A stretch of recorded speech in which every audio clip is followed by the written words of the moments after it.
Okay. Alright, welcome back, folks. We're doing Final Fantasy XIV today after a long wait, but first, I want to bring you Cyberpunk 2077 for at least one mission in the tower, which I already got prepared for you guys, so it's not going to take as long. Here we go. We're still doing Final Fantasy today, but first, more Cyberpunk, and hopefully we can get through this. I've been thinking about revisiting Baldur's Gate 3 because of the new patch, but Cyberpunk is taking priority right now, and that's what we're gonna do.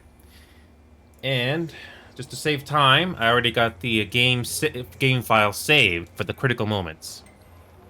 We're gonna do the story for this main story for this tower, but we're gonna do a quick story moment first, involving one of the most important characters in the expansion. Ah, if it isn't V. V, my favorite merc. Splendid. What you completed for me significantly shifted the playing field vis-a-vis Hansen. Excellent work, precisely as requested. Speaking of which, I think I forgot to switch scenes, did I? No, we're correct. Whoops, didn't mean to do that. Whoops. Anyway, let's continue. Maybe the one thing I didn't expect, to see the man behind the hollow curtain. The elusive Mr. Hands in the flesh. Not only did you rescue those clowns in blue, you also managed to reach an accord with Dodger.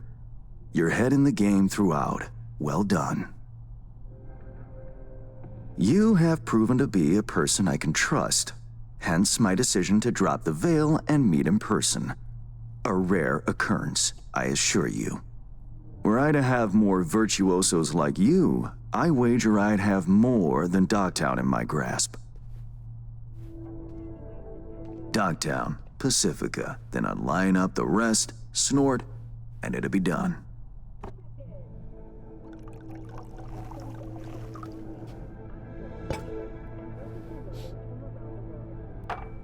Working with bona fide professionals, positively a treat. Imagine doing this same story mission with your companions. Hope all that hard work won't go to waste. Profit for me means profit for you. I like the voice from Mr. Nothing Hands. simpler. You may not know this, but I hasten to assure you no one has ever regretted doing business with me. I know it may not seem all that clear from where you stand, but the gigs you have completed will allow me to audaciously shift some of the pawns and figures on the chessboard that is Dogtown.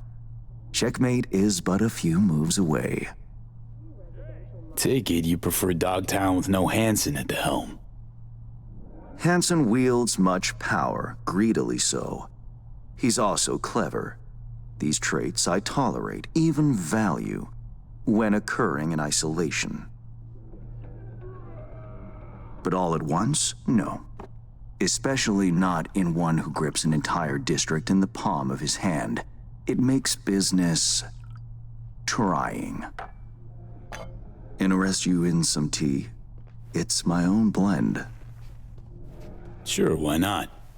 So, how did this combat zone become Dogtown?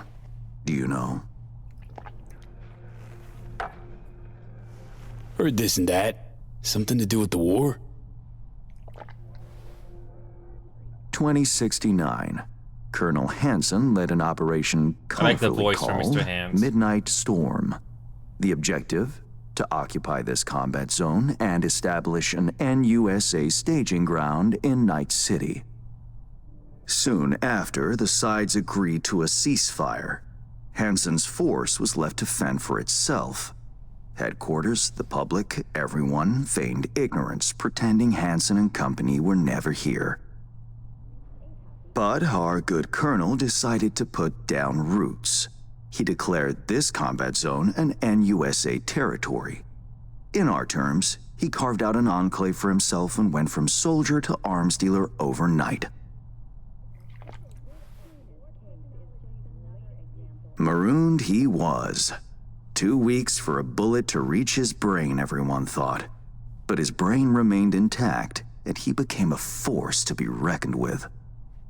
A man whose existence is a threat to many is a dangerous man indeed. It's all well and good chit-chatting, but what about our deal? Did my part, time you did yours. Ah, indeed, yes. The Black Sapphire, Hansen's stronghold, guarded by elite soldiers. Military quarters are situated on lower levels, while top floors are a decadent haven for the ultra-rich. The building's blueprint was not easily procured, I should say. Hansen guards his hotel secrets as if they were an embarrassing rectal itch. But given a will, ways are usually found. You help a client of mine, they reciprocate, and I gain latitude. Quid pro quo in full effect. The building plans are yours. I'll even throw in vulnerabilities to watch for, a token of my appreciation. And, though this goes without saying, the data, its source, are completely secure. No one knows you have it. Data leaks, or lack thereof, are the difference between myself and, say, the late Mr. Deshawn. The Shard, Black Sapphire info and blueprints, all nooks and crannies. I trust it's all you need to waltz in and perform your planned pirouettes, yet a word of caution. Even fully prepared, you'll be marching into a pit full of vipers. Watch your step. Thanks, Hans. I only hope this won't mark the end of our collaboration. Truth be told, a few new assignments seem imminent. Let me guess. More local politico gaming? Activity is abundant in Dogtown, and behind closed doors, plots and schemes. Should change ever occur, as it inevitably must, someone really ought to pave the way for a smooth transition. Be looking forward to those new gigs then. You will hear from me soon. This I guarantee you. And V, whatever happens at the Black Sapphire, make sure you come back alive, Yes, he's a good character. Very interesting character, at least for this story. And we're going to move on to later in the story, just to save time. We are going to the tower itself. After a slow stealth sequence, we finally meet an important character in the game again. Again, this is going through all the side quests, everything. Yes, I went through all the side quests. There are no gigs. There's actually 2 more, but I think those come later in the story. But yeah, everything is done. No side quests, nothing. Thank God.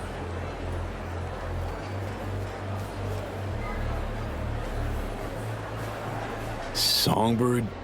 V, it's good you're here. Not what you expected, huh? Is it the haircut? Okay, we can be a flatterer. Dress looks good on you. Thank you. That was the surprising bit, I'm sure. It's so good you're here. Don't know what I'd do without you, V. Really.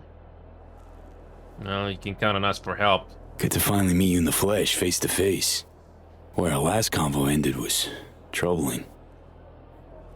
The, runner, your friend, who helped us reconnect last time. Killed him. Fried him, didn't I? Well, it was both. One could say we brought death to his door. Guess the 2 of us just lucked out. I ran out of time to explain everything. Saul, I've made so many mistakes. It's all right, son. Not your fault. The blame's on us. All of it. On you? Myers, all of them. I know what they made you do. They pushed and pushed, and I wasn't there to stop it.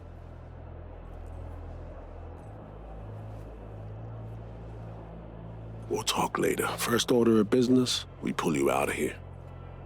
That's not happening. It is. We got in, we can get out. Just Not trust the me. point. I'm dying, Saul. Like V. Hansen has the cure we need. We run now, we both die. Relic's killing V. Blackwall's my poison. I can't bow out now. Whoa. Sharing a boat to oblivion with me? Could have said something. Had no time. Still don't. But hear me out. I need help. Your help.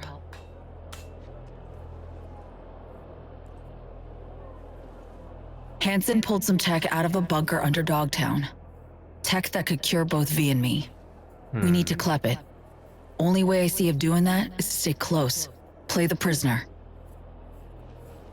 Show me. Fuck. We'll wait for an opportunity and pounce. I'll be on the inside, ask for your help when the time's right. I can flee once I have that tech. Nothing's ever simple, is it? So me. Care to introduce your friends? It's not often I'm simply not familiar with guests attending my own party. And I never forget a face. Kurt Hansen. Name's V. Just V. Haven't seen Somi in years. Trying to catch up. Oh, that's what this is. To me, reunions consist of picking up the broken, scattered shards of your heart. Or teeth. Always hurts. Well, I need to grab you, darling. I've a couple NC politicos here who are dying to meet you. And if we're to keep hungry rats from devouring Dogtown, we really do need to feed them the occasional scraps. I'm all yours, Kurt. See you soon, V.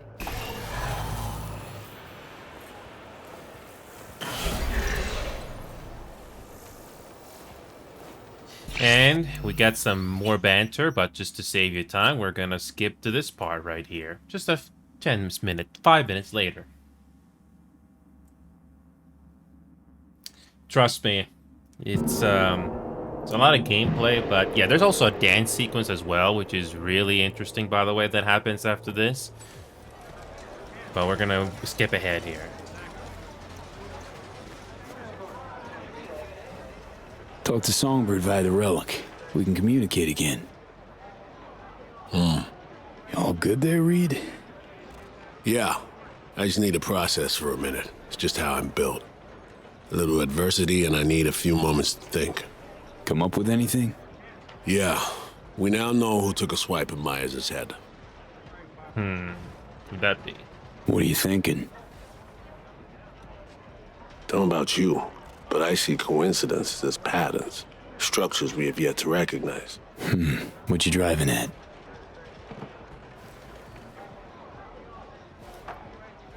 SF-1 crashes. Not anywhere, but over specific turf. Controlled by someone who found some obscure forgotten tech in a secret bunker. Right. Crash was an inside job. We suspected that from the get-go.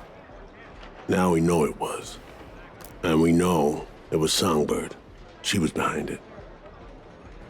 And it took you just one drink to cobble that together. Started seeing the pieces falling into place up on the mezzanine. Somi told her she's dying. Things follow from that. She made a deal with Hansen earlier. Had to. Before any of this went down. Traded the president's life for access to the tech. If there's truth to this, Song's guilty of high treason. Her and her actions, I won't judge. Not my place.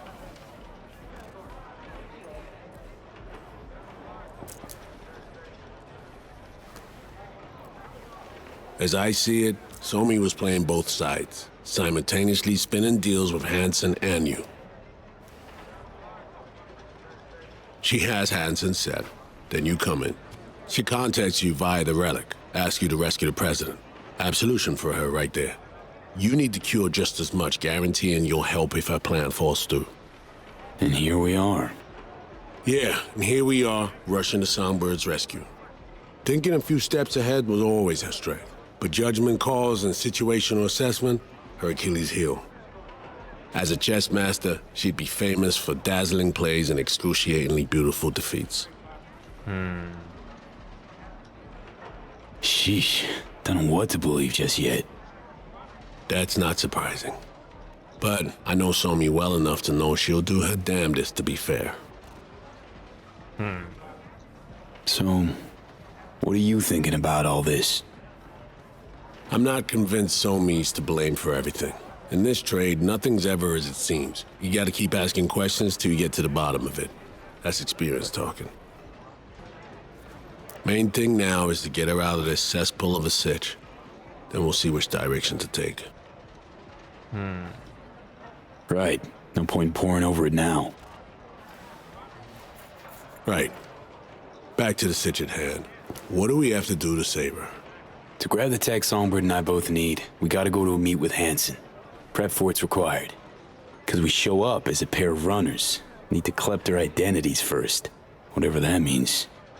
Personality imprint theft. Sounds like our Colombian job of yore. Who are they and where do we find them? Song got this shard to me. Take a look. Our targets are a brother and sister, red-haired twins. They're here somewhere, schmoozing. Okay, we need to pull data. Get samples of assorted behavior. We make contact with them, talk, scan as we talk. Got it, I think. So, time to make our move? Over there. Twin roulette, looks like. Alex, you copy that? Read you loud and clear. Prep and scan tech now. You're new to this, but relax. We'll do it as a four-hander. I scan one, you handle the other. Alex will pilot us through. V, zipping funds your way from our operating budget. Load up on chips and join their game. Just don't go all in from the get-go. We stagger our approach, and we're strangers. Let's get to this. Struck gold with roulette, really. Gambling throws people around, high and low, brings the joy of winning and the despair of defeat. Perfect for our purposes. Greetings, sir. Want to buy some chips? Of course. Good luck at the tables. Sure. I got more money than that. All those side quests. I almost got 2 million eddies, or 2 million euro dollars. V, important. You're not there to have fun. Simple bets, red or black only. None of the double street or basket bullshit, understood? Understood.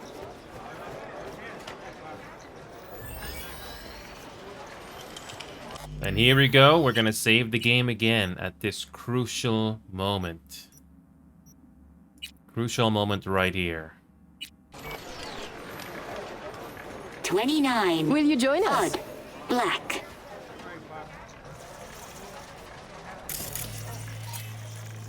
Place your bets, please. Betting's open. By all means. Black it is then. Relax. Buy him drinks, break the ice. I'll join you momentarily. All bets are in. Bidding is closed. What? No introduction? V. You. Aurore Cassel. And that boy is my brother, Emeric. How's things? Any luck? We started just moments ago. What's your poison? My treat. A bourbon for me. Alas, mon frère does not drink. You heard the lady. And real water for the gentleman here. And what'll you have? Sure. Same as the lady. Bourbon coming up. Your drinks will be here shortly. 26. Even. Cool! Black.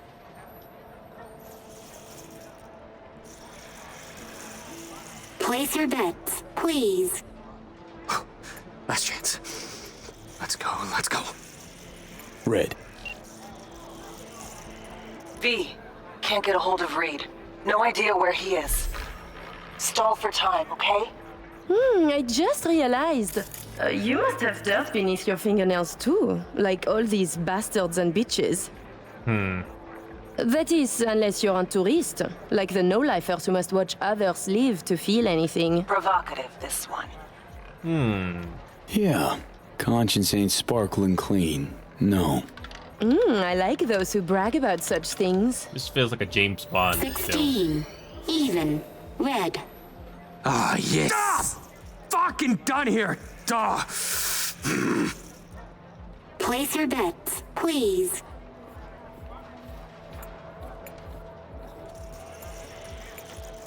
Can't help feeling I interrupted something when I walked up. Do not worry yourself about this. Oh, come. V is just being cordial. Like the expressions, by the way. N'est-ce pas, V? You weren't snooping just now, were you? Odd. Red. Still no sign from Reed, V. Got a sinking feeling about this. Place your bets, please. 8's my magic number, so... You got me. On to you big time. But in my defense, you guys stand out. Even in a crowd like this one. Oh, really? Listening to conversations of strangers can be dangerous. Sometimes you can hear more than you can handle. Listen, Reed's MIA for now, can't wait for him. Gotta do both scans on your own.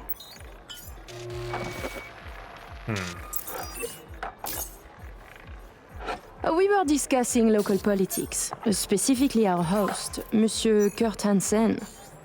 Big fish selling big guns for big money. Yet here you have celebrities, politicians, even the chief of police. So I was thinking, perhaps Hansen would do better by being a véritable businessman, no? I claim he would. Mon cher frère disagrees. 36. Even. Red. Guess it's not my lucky day. Place your bets, please.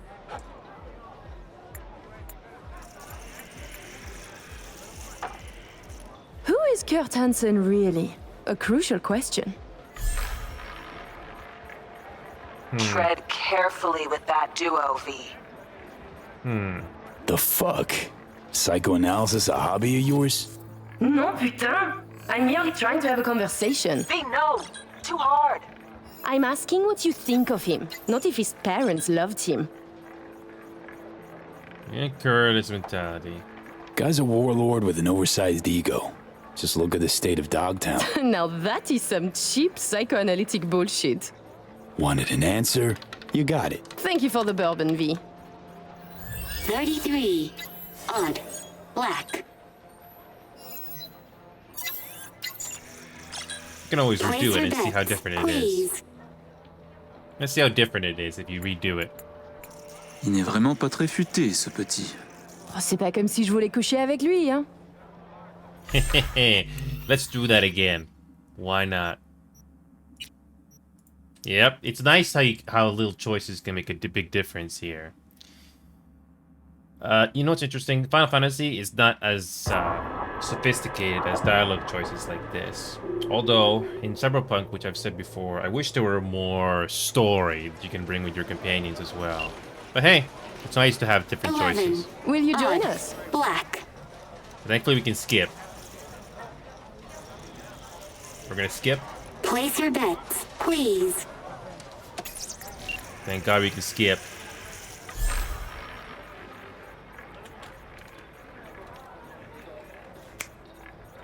We can skip ahead.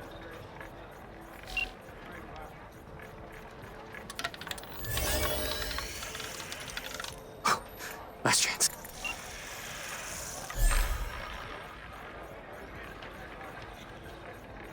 You are struck speechless? Yeah, conscience ain't sparkling clean. No. I like those who brag about such things. 16. Even. Red.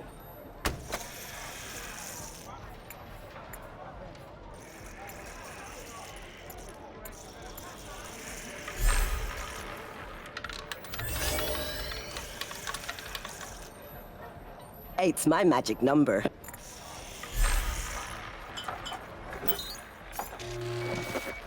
And here we go. Back to this part We were again. discussing local politics, specifically our host, Monsieur Kurt Hansen. Big fish selling big guns for big money. Yet here you have celebrities, politicians, even the chief of police. So I was thinking, perhaps Hansen would do better by being a véritable businessman, no? I claim he would. Mon cher frère disagrees. 6. Even. Black. Guess it's not my lucky day. Place your bets, please. Okay.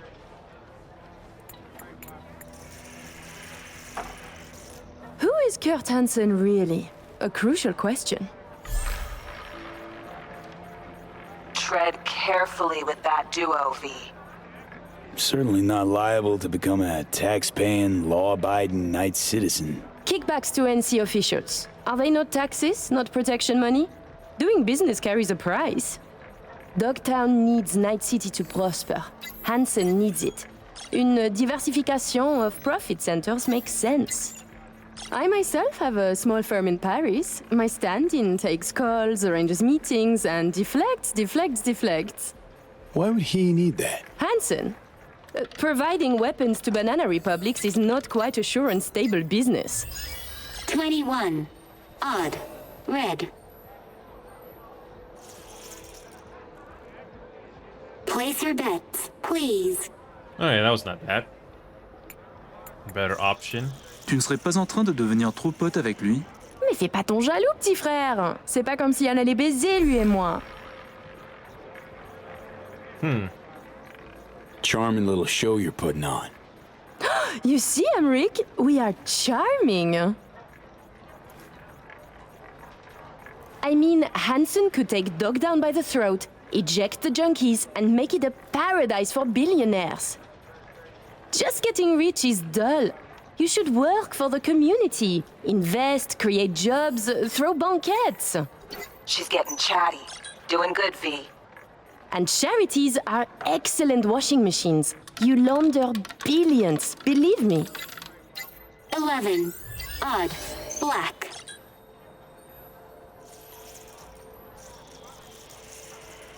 Place your bets, please. Man. You're so childish, it's beautiful. What? Hansen going missionary position in business? Nonsense. Reed's still not responding. But you keep working it. Let's go. Swap twins.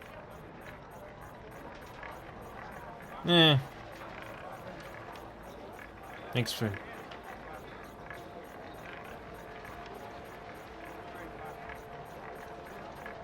Man basically owns Dogtown. Could use that as leverage. And who would Hansen be? The mayor? Please. He is very good at what he does. A professional criminal. Soldier yesterday, crime lord today. Why not biz shark tomorrow? Yet he is a businessman. And to make it legal, it is a lot of work to do for a simple change of label. Good. Little worm's opening up. 22. Even. Eh ben voilà, c'est comme ça qu'on fait. Okay. Place your bets, please.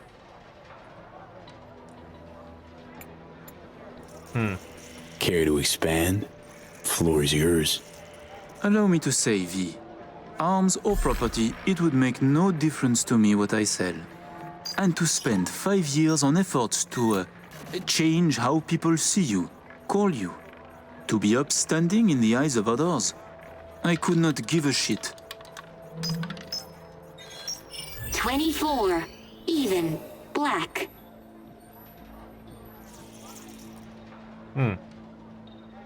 Place your bets, please.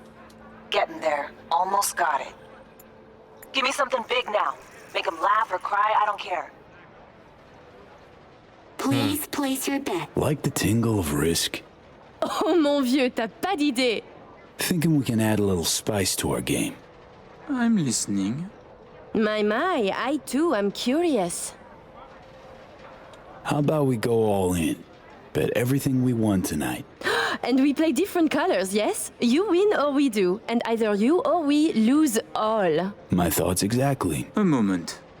You join the table, buy drinks, talk and talk. Now you wish to risk everything? I find this disquieting.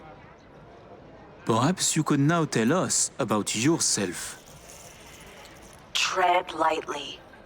There it is. Merc from Afterlife. Name's V, Afterlife affiliated. Make what you will of it.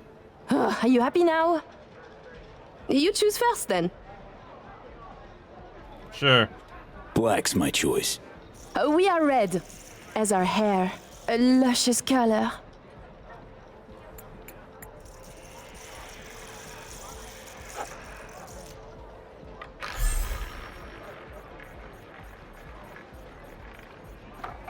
Allez, allez, allez, allez!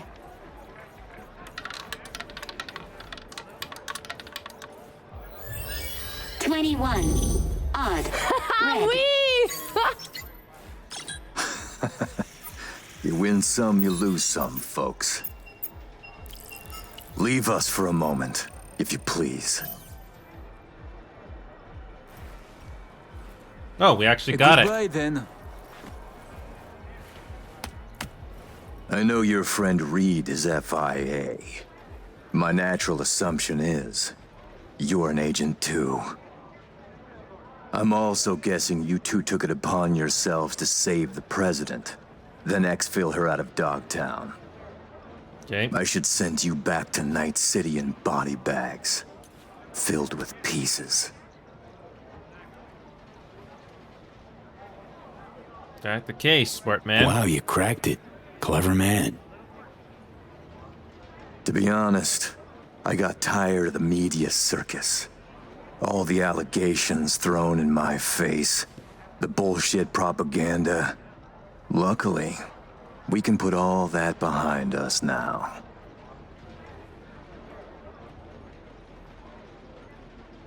What else you gotta say? So what now? Gonna kidnap me? Torture me? I will let you and Reed walk free of this place. In one piece. On your own 2 feet. Consider it a gesture of my goodwill. Your little bird came to me on her own, though. She was tired of breaking international laws on the president's whim. She simply had to run away. Breaching the Black Wall, jeopardizing the net, all humankind's safety, in fact, for personal gain? I wonder what Netwatch would say. Pass it on to President Myers. Also tell her her toy of mass destruction is my friend now. And she should get the fuck out of my backyard, or the world will learn about her games. I've matters to attend to. You'll find Mr. Reed downstairs. Okay, V. Got all we need. You already said. Sheesh, colossal prick. Hear what he said? Yeah, caught it all. Didn't like it one bit either. Son of a bitch said I'd find Reed downstairs. Yeah, heard him. Wasn't crazy about his tone. Yeah, this is one great set piece, by the way. It really is. Time to evac, V. Best not tempt the fates. Head to the elevator, ride down to 1. Need to know what's up with Saul. Oh yeah, this is... You also got a great dance piece here. Pretty sure somebody recorded it, but it's great. So you can tell there was a lot of effort. You're going put to into eat this something, Lizzie. expansion. No buts. You can't. Almost all our locations already. Yep. Despite the shortcomings of this game on launch, you can tell that CD Projekt Red has a lot of creativity, especially in the cyberpunk style. Yeah, I see your invitation. It's great. Look at these visuals. Sure. Even with the everything in graphics, I had to No need downgrade to a little worry. bit. Routine It's still verification. amazing. Please enjoy your evening. Is something happening? People are checking. Have you noticed anything out of the ordinary? Thinking about what that prick said.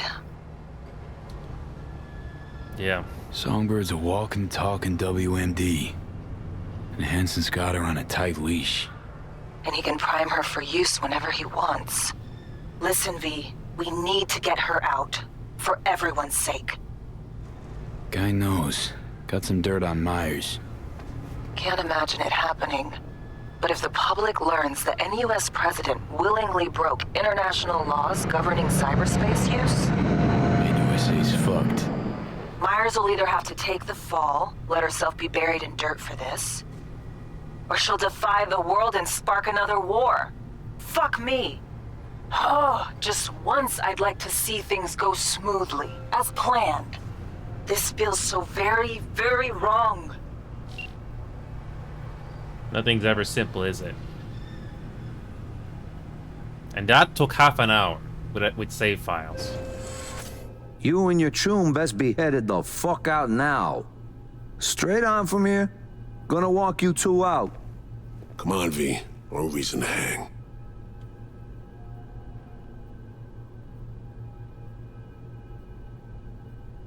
Move it, let's go. I'm going. Sheesh.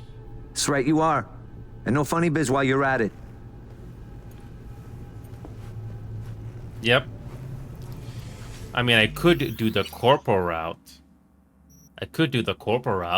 How much that would change it? That'd be interesting. What if it chose the corporal thing? Will they just brush it off, or they actually take it as a threat? I'm actually curious. The mission is almost over. And we're not even done with this expansion, but I'm gonna do that for another time. You and your chum best be headed the fuck out now. Straight on from here. Gonna walk you two out. Come on, V. No reason to hang. Think you can stand there and bark orders at me? Fuck the fuck off. Please make your way to the exit. Oh. Interesting. Okay. That was interesting.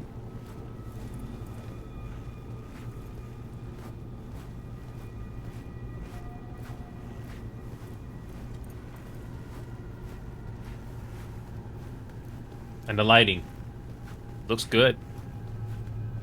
This game really stands out best at nighttime. Smart choice. Wise. Leaving already? How was the party? You have a good time? Ignore him. We'll be out in moments. Yep. Or you can go God mode and just cause carnage.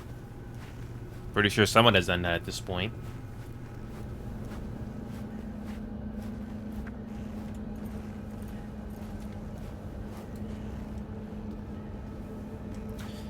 This is just a nitpick of mine, but these walking sections are a bit unnecessary, but I digress.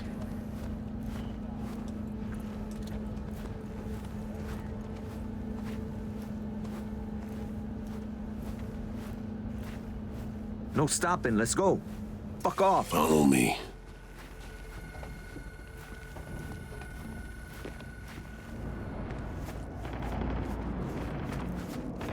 Okay.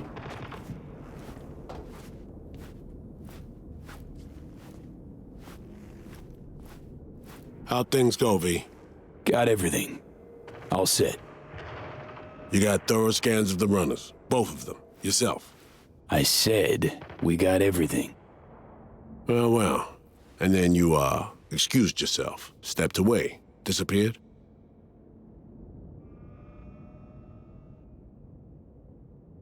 How about you spill where you been?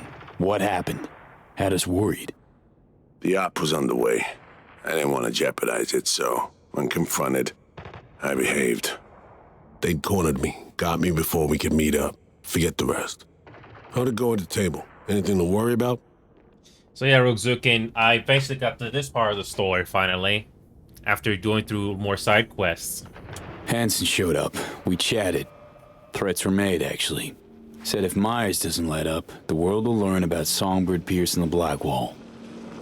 He clearly knows what Somi means to the president. Yeah. Personal WMD, you mean? Yeah. We're doing Final Fantasy Hansen still, knows Rook. all. This is like an extra. Need to get her the fuck out, Reed. Really. I was afraid of this.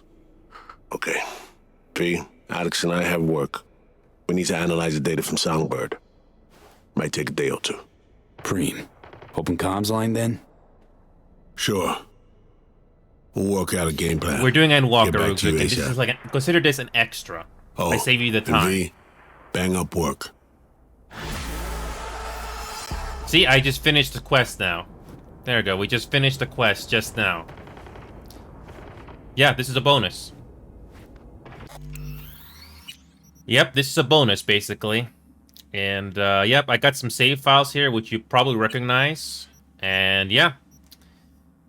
And, by the way, Rookzukin, I don't know how thorough you were when it came to the, Okay, let's just save this again, because that just showed up.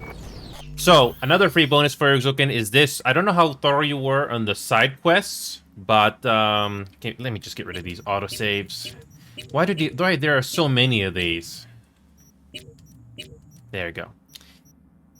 And another quick bonus for you, Rookzukin, which will not take very long, is this one.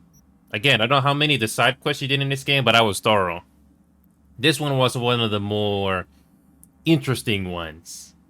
Again, saving you the time with all the sneaking around and stuff. Here's another bonus for you, Rookzukin. I don't know if you remember this, but here we go. We have a today, Miguri. Now, we're gonna chat. Special boy. Who the fuck are you? The fucking guy you robbed. Carrie Uridine. Carrie-san! I ain't your son. This ain't a meet and greet either. V? Okay, let's talk. Hear him out. This is all a misunderstanding. Clear it up, and we're gone. But Carrie-san, what happened? We had a deal, didn't we? Oh my god.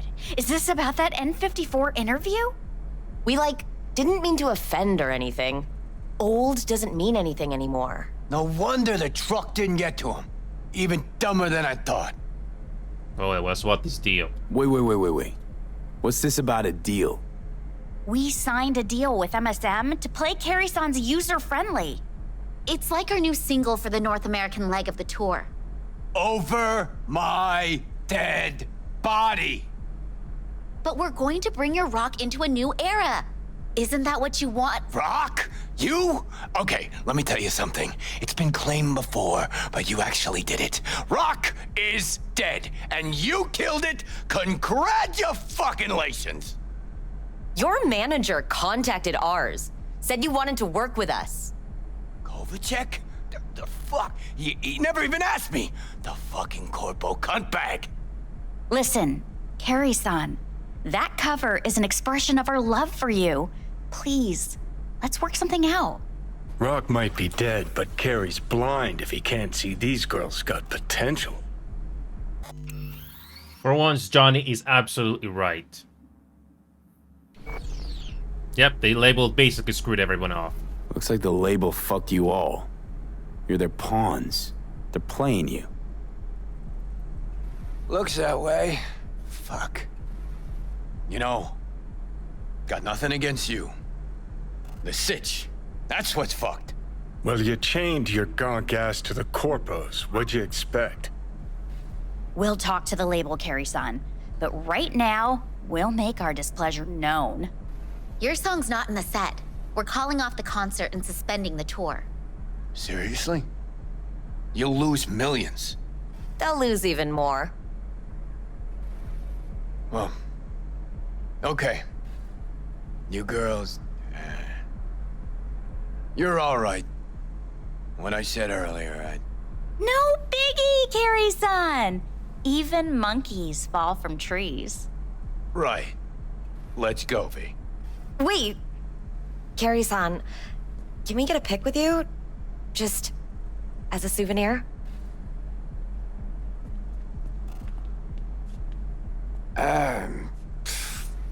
Why the hell not? V, do the honors? Rookzukin, I would not be surprised if Carrie had some interesting times with them. I'm pretty sure some fanfiction have been written by this point. Yeah. I already took a photo for that, but yeah. By the way, Glitch, fan service for you. Yep, fan service for you. No, seriously, Roguzukin.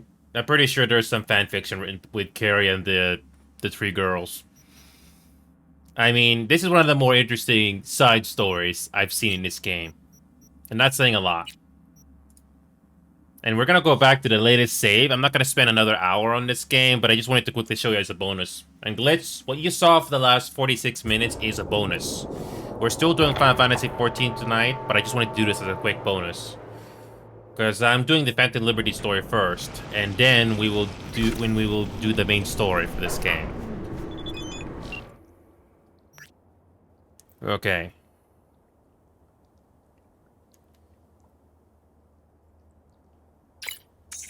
Oh, Songbird just texted us. Okay.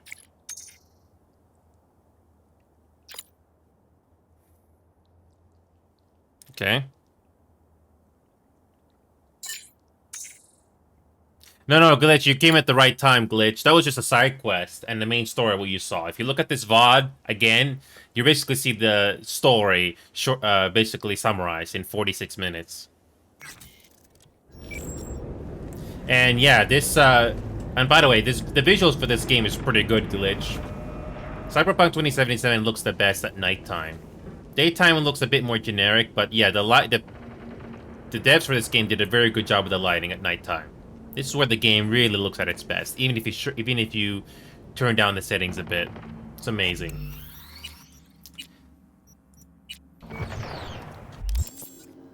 So yep, as you can see, Urzukin, I've been busy behind the scenes just going through this game as best I can. So yeah, this Birds with Broken Wings, the icon is not on screen, but it'll eventually appear as time passes by. And here's the main story. Not the Phantom Liberty story, but this is the main story, which I refuse to touch until Phantom Liberty is done. I've also reached level 68 as well. This is not a joke, Glitch. I actually got a mod that removes the level cap. And I'm almost done. I'm almost getting all these perks maxed out to level 20. Almost. Speaking of which, what's that? Oh yeah, we also got a nice outfit as well. It's pretty cool. Oh yes, and 90%. Oh, okay. Yeah, there was a lot of gigs. Like Mr. Hans, one of the most interesting characters in the game. I did all of them. There's 2 more, but I think they're only gonna appear when you do the main story. But yeah, everything is done in this game so far. And I got more than enough money that I'll ever need in this game. So we're gonna skip 24 hours.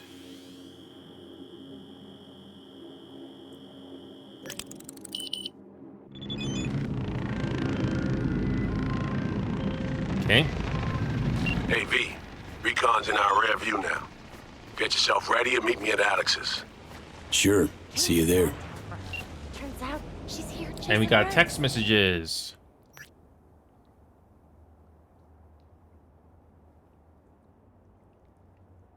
Yep.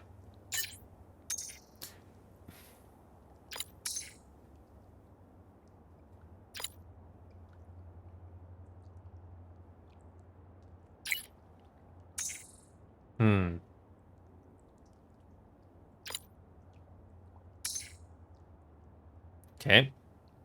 We're still doing Final Fantasy XIV today. Just this is like a bonus.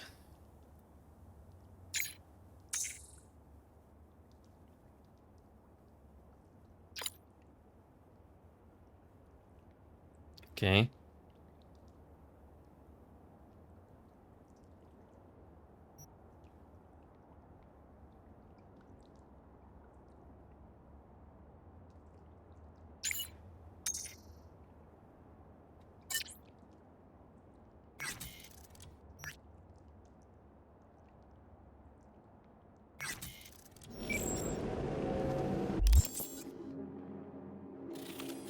Okay, so everything's done.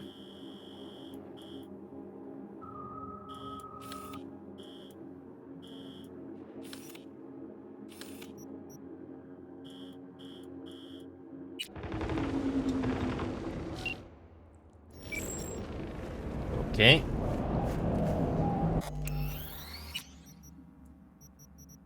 Okay. Alright, so another save. And let's do one more time skip and see if anything else happens. Oh yeah, I did all the side quests, Roguzukin, everything, and the gigs. Not only get experience for them, but admittedly, a couple of the boss fights, I just like, activated cheats just to do God mode. If you don't have the best cyberware to deal with some of the boss fights in very difficulty, it's not the most fun to go through.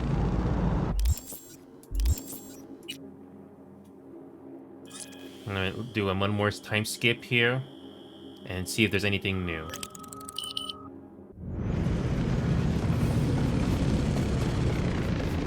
And nope, nothing new. And by the way, these grabbing these vehicle contracts, they're all endless. You can do them as many times as you want. And I'm not doing those anymore unless I'm in the mood. Not to mention the fact they are tedious, because this game is janky as it is already. So, by the way, why does this game just brighten up like that every time I go back from the menu and stuff like that? I don't know if there's a mod that fixes that issue, but that's kind of annoying. Unnecessary glare, you know?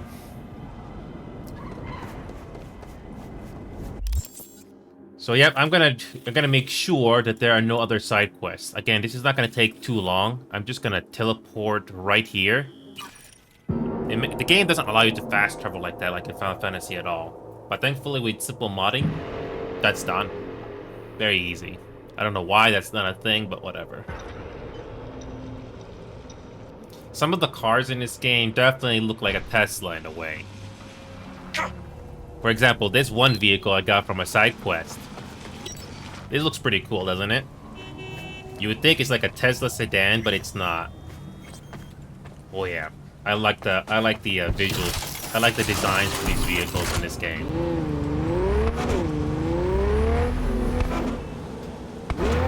And it has pretty good handling, especially when I'm driving this on keyboard and mouse.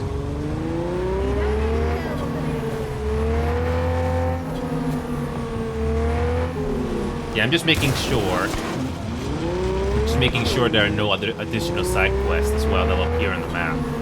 Sometimes when you just drive around, the game gives you like random phone calls. Hey, got a side quest for you. But yeah, look at this game. Did I miss you? Yeah, just look at this game. It really stands out on nighttime the most. Oh! Carrie, hey. Drop whatever you're doing. Meet me at the marina. Don't make me wait. Say no more. On my way. In for a real treat, V. Night City Marina, Pier 4. What did I tell you, Rukzukin? What did I tell you? Just when you think the game is done, giving you surprises.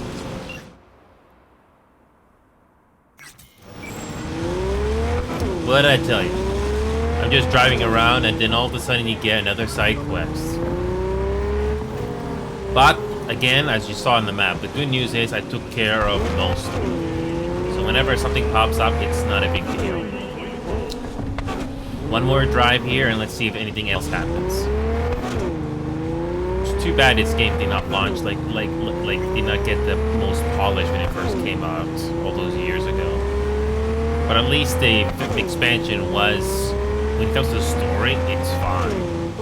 When it comes to gameplay, that's not exactly the best thing this game has to offer.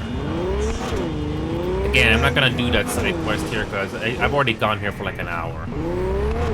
But if that just shows you anything, this game has so much content. Phantom Liberty expansion, I'm surprised you can complete before the main story. Probably because it's a standalone or something, but still, it's entertaining.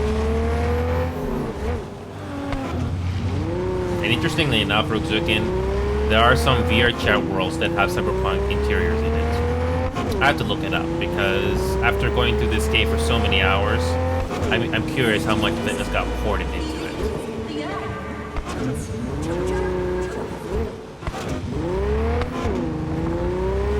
Again, I'm not gonna go through the side quest for this game for another hour, but I'll just get it ready here.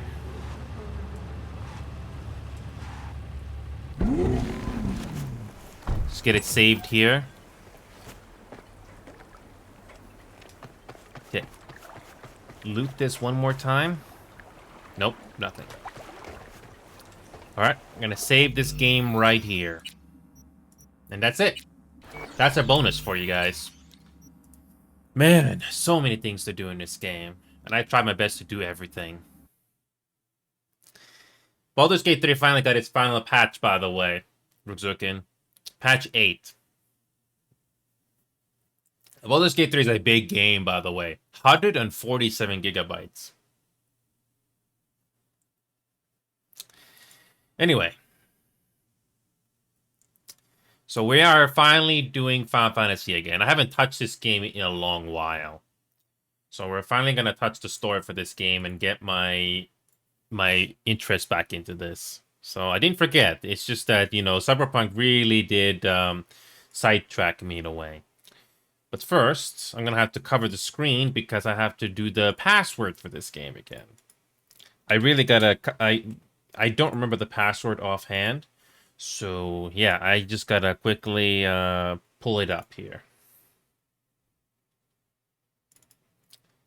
And not only that, I gotta pull up my 2FA as well. I hope there's no patch for this game, so it's not gonna take too long to sort through. Okay.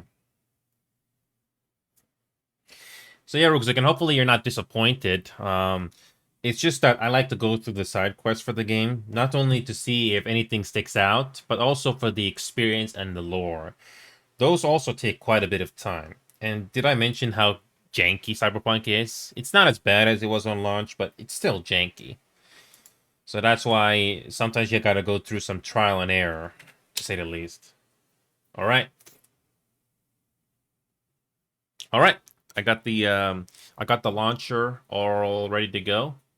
And here it is. I'm gonna change scenes so you guys can see this game for yourself. Just like before. There you go. Just like in Final Fantasy, you can do quick travel. You can do quick travel just by clicking on the map. If you have a fast travel unlocked. Wow. This feels weird coming back to this game again after being on Cyberpunk for at least who knows how long. You see how many hours I put into Cyberpunk? Yeah. That's why I'm not too crazy about single-player games or co-op games, because you know how much I get committed into those things. Yeah. Also, I would have loved to have dressed up on my suit and tie today, but going through Cyberpunk took a lot of time. And all the side quests and the side jobs, man, those took time to go through. I cannot tell you how long it took just to go through certain missions. There was a stealth section, by the way, before meeting Songbird there in that cutscene. And man, trial and error.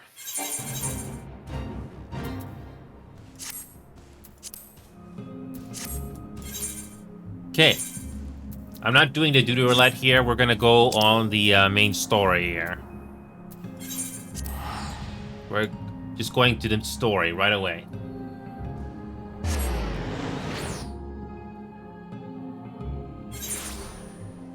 Okay. Alright, so... Alright, we're gonna do the monk, and... Okay, we are gonna be... Oh yeah, by the way, there are these side quests here when it comes to crafting, but I'm not gonna worry about that, because I already got everything done. And by done, I mean I've already got everything leveled up. Anyway, main story. Feels weird, doesn't it? Going from Cyberpunk's art direction to Final Fantasy's art direction. Completely different, but still looks good. And the big difference is that this game is older than Cyberpunk. Alright, so Krill and the gang, we're back. A capital idea. Well, that's given me much to mull over. I feel as though we're one step closer to understanding the Forum's true motives, and the mysteries of life itself, for good measure. It's funny. I came here with the intent of expressing my gratitude, only to leave more indebted than before. I have a feeling his friendship and support will be a great boon to us in days to come. And on that note, let's head back to the annex. Perhaps, on the way, you could better acquaint yourself with Iki Aliapo, as the scholar suggested, while I share our findings with Raha.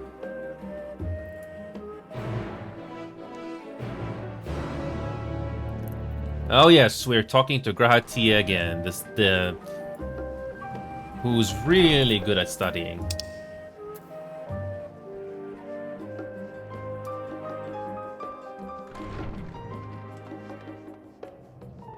Oh yeah.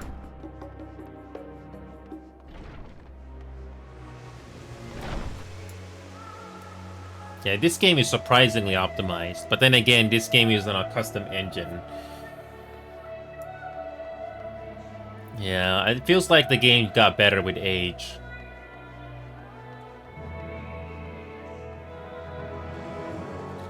My goal is to get these jobs to the level 100 this year, which will happen.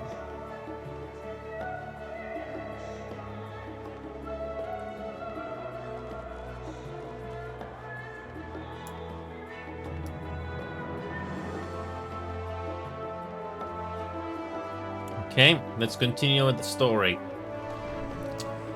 Okay, back to the main hall.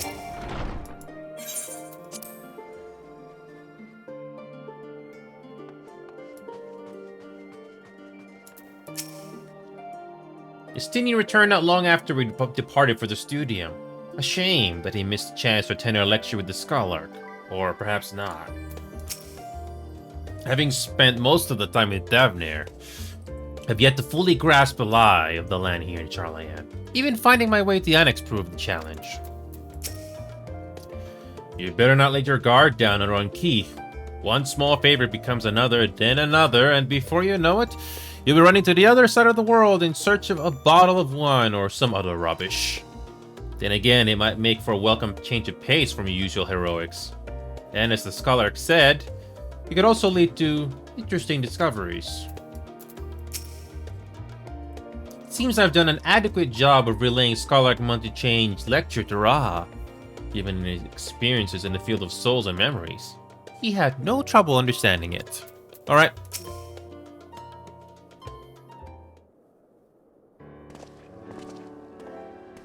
Welcome back. From what I hear, your trip to the studio proved most educational.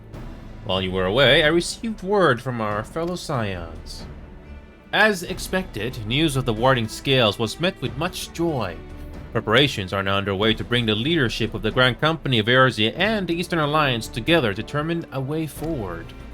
Our friends have asked that we bring the scales in our possession to Limsa Laminza. So the time has come for us to go on the offensive. It's too early to say for certain, but that does seem to be the way the winds are blowing. I, for one, can think of no reason to oppose such a plan. But let us see what awaits us in Vilbrand. Let's start by getting the scales out of storage. Give me a hand, would you, Stinian?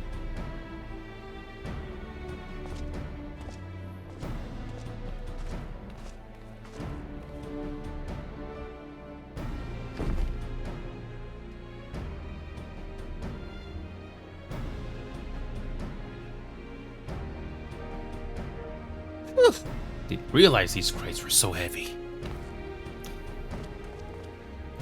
I shouldn't complain though. Vitra and the alchemists of the great work put their heart and soul into each and every one of these scales, so you must treat them with the utmost care. Are you not coming with us? As much as I would like to escape the forum's watchful gaze, I have little choice but to stay behind.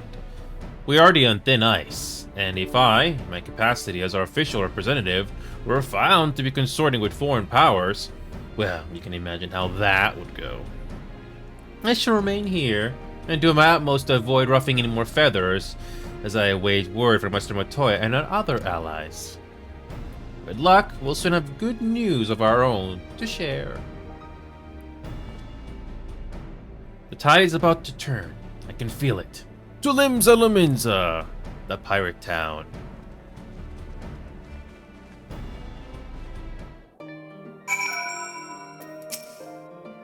If you learn about their interest, be sure to let me know. In the meantime, I'll do what I can to aid our cause, though I fear that will be precious little given to the circumstances.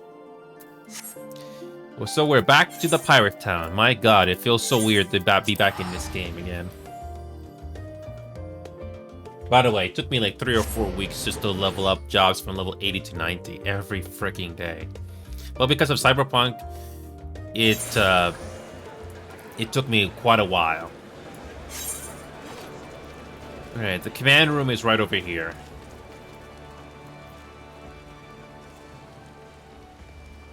Okay. Okay. We're gonna get a voiceover here. Let's find out. Yes. 3 of the most powerful in the world.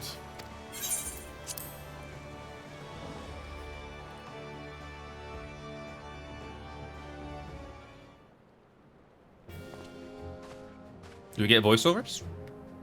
Aww. My apologies for calling you away from Charlotte at such short notice. On the contrary, we're honored and grateful, and pleasantly surprised to be joined by such esteemed company. It was only right that this discussion be conducted in person. We are locked in a war of attrition. Our forces struggle to contain the threat posed by the towers, and it is only a matter of time before we are overwhelmed. Victory will only be claimed through decisive action, and we have taken the initiative to set the wheels in motion.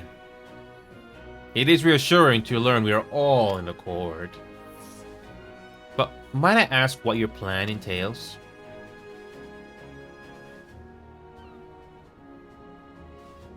It hinges entirely on the warding scales and our ability to utilize their potential to the fullest. During your time in Charlayan, the Allied nations have been engaged on separate fronts with no end in sight. To make matters worse, a surge in abductions of kobolds, Sahagin, Ixal, and Ananta have given rise to an increasing number of primals as well. But your triumph in Razadhan has given us cause to hope once more. The time has come to free ourselves of this menace, and it is you, the Scions of the Seventh Dawn, who have shown us the way. While the bulk of our forces will continue to hold the Telefroi at bay, we will dispatch our finest to strike at the enemy's heart, Garlemald. These brave few will be the Ilzabard contingent. To think such progress has been made in so short a span. Its objectives are twofold. The first is to provide aid to the people of Garlemald. As previously reported, countless Imperial soldiers and civilians have been tempered, robbed of their free will. They serve the Telefroi's every whim without question. They too are victims. It is our duty to deliver them from their suffering, not for strategic or political gain, but because it is the right thing to do. I do not ask that we set aside the decades of conflict and conquest, that we simply choose to forgive and forget.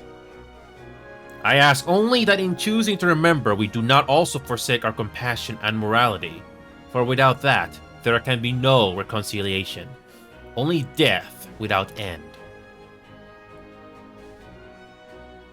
Aye, on that we can all agree. Our second objective is the colossal tower that Thancred and Oriange observed in the capital. Though its purpose remains unclear, there's a reason to believe the smaller spires are merely a precursor of what's yet to come. Until the tower's out was toppled, we'd failed to make any headway. Though the same could be said of the Telefroi, there's certainly no rush to press further into our lands. I'd wager the spire's primary purpose is to divide and keep us occupied, while they work towards our annihilation. This would appear to be substantiated by Ystola's analysis of the tower's influence or ethereal currents. Based on her observations inside the Tower of Zot, the spires siphon ether from the land, consuming it to maintain their form. However, they draw forth far more than is required for this task alone. The excess of ether remains unaccounted for, but we can be sure it is not being harnessed for our benefit. It wouldn't surprise me in the least if it was being redirected to the largest spire in the capital. There's logic in that. Regardless, once we have uncovered the truth. They'll bring their schemes crashing down, along with their infernal towers. That's all well and good. But what would you have us do? I assume it's more than handing over the scales and being on our way. We want you and your scales to join the Ilsabar contingent. Consider it an official request from both the Grand Company of Eorzea and the Eastern Alliance. Do you accept? Perhaps you should be the one to answer that. Oh, nice of you.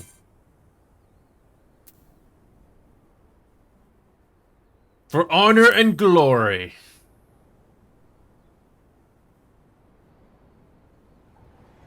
Couldn't have put it better myself. Istola, Tancred, and Orianja have already pledged their support and are on their way to meet the rest of the contingent. They are positive you would come to the same decision as they did. Luckily, for all involved, their prediction was correct. Once you delivered the warning scales El Amigo, the contingent will embark on its journey to Ilsabard. Roban and Lord Amric are overseeing the preparations, so I suggest you make yourselves known upon arrival. Pack warm clothing, furs, and the like. Without it, the cold will do you in before the Telefroy so much as draw steel. As for us, we'll keep the enemy busy while you're gone. They're not the only ones who can create a diversion. Now go, safe in the knowledge Eorzea will be as you left it, or better, upon your return.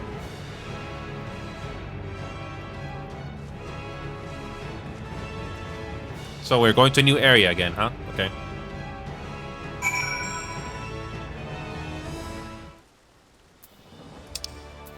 Okay. Okay, here we go.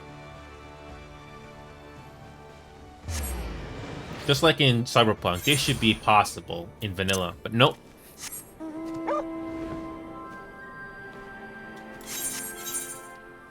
Even though it's been a while since I've touched this game, it's all coming back to me now.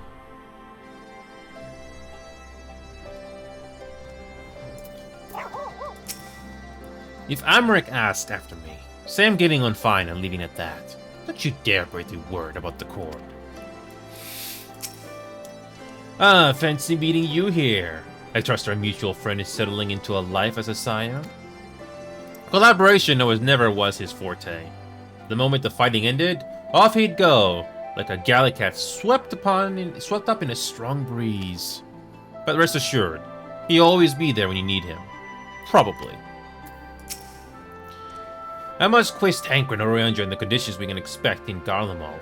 I know it's cold, but how cold? Will I need to keep my ears covered? They can be sensitive at times. I'll admit, this is all rather daunting, though not quite in the way I was expecting. We'll be standing shoulder to shoulder with our Alliance's finest. The best of the best. The Warrior of Light, and well, me. It's silly, I know. Perhaps this is my way of distracting myself from the part I should be worried about. Marching into Garlemald. You know, I'm quite looking forward to seeing who's been selected for the Ilsabar contingent. I have a few people in mind. Care to make a friendly wager?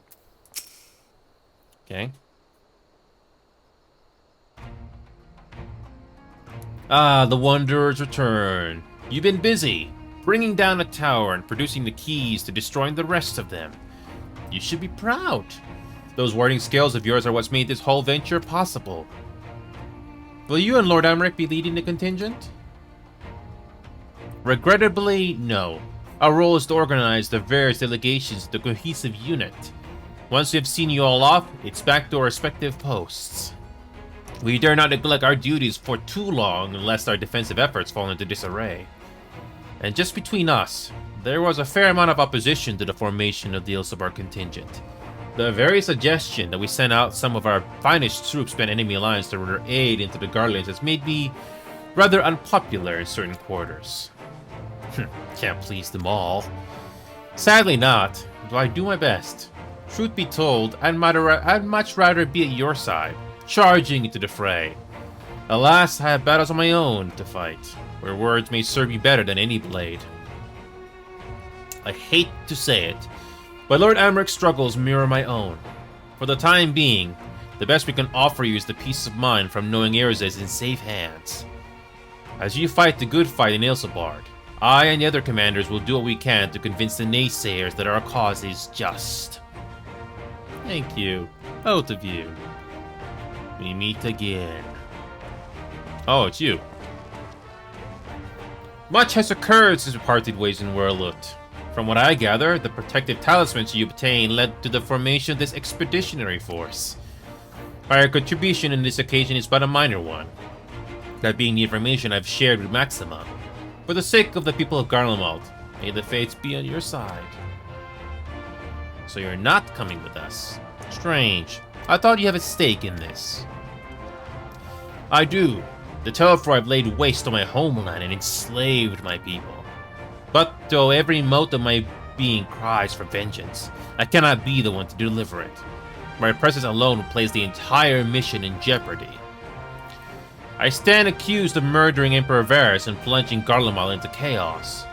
Were I to travel with the Ilzabar contingent, it would give my countrymen ample cause to question our motives.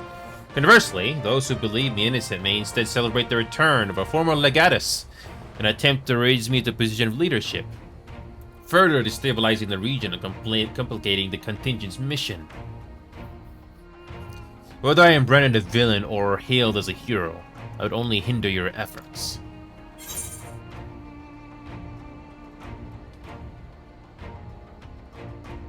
I understand. Werlut is in your hands.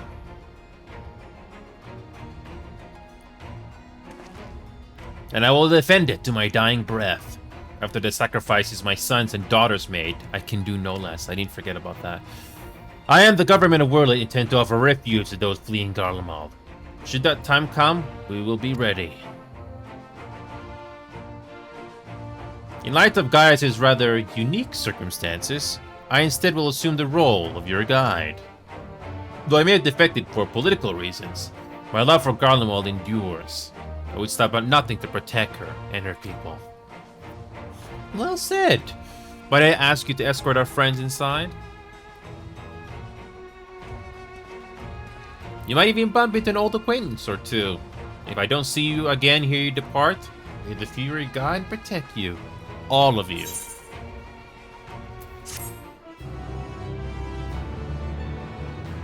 And we might get a voiceover soon.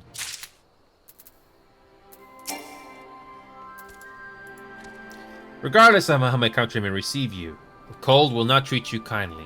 Underestimate it at your peril. Best of the best.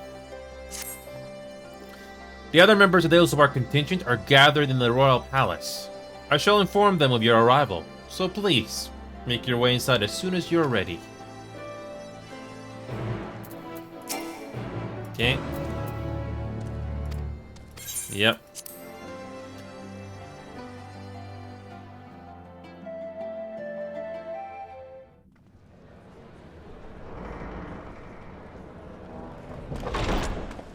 By the 12.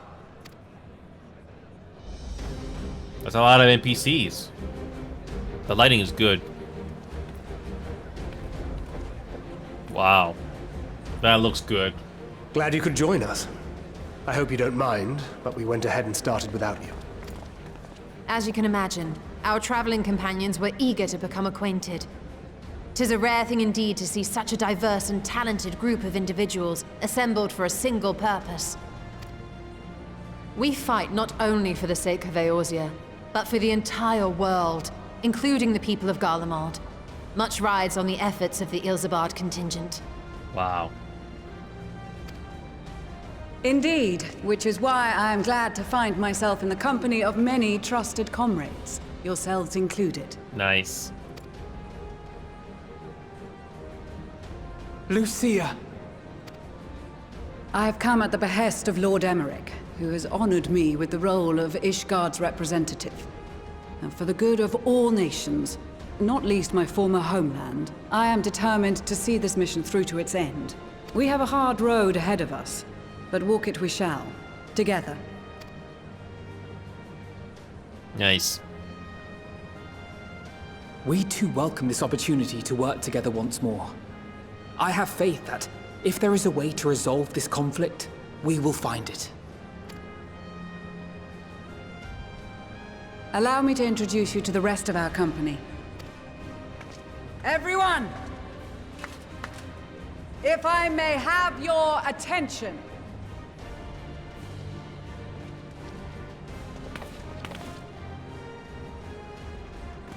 All the characters we met in the previous expansions, they're all here.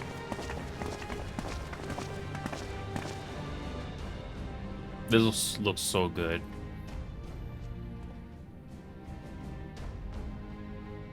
Might I ask you to speak first?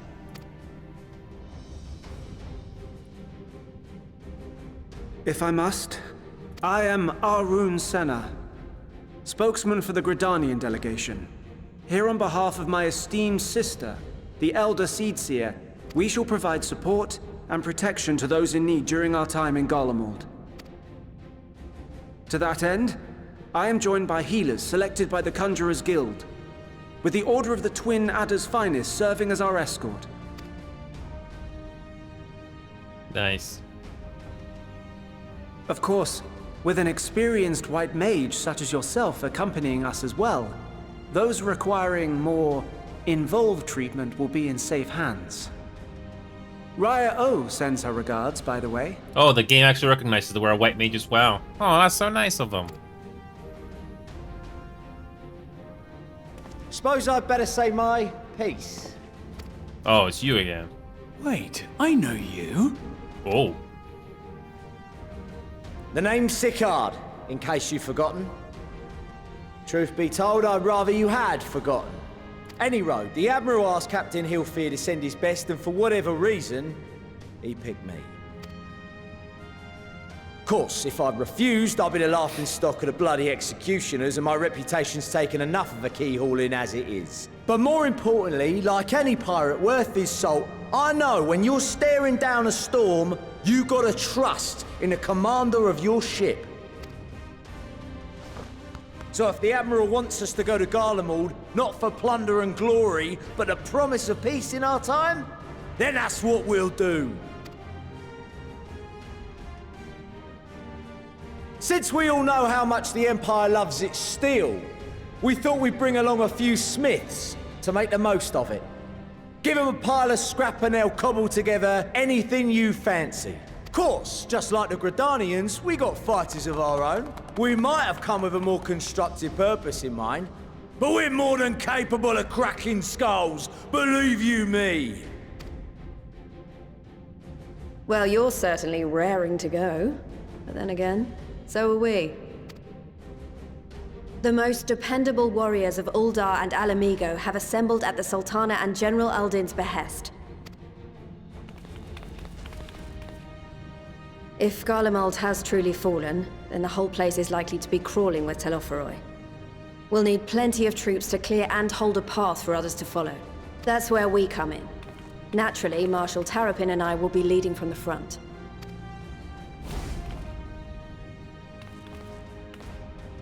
It's been some time since I last saw you in your element on the battlefield. From what I've heard, you've become pretty fearsome yourself. Master Matoya, the Avatar of Destruction. Oh boy.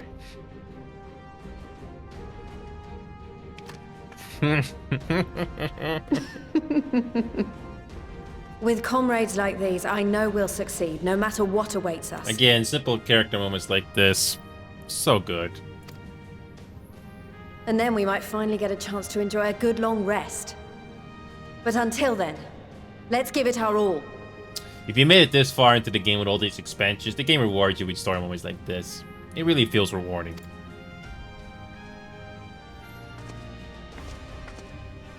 As for Ishgard, we Temple Knights have come in force to uphold our nation's commitment to the peace and welfare of our allies. Take note, Hollywood, this is how you write female characters, instead of the girl boss trope. How hard is it to do that? I don't know what to tell you. I digress, though. The bitter cold of Garlemald is a formidable enemy in of itself. Our experience fighting in ice and snow will prove invaluable in the days ahead. Accordingly, I have been designated commander of the Ilzabard contingent. I will do all in my power to provide you with the leadership and guidance you require. The four high houses, House Hylinart foremost among them, have arranged for a host of machinists to join us on our mission. Oh, I did those quests Their early. knowledge of Imperial Magitech is sure to be a great boon. They will address any problems of a technical nature, together with the smiths of Limpsa Lomitsa. There is another awaiting introduction. Lord Emanolaine? Ah, yes. Emanolaine de Forton, at your service. Oh, it's you again. Cool. Though, lest there be any misunderstanding, I should stress that I've not become a fearsome warrior while you were away. Rather, far from it, actually. My brother, in his infinite wisdom, decided this would be an excellent chance to make something of myself. Oh, and fight for world peace and all that. But, should the opportunity arise for a spot of ballroom dancing, I will be your twinkle-toed gentleman of light. Cute.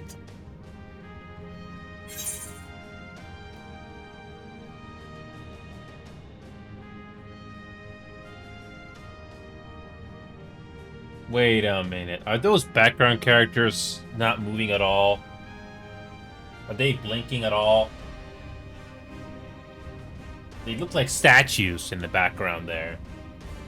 It's kind of creepy. Like, they're not even moving. I know you're trying to optimize the game, but man, they look like statues. Just creepy. But I digress. I dare say your fancy form may be all that stands between us and certain doom.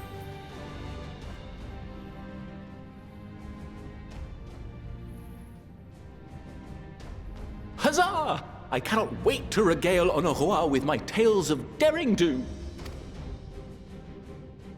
I believe that concludes introductions for the Grand Company of Eorzea. Our allies from the Eastern Alliance were due to arrive some time ago, but it would appear they have been delayed. Would that be the shinobi of Doma? Actually, they've been tasked with relaying messages back and forth between the various Eastern nations. According to Lord Hien, however, an equally capable company of warriors has been sent in their stead. Out of my way, you preening fool! Cool. Oh, it's you guys.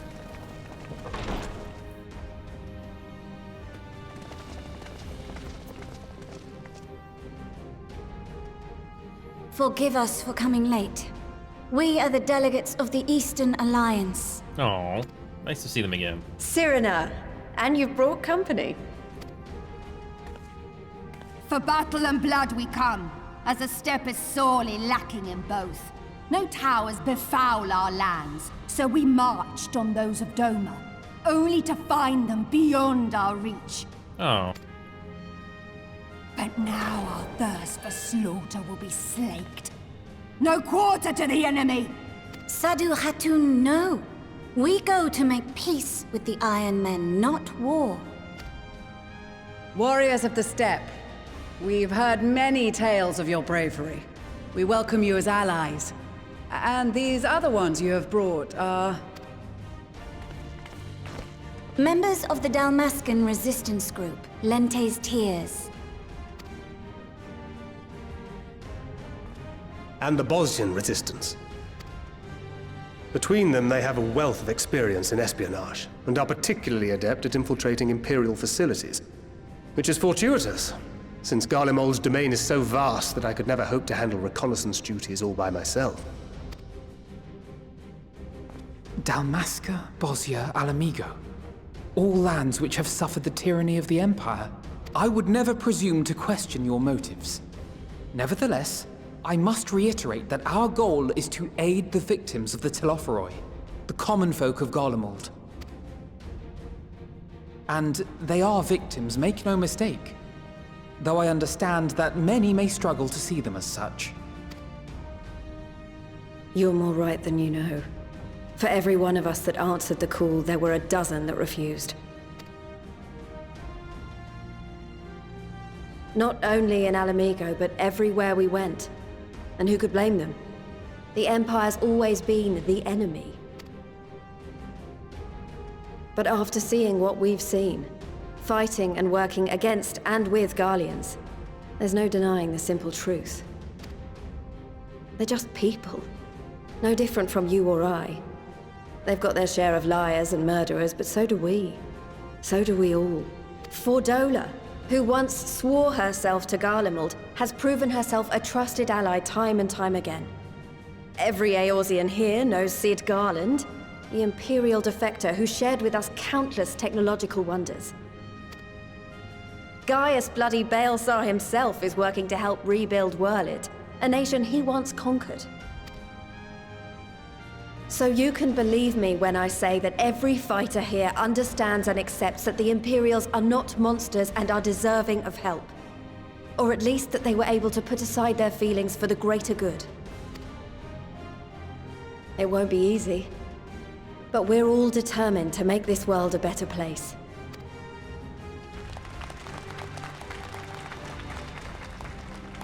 What lingering concerns I may have had were clearly unwarranted. I agree with everything you said wholeheartedly.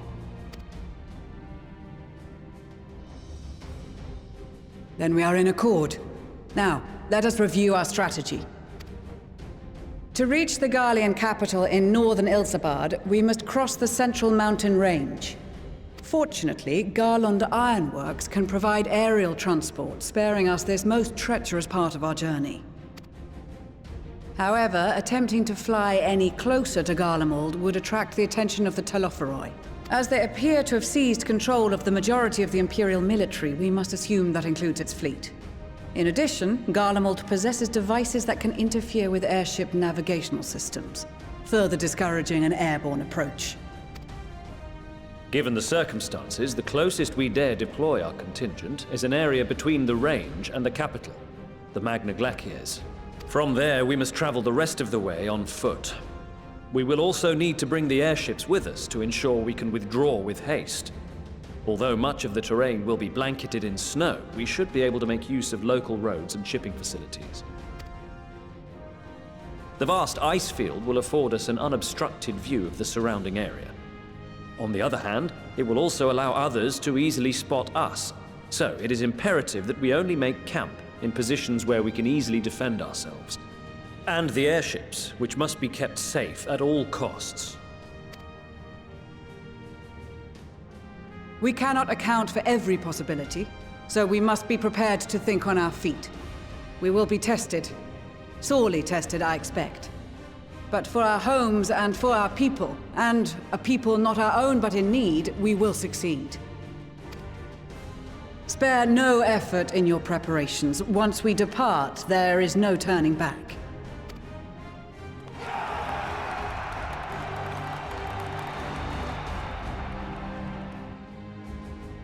One of the best cutscenes of Endwalker so far, without a doubt.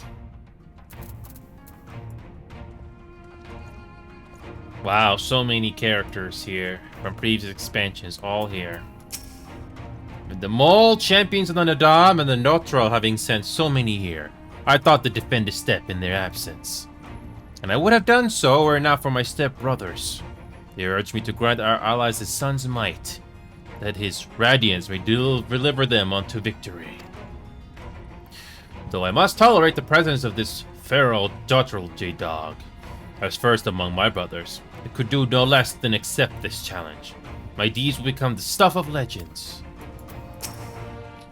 I care not for the Iron Men, or their troubles.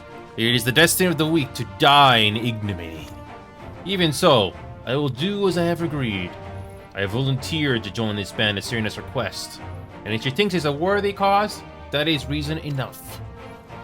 Though we hail from different tribes, our bond has grown strong of late. She is much better company in a hunt than any of the Steppes Oathfish men could dream to be. I'm glad to see you well. Grandmother was worried for you. The night I agreed to come hither and join the contingent, the gods sent her a strange dream. 2 suns, one burning red, the other frozen black. Closer they circled, closer and closer. As they danced, the world fell to ruin. In blinding chaos, she spied blackened silhouettes and knew at once that one was yours. Yet, We knew not how to interpret this dream, save as a sign that great danger awaits. But whatever lies ahead, I will walk with you, traveler. This is extraordinary. To be in such company, the finest our allies have to offer. With comrades such as these, we are bound to succeed, I am certain of it. I did not expect to see the other former Zudragoon here of all places. As he well knows, I am not one for verbose greetings. We shall instead let our lances do the talking once we are on the battlefield. Then we'll see if the other has been diligent in his training. We've been part of joint military operations like this before, and with far greater numbers. But for some reason, this feels very different to our previous experiences. Despite having shared little more than introductions, there's already a palpable sense of camaraderie. I was half expecting to find the man who taught me red magic amongst our number, but he's nowhere to be seen. I suppose he's had his share of unpleasant experiences with the Empire, but so have we all. Perhaps there's some other reason. Well, in any case, I have a feeling I'll see him again once this is all over. I'm sure he'll be pleasantly surprised by how much my swordplay has improved since we last met. Blessed are we to have made countless steadfast allies on our journey's course. Indeed, we are joined today by many new acquaintances, who in time shall come to call our comrades, and mayhap friends. I have close ties with the scouts of the Eastern Alliance and the various resistance groups, and they're an absolute joy to work with. Our prowess has finally been recognized by the Order of the Twin Adder. Naturally, Gaidalot is also here helping us. While his abilities as a bard is unmatched, I do worry about his judgment. However, you need not. I shall be keeping a close eye on him, I promise. Let me have a look at you. A touch nervous to enter the battlefield, perhaps? Well, I shall be out there alongside you as a Temple Knight serving with your fine van. Though I may not look it, I was the Azure Dragoon once upon a time. So you can rest assured I will give all that I have in the coming fight. Certainly won't be shown up by you or Stinian. If it isn't Inio, this thanks in no smart part to you that the manufacturer's future is looking brighter than ever. My friend, I am pleased to report that I and a handful of my colleagues have been selected to join the contingent. Ere the expedition has ended, even the Temple Knights will be singing our machinist praises, once they have borne witness to not only our mechanical proficiency, but our combat prowess too, of course. Well, well, if I had known what a social gathering would turn out to be, I'd have dressed for the occasion. Still, this seems the perfect opportunity to mingle with the other guests. Would I be correct in assuming those ladies over yonder are Serenas that do the step? Perhaps I should introduce myself, though. I don't much look like the fellow with the enormous axe. I cast my lot with the Populares to bridge the divide between Garlemald and her territories. That all may be united in common cause. But where we disparage as a radical element, dissenters looking to destabilize the Empire from within. Many friends and even my parents perished in unfortunate accidents. I too would surely have met the same fate had I not defected. Nevertheless, I still dream of equality and peace for us all. As the world itself stands on the brink of collapse, I hold out hope that one day that dream will become reality. I've led troops into battle many a time, but never a unit with such a diverse range of talents. While I've been briefed on their capabilities, I expect you can provide additional insight into their strengths and weaknesses. I appreciate any advice you may have. In case you're wondering, Ishiva will be staying behind to defend the 12s with my sisters. She was of the opinion she would make a useful addition to our contingent, and was eager to make good on her vow to accompany me as well, which was flattering, but ultimately, it was decided that her skills would better be put to use to keeping our homeland safe. I'm of course obligated to share with her every detail when I return.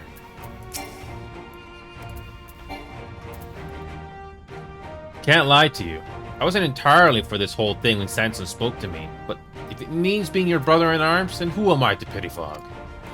I shouldn't be so hard on him, I suppose. This Bard unit is quite impressive, really. Yes, one must give credit where credit is due. Rather uncouth for one to do otherwise, after all. Greetings! The time has come for us Marines to show our valor upon the battlefield. All who see us will know of our name and quake before our might. To victory, come hells or high water! Till the Empire fell, Garlands were the only ones who was allowed to impose tariffs upon its sea. Weren't easy pickings, but I made myself a pretty guild. Since they've been so generous to me and mine, perhaps it's time I returned the favor and gave a little something back.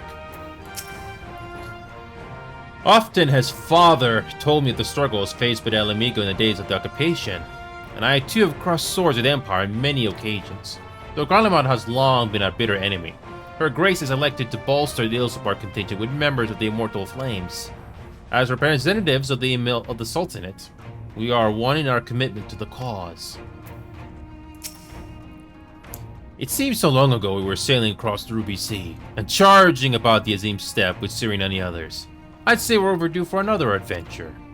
It brings back memories to see so many familiar faces. We've been through so much together. Good times and not so good. I expect Garlemald will be mostly the latter, but I like to believe we'll look back on these days more fondly in the years to come. But for that to happen, we'll have to make it out of this alive. Don't you die on me, right? I'm so glad I found you. I have for you a letter from Master Hammond. Let's read it together, shall we? Now let's see here. I have every confidence that your fist shall bring the Telefroi to their knees. And should you espy any beautiful maidens thereabouts, perhaps sing to them my praises. Charming, Master. Well, more fool for me thinking that letter would contain something actually inspiring. Let's just forget this note exists and focus on the battle ahead. We came quickly as we could. We will follow your example and devastate the Telefroi with the full extent of our powers. Or enough for your brothers, Boozy. We will return soon enough. I'm here representing the Marauders Guild, and it's my job to keep the Smiths out of harm's way. Mind you, with them Chimera of theirs, they can put up a fair fight themselves. With a bit of luck, this will be all over done with before you know it. Maybe when this is all over, you could pay the Axemaster a visit. He still tells all the new recruits about the time he killed Kujatan avenged the boy's parents. I remember like it was yesterday. And here we go, Stola. Besides the delegates assembled here, the Amalja and several other tribes offered to send troops of their own. Unfortunately, due to their physiology, many would struggle simply to survive in the harsh climate of Ilsabard. They would also likely prove tempting targets for abduction by the Telefroi. All things considered, they can better aid the cause by bolstering our defenses in Eorzea, though their eagerness to do more than's been noted. We few shall have to suffice.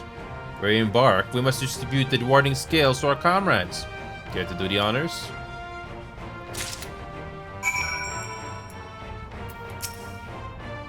Yes. Yep. Yep. Yep. Yep. Yes.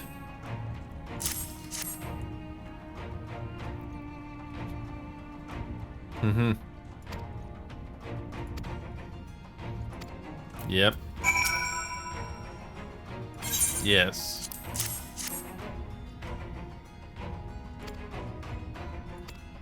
Mm-hmm.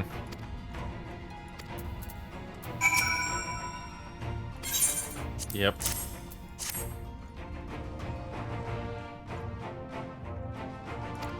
Yep. Yep. And finally...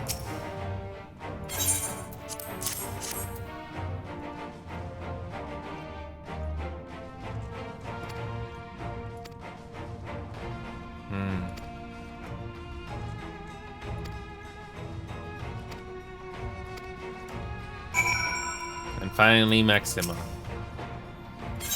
Yes.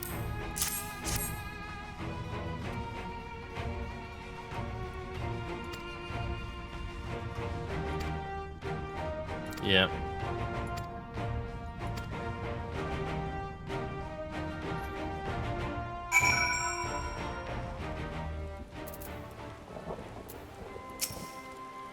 Preparations? I got my armor and my lance. What more could I need? Since my revival, I've been lax in expanding my limited wardrobe. Think we have time for a quick trip back to Ultraland? I recall a rather fetching coat. It's something of a constant refrain to require warmer clothing. My present garb may be lacking, fur color notwithstanding. Concoctions to fortify the flesh against wind and cold are commonly sold in olden markets, though they are of dubious provenance and efficacy. It is said, however, that in recent days the Alchemist Guild have produced a tincture capable of such a feat. May have the achievements of their Tavarian counterparts that spur them to action, that they not be put to shame. This coat is quite warm, but has something rather thicker for occasions like these. There's no telling how long we'll be out in the open. And we can't go starting fires willy-nilly if you want to avoid detection. If you have anything you still need to take care of, you better see to it now.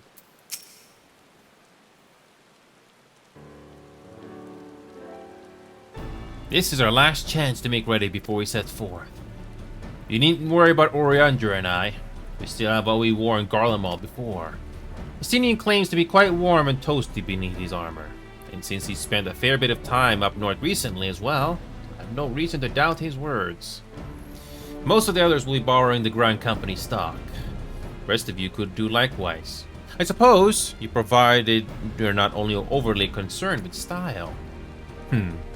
Not to put too fine a point on it, but I wouldn't be seen dead in one of those ridiculous overcoats. If only I had time to find something to my liking. Is that the craft signs in need of a tailor, I hear? It's the Taro again. But how? I have my ways. Oh yes, indeed. You thought you could sneak out to Ilzabar without telling me? Ha! Nothing escapes my notice. Now, you will wear these garments I made for you, whether you like it or not. You never cease to amaze. But why do you need a new outfit as well? Wait, are you coming with us? What? No, of course not, silly. It's all in the name of fashion. Rather, the pursuit of the highest quality fashion. Besides, how can I expect others to wear my creations if I've never worn them myself? I did have one other thing to share. Aramis and Blumwida have finally returned from assignments in the faraway lands. They'll be staying at the Writing Stones for a while. Keep an eye on events throughout the Eorzea. Since they'll be running things back at headquarters, I was wondering if I could lend a hand in Charlayan. Oh, why not? You can keep company in the Baldesian Annex. Yes, we'd love to have you there. And I heard Armgus and Blumwida did a fine job carrying on in our stead when we were lying comatose. With them in charge of the Rising Stones, we have nothing to worry about. My thoughts exactly. Also, while I'm confident you won't go collapsing again, because there's someone who shall remain nameless in a position to when you saw another world, if anything similarly disastrous were to happen, I'd be well positioned to do something about it. Anyway, I've got a few things to take care of, and then I'll make my way to Charlayan. I really do hope these new clothes are enough to keep you warm in Garlemald. It's not much, but it's the only thing I can do for you, other than pray for your safe return, which I will, every day. Let's not keep the contingent waiting any longer.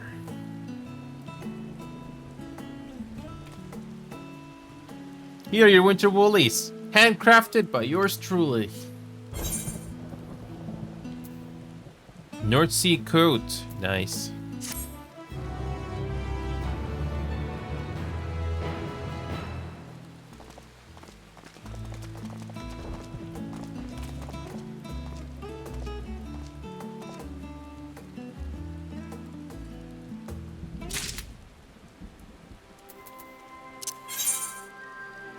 Okay. Okay, put that there.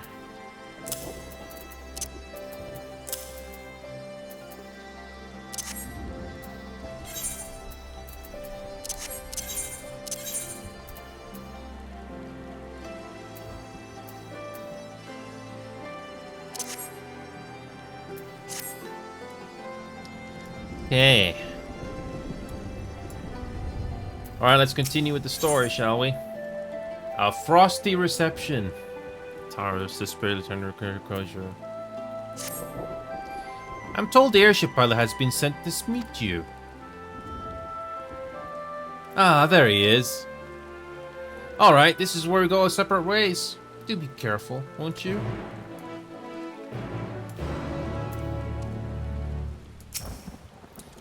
It's an honor to finally meet you. We, the Garland Artworks, will be ferrying you and your contingent across the mountains and into Garlemald. For many of us, it'll be something of a homecoming. Our illustrious founder was only our most notable Imperial defector.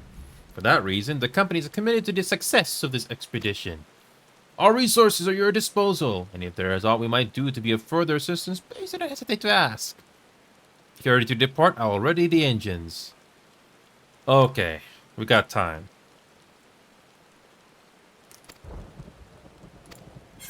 Okay, we're gonna have to use a tank. Let's go warrior. Yeah, let's do it. They're gonna need healing.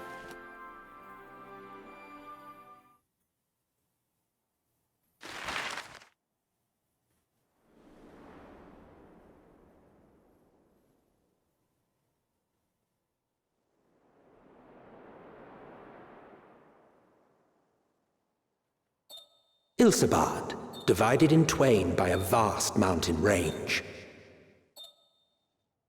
Those who would traverse its jagged peaks face peril at every step. But why go by foot when one can simply fly?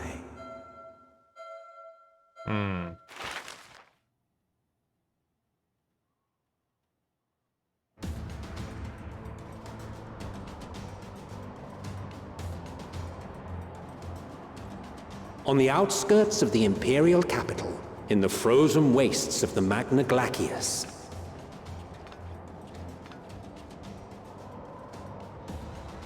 the winds howl in icy protest, as if to warn against further trespass.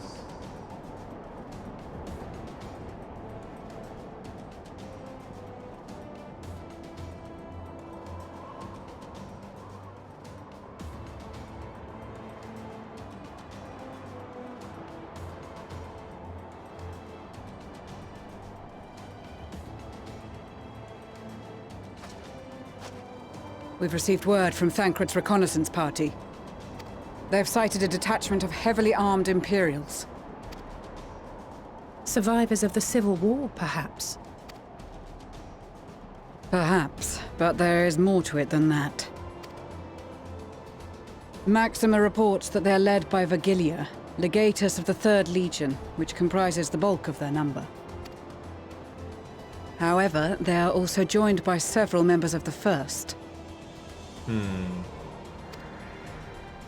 From what I recall, the 3rd Legion fought for Nerva in the War of Succession following Varus's death.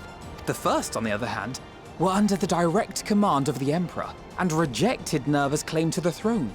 These legions were enemies. Indeed. In fact, our sources claim that it was a conflict between them that sparked the Civil War. Yet now, these former foes cooperate to defend a ruined Garlemald from invasion. Then it is all but certain they have been tempered. So, what's the plan? If me and my crew is out reaving, we charge straight in, no messing about. But that ain't what we're here for. Quite right. Soldiers or no, they are people of Garlemald, the very ones we have come to aid. Direct confrontation is unavoidable. Nevertheless, we must make every effort to limit casualties on both sides. Rather than kill them, I would remove them from the field. How so? Savage beatings, disarmament, and imprisonment? Not impossible, but easier said than done in the heat of battle. Having observed the opposition, I imagine Thancred had something to suggest? He did. He and the other scouts have already infiltrated a supply depot some distance beyond the Imperial detachment's current position. Stored within is a stockpile of Magitech armaments. And once we give the signal, Thancred's team will destroy them all. In so doing, we will deprive frontline troops of materiel, and likely force the detachment to send men to investigate. Divide and conquer. Not a bad idea. Once the scouts have finished their preparations, we will split into 2 groups. The first will form the vanguard, while the other brings up the rear with our supplies.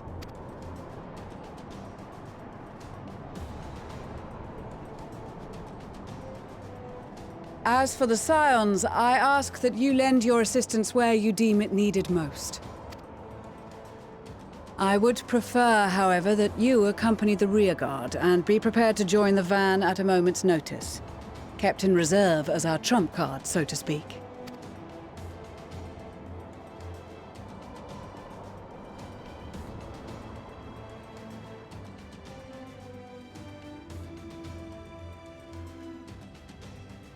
Meanwhile, at the Imperial Supply Depot...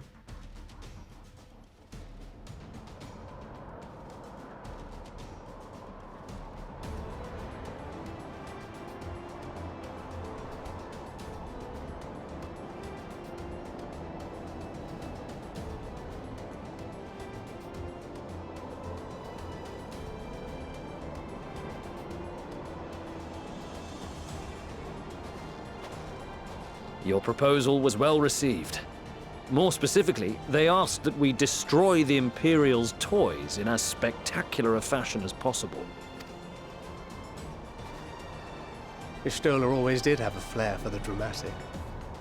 She's not an easy woman to please, but I shall do my best to satisfy her thirst for fireworks.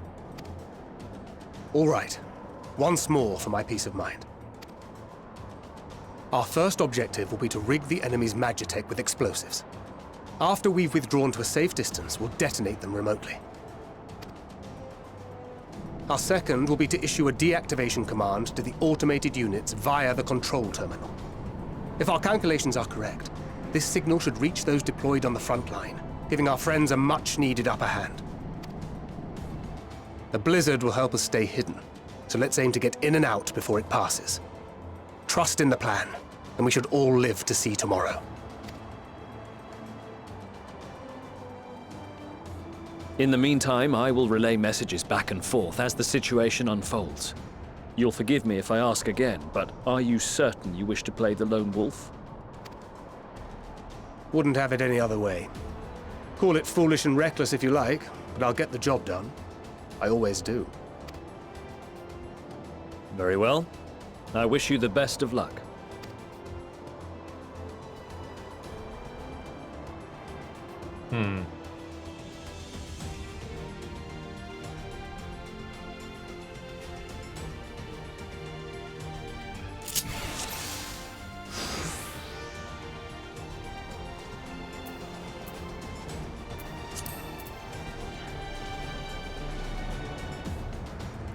Okay.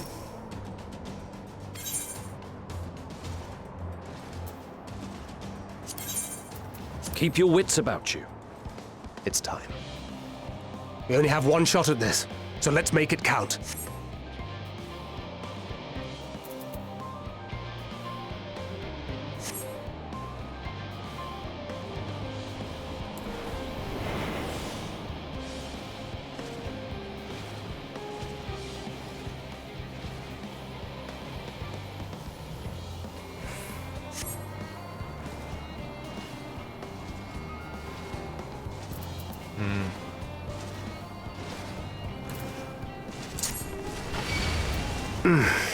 Must be losing my touch.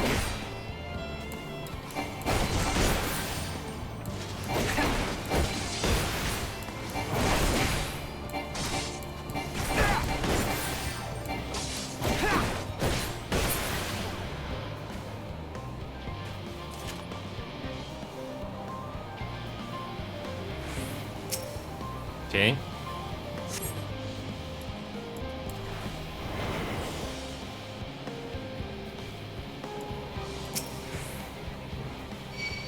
Damn, spotted.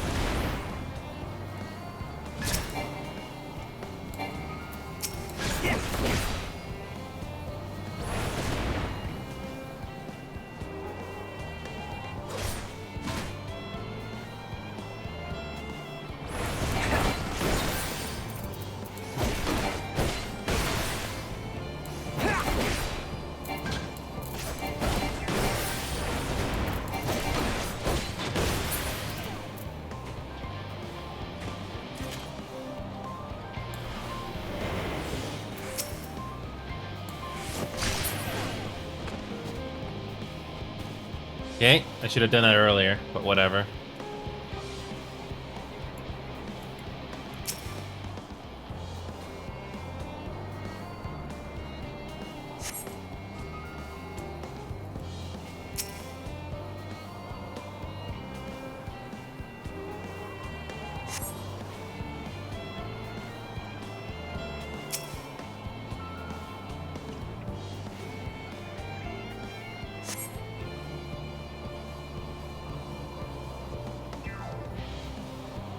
Okay.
Okay.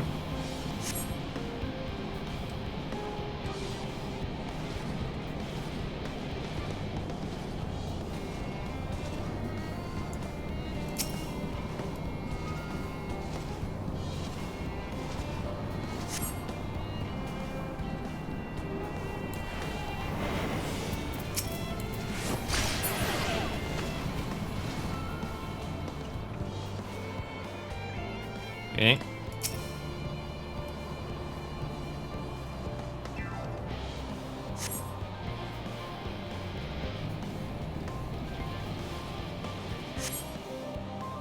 Okay.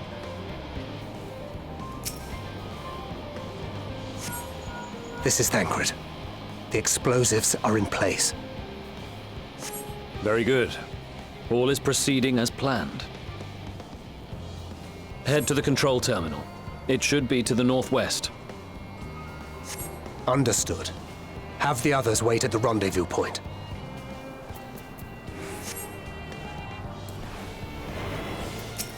Okay.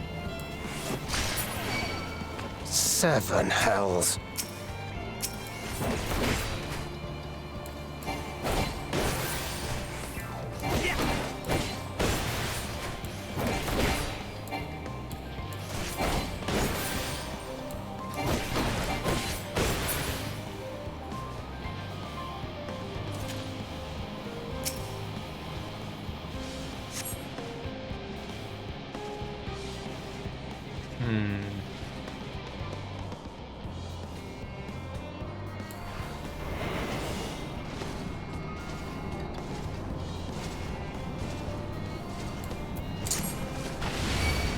Damn, spotted.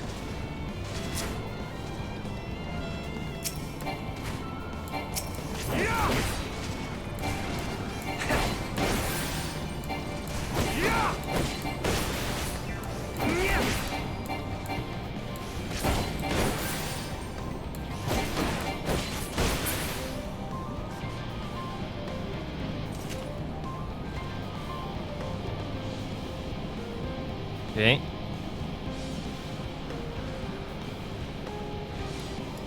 So you have to do a stealth mission. Could be worse.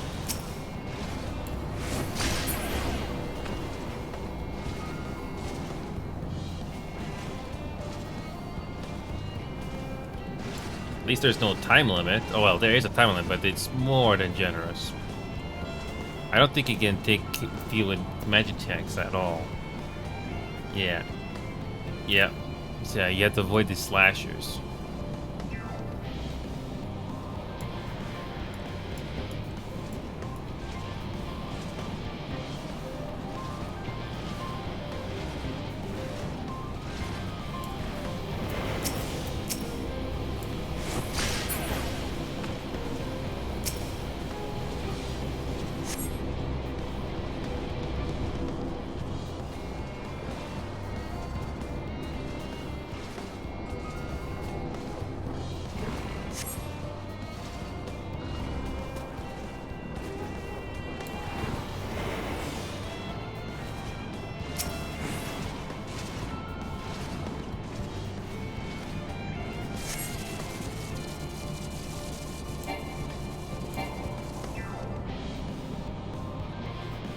Okay.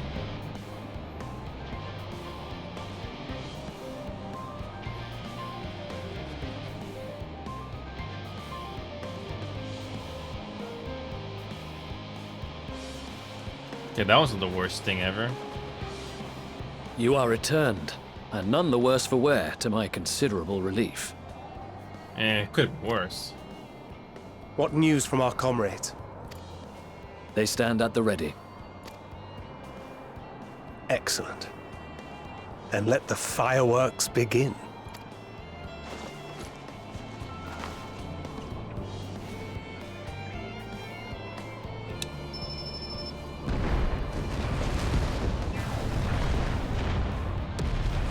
Cool. So, a few moments later, at the rear of the Ilsebar contingent supply caravan.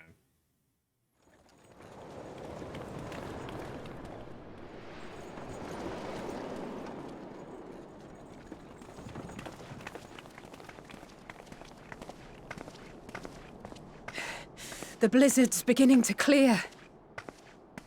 The Vanguard should be engaging the Imperials any moment now, if they haven't already.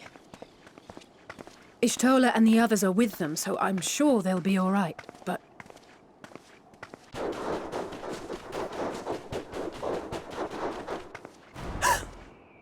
Wait! Something's coming!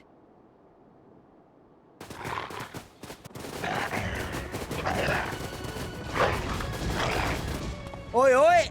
Looks like we ain't the only ones who sent out scouts. Keep them away from the carriages! We lose those, and we're as good as dead!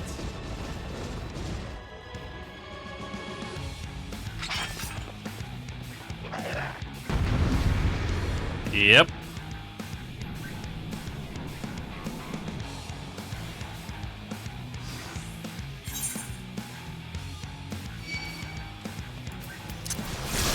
Fighters! Protect the others!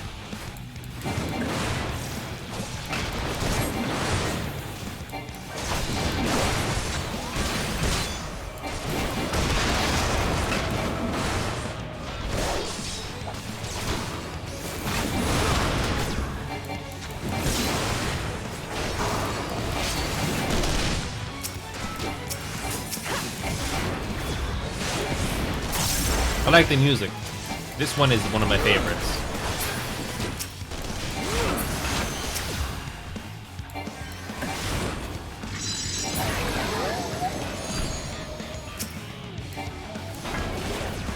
We got this.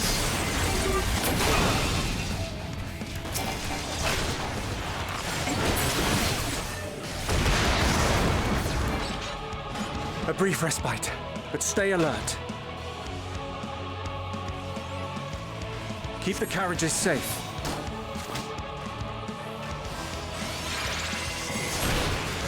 I like the music.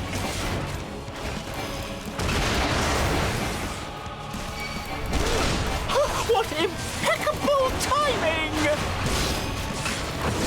Fear not, friends! The savior of Ishgard is here! This is fun. Hey, it's better than that stealth section.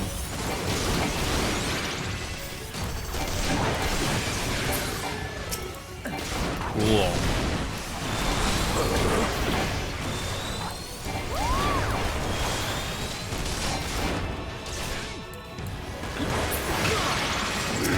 Oh, this is fun.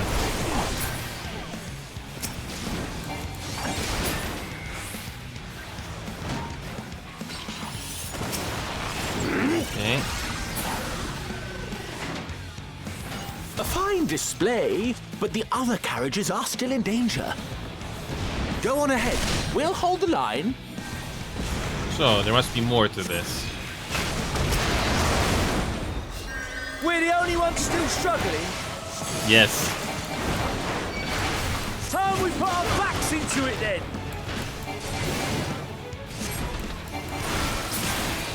I've been itching for a good scrap.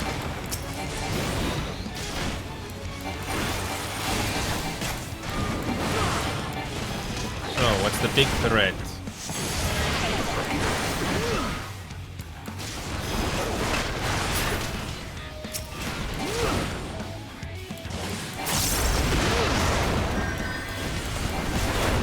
Cool.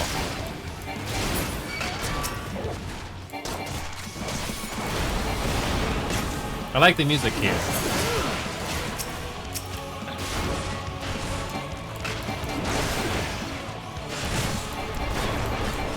Cool.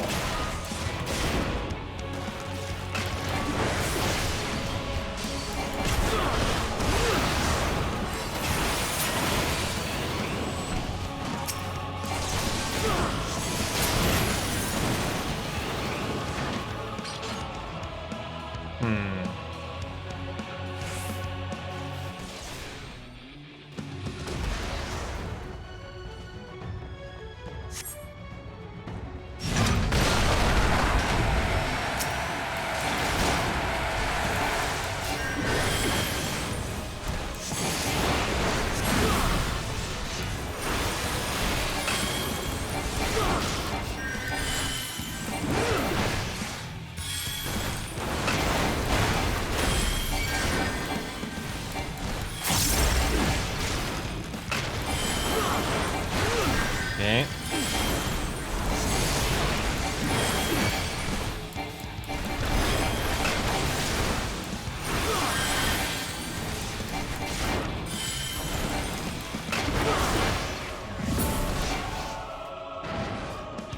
You lot all right back there? We're fine. I'm ready for more. Nice. Hear that? There's more. Get to the front and turn the tide.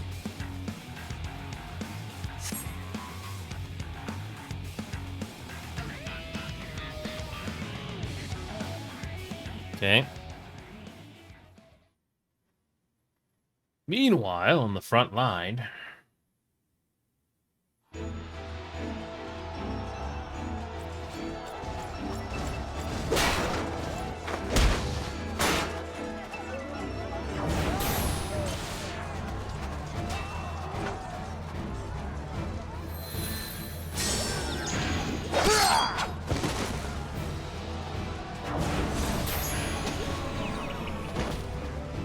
Removed from the field was not a euphemism for enthusiastically murder. It's nothing that won't heal in time. The trouble is, their tempering has made them utterly fearless. Subduing them would be easier if they had the capacity to submit in the first place. Well, this is the path our young charges would have us walk, and that we all agreed to follow. You knew it would be hard, yet still you pledged your lance, did you not?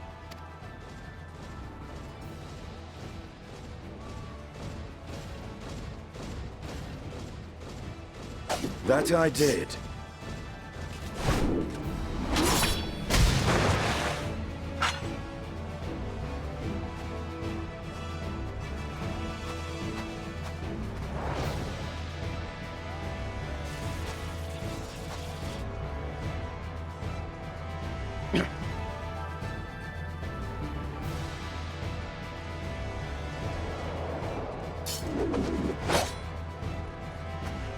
That's for Gilia. Damn it. I need to help the others take her down. There's no end to them!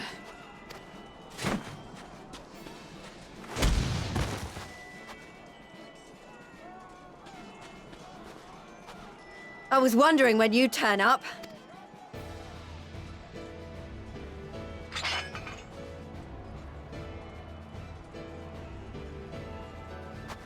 There's no stopping us now. Come on. Let's show them what we're made of. Okay. The fight goes on, as expected.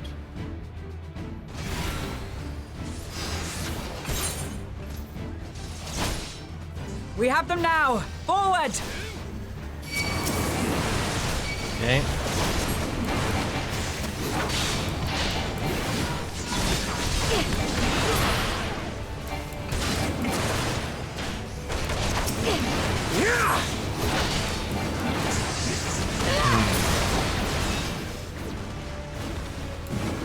Right!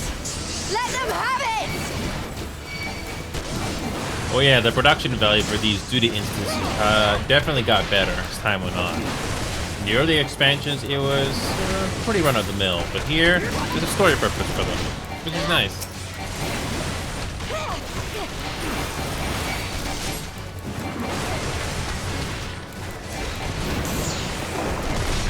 As a raging bull!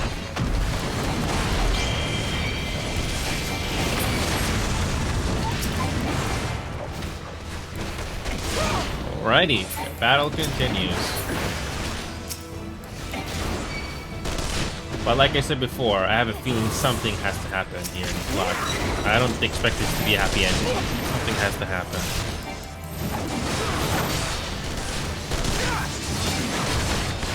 Alright.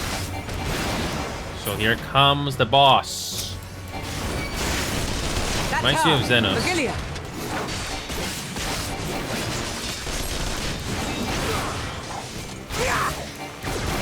Do not fall behind!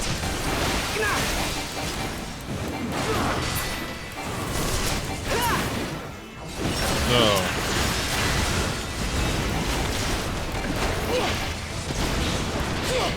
Reminds me of Xenos. Reminds me of Xenos. It's a long fight with a lot of health, and the outcome of the battle is very predictable.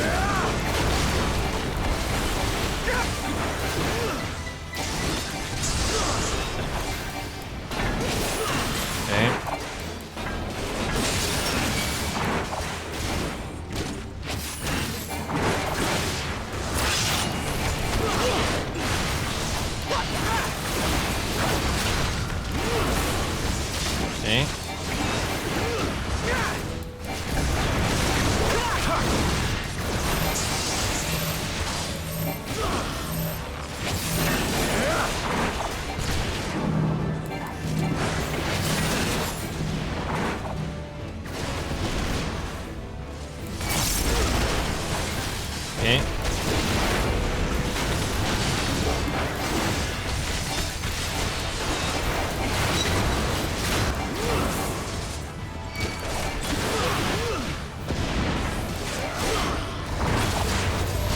Is everyone all right?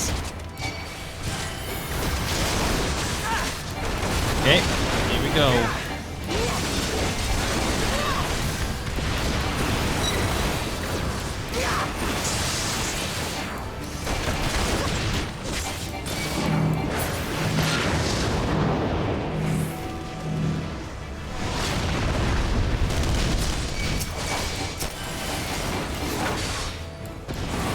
Kneel or die! Okay.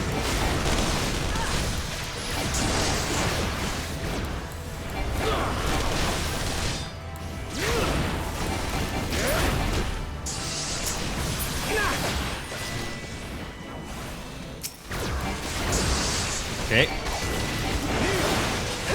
So far, pretty basic mechanics. I'd rather do this than that stealth mission.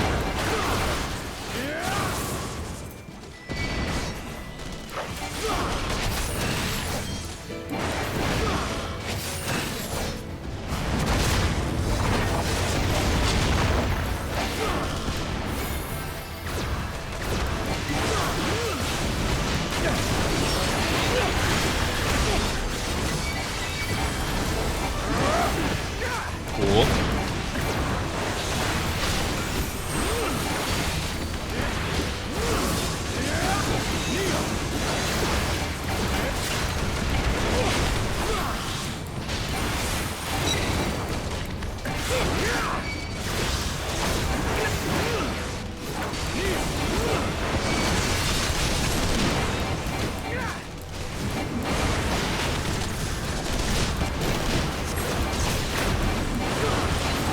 Okay.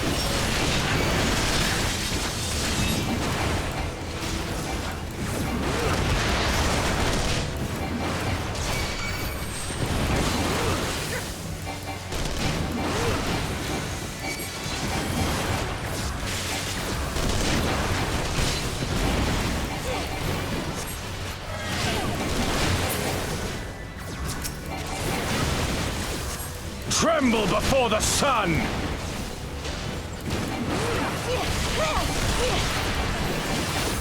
Okay. May your screams fill the air!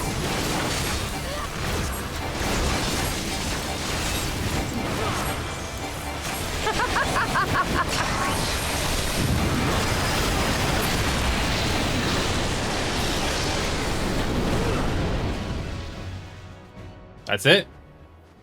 Nice. Okay. So.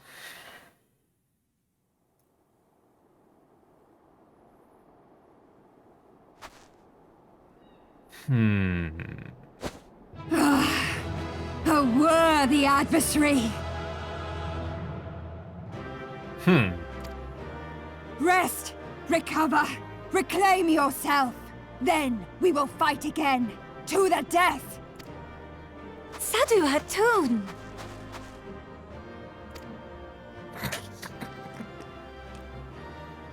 That was the last of them.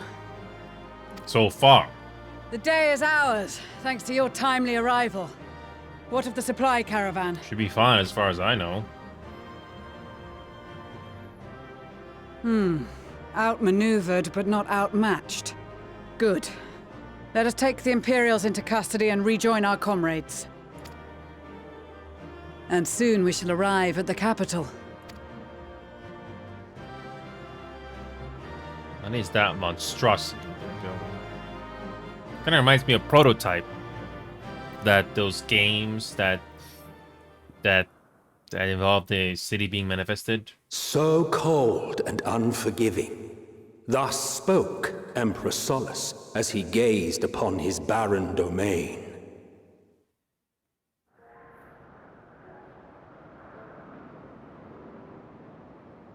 "800 years it had been since the Garleans first set foot here. Bested by the Kavosi after centuries of war and driven from fertile southern pastures into the blasted northern wastes.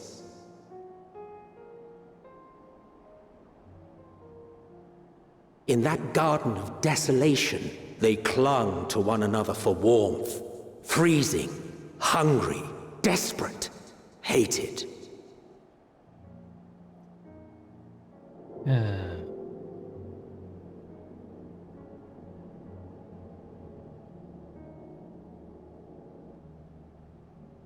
The chosen forsaken.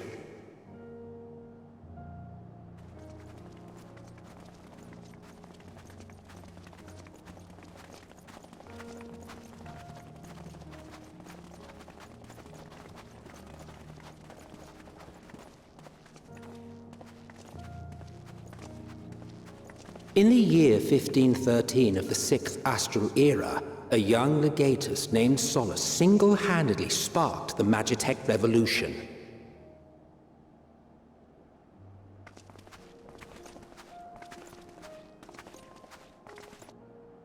How did he conceive the machina that feed on ceruleum? Once a common, soft-spoken soldier, how had he so quickly ascended through the ranks? Like so many others, those who knew the truth are gone. Taking in the capital with his eyes for the first time, I recall thinking to myself, far colder on the earth than in the heavens. Yes, far colder indeed, bitterly so.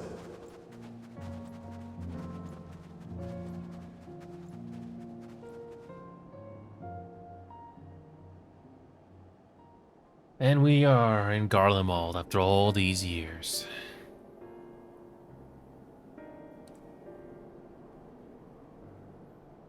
Not so much as a whisper.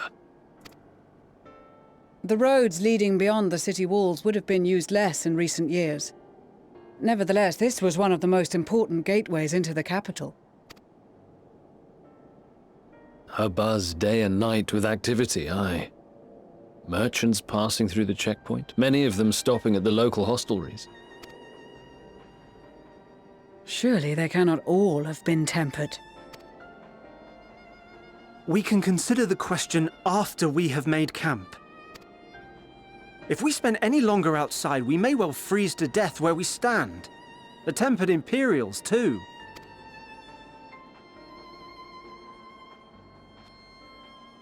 This will be our temporary base of operations. Secure shelter for ourselves and the injured, and dispatch scouts to survey the surrounding area.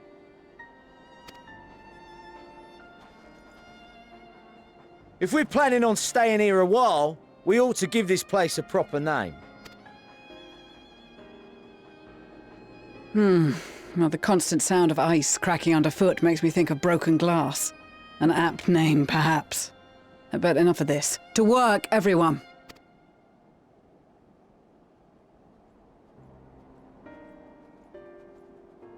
Yes. Oh boy.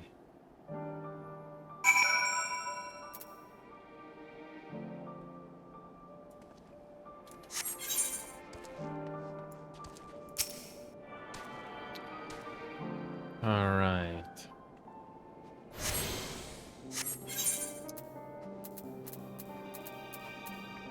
And we finally made it to Garlemald. Yes.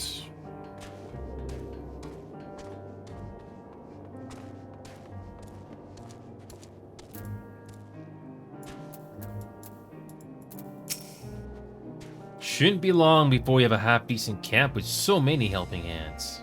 I was concerned the snow might hinder our progress, but our Asgardian friends are used to working conditions like these. In spite of the obstacles we've faced, our plan proceeds apace. Just a little further and we will reach the capital itself. Still, we mustn't get ahead of ourselves. As soon as the camp has been made fit for purpose, we'll discuss our course of action with Lucia. Do you mind asking Istola and Graha to join us in that building to the northeast of the camp? Alyssa and I will meet you there.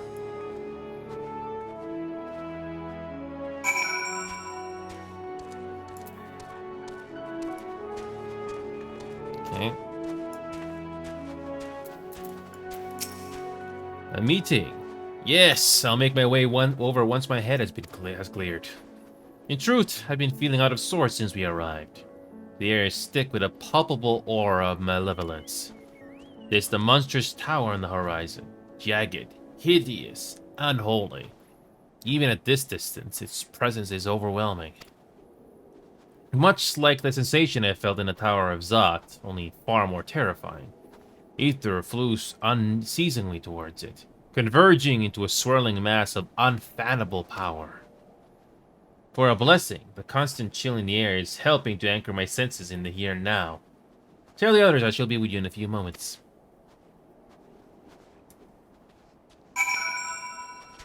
Okay.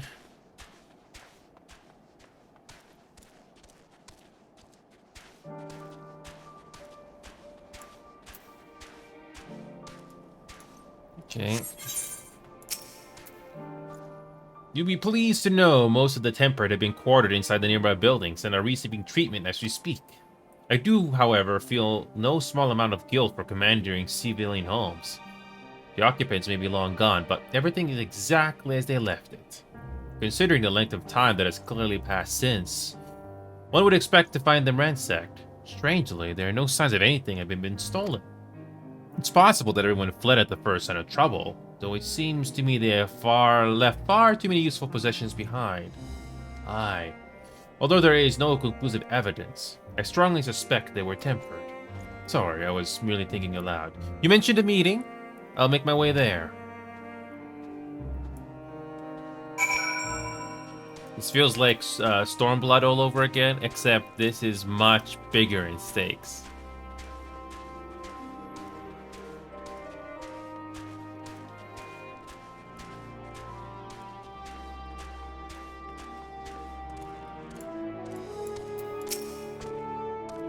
Virgilia is in our care, along with the rest of the Tempered.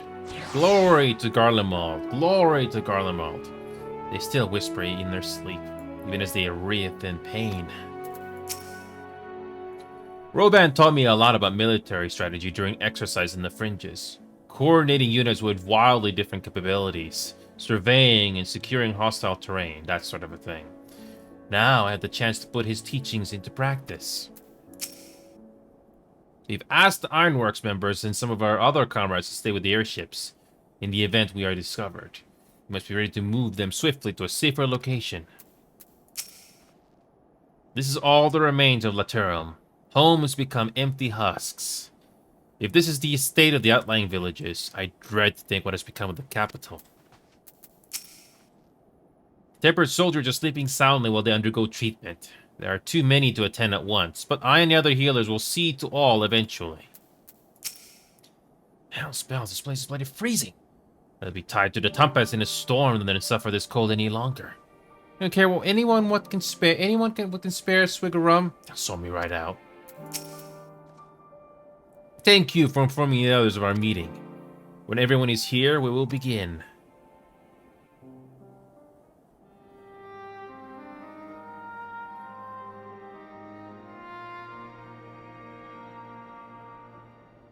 Our present situation is as follows.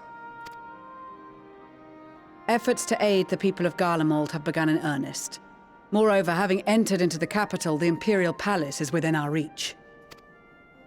But before we proceed further, we must learn what has befallen this city, for therein lies the key to understanding and combating the Telophoroid's designs.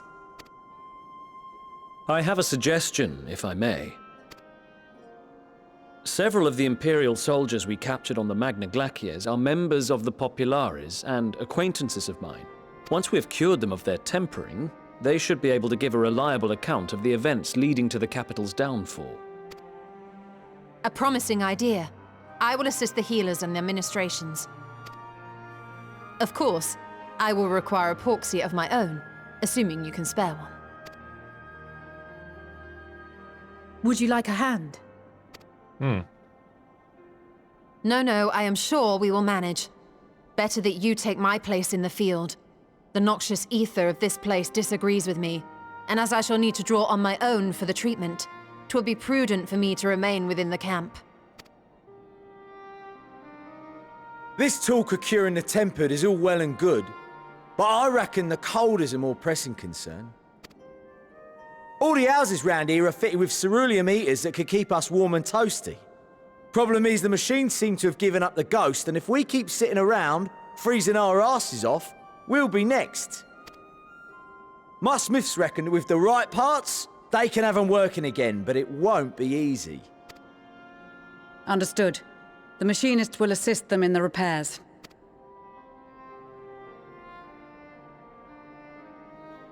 The rest of us should either stand watch or survey the area.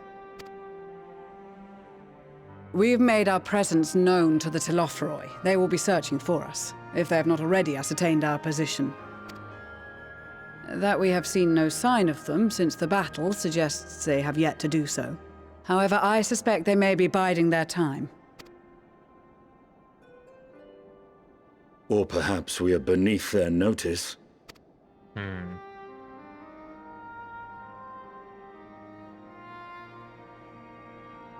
In any event, we'll find no answers standing around here. Urianger, Estinian and myself have visited Garlemald recently, so we'll lead the reconnaissance efforts. Perhaps bolstered by a few Bosnian and Dalmatian scouts from my previous excursion for good measure.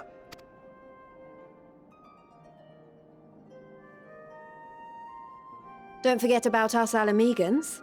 We have experienced scouts of our own. Well now, this is turning out to be a rather sizable team. With such numbers, we should be able to cover a wide area with relative ease, including that surrounding the Imperial Palace. How about you, Graha? I have a feeling we'll find a use or two for that vanishing spell of yours. 'Twould be my honor to be of service, though I doubt that you of all people need rely on my tricks.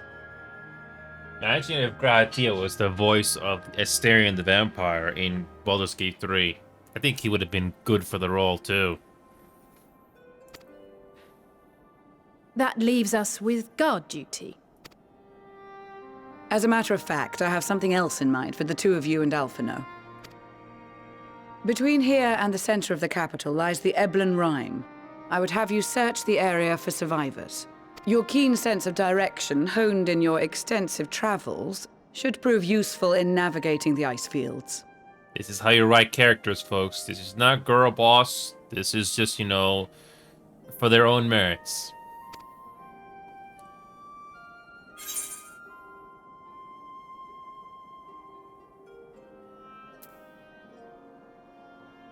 And let's do some jokey stuff. Ice fields! I love ice fields! Oh wait, no I don't. Let's just do... Let's just do a little jokey. As ever, you do not want for enthusiasm.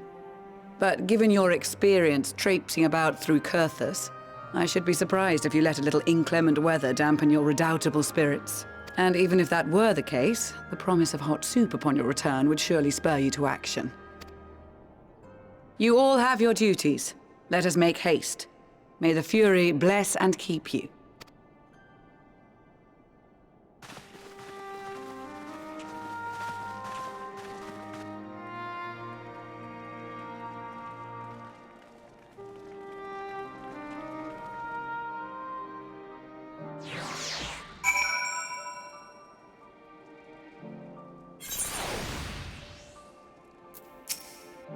I never thought myself much of an explorer, though I suppose my adventures have taken me to all sorts of strange and distant places. With that in mind, traversing an ice field should be a simple feat. There's this odd perception that these guardians have lived their whole lives in the snow. But it really wasn't that bad before the calamity.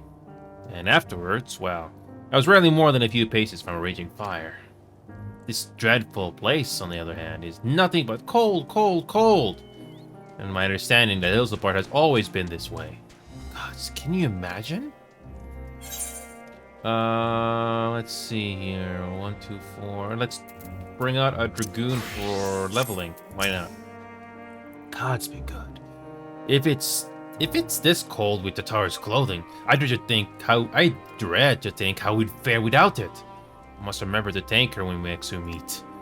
It makes me realize too that while the people of Garlemald have spent their whole lives in conditions like these, even they'd be hard-pressed to survive away from the warmth of their homes. If there are any survivors, we must find them, and quickly.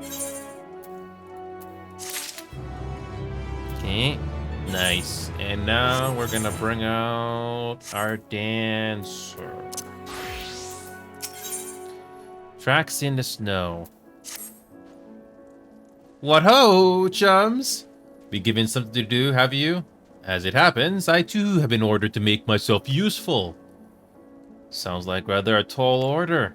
Ahem. Since you ask, we're to scour the Iblan Rime for survivors. What? Want to run ice fields on the off chance you'll find someone? It'd take forever to finish the job without the benefit of my expertise, or more specifically, my telescope. Come, friends, I didn't know just the spot to begin our search. Okay. I'll probably regret this, but we may as well humor him. Okay. Okay.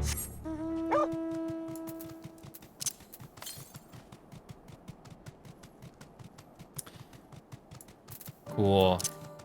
Yeah, this reminds me of Querthus quite a bit.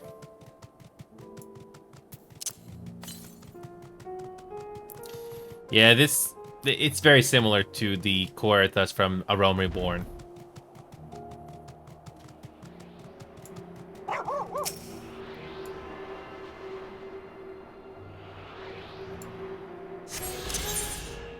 So, yep.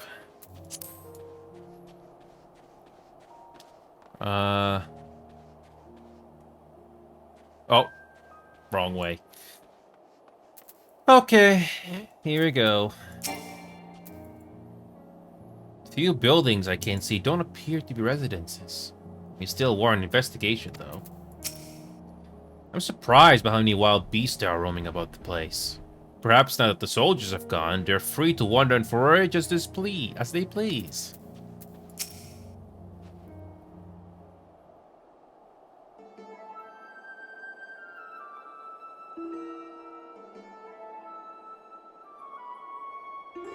I spy with my little telescope. A massive sheep thing? Or maybe it's a cow. Not that we're after either way. Is that anything current? Ah, no, just a wind sprite. Oh, Other than that, it's all snow, snow, snow. But lo, what do I see over here, you hillock? There's no mistaking it. That's a girl. A survivor? Show me. Over there, behind that tree. It looks like she's running away from something, though surely not us. She wouldn't even know we're here unless she had a telescope like mine. All I can tell is that she's wearing a pale green dress, or rather fetching one at that. She'll be long gone by the time we get anywhere near, but we should be able to follow her footprints. I'll let Lucia know where you're heading. Oh, and take these warming tinctures with you.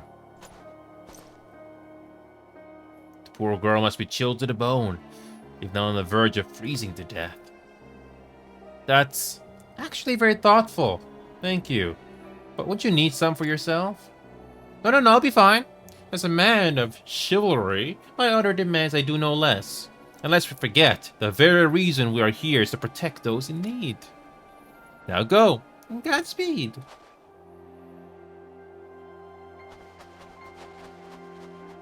Okay.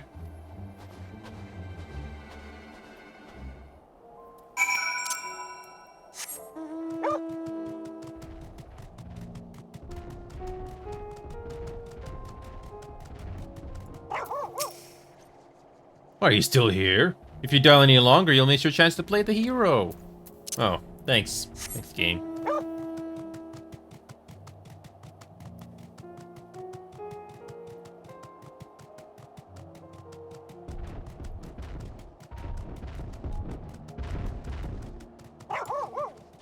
Okay.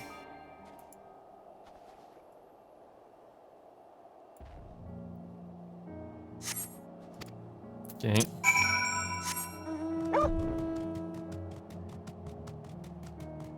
Okay.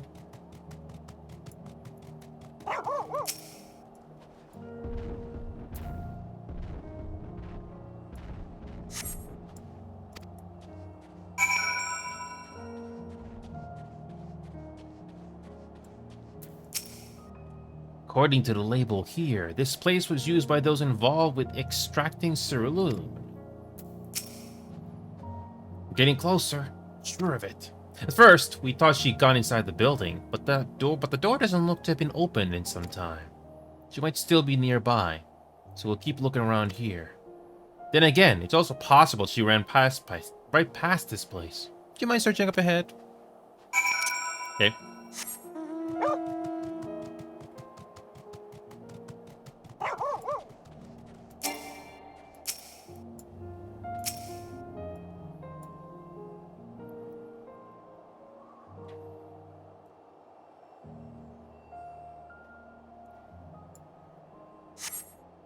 Hmm.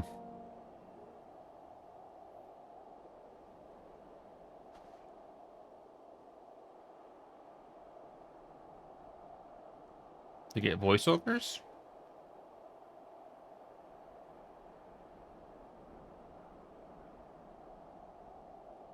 Hmm.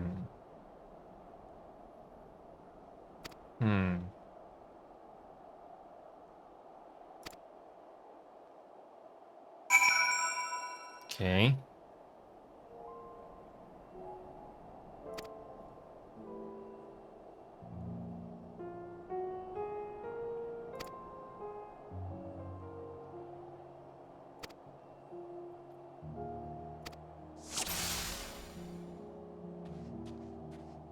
Hmm.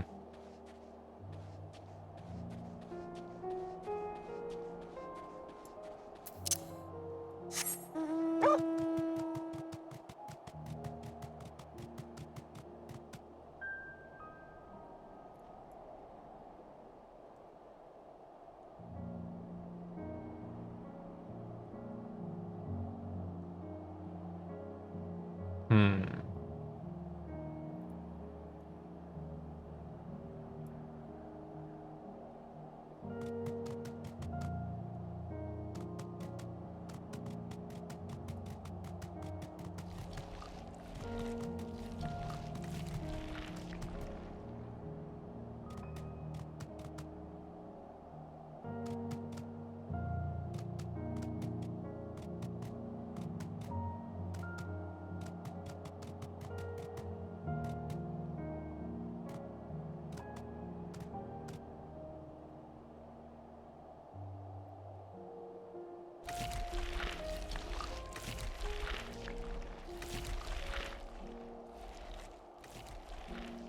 I think I remember seeing this in the patch notes when Endwalker was still the latest expansion. It makes it perfectly clear how far it is, especially if you got other people in the area.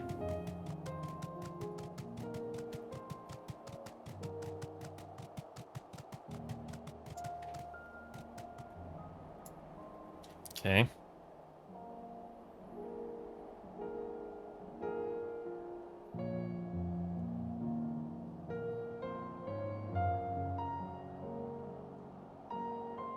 Hmm.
Okay.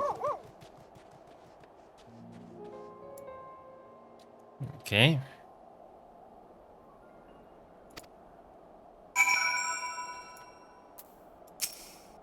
Okay.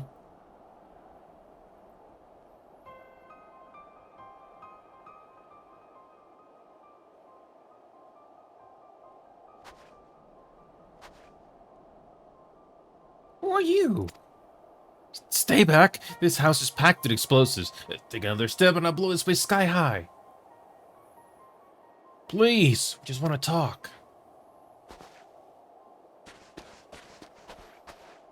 I'm Alphinote. This is my sister, Alize, and our good friend, Inio. We have no intention of hurting or taking anything from you or anyone else. Give you my word. We and our comrades have come to provide aid to the people of Garlemald. Aid? You savages are the ones responsible for all of this. You did this to us. We didn't. I promise you. One of the other reasons we came was to find out what happened here, in fact. The Telephor are the ones to blame. They're the ones who laid waste to Garlemald, and they won't stop until you've destroyed the entire world. They're the enemy. Our enemy. On our way, we encountered Imperial soldiers who had been made their thralls. Those poor souls are now in our care. We're striving to cure them of their affliction. You're the first person we have met who hasn't already enslaved. How were you able to escape the Telefor's influence? Are there any others like you? I'm sorry, I don't mean to overwhelm you. Let's start with introductions. Can you tell me your name?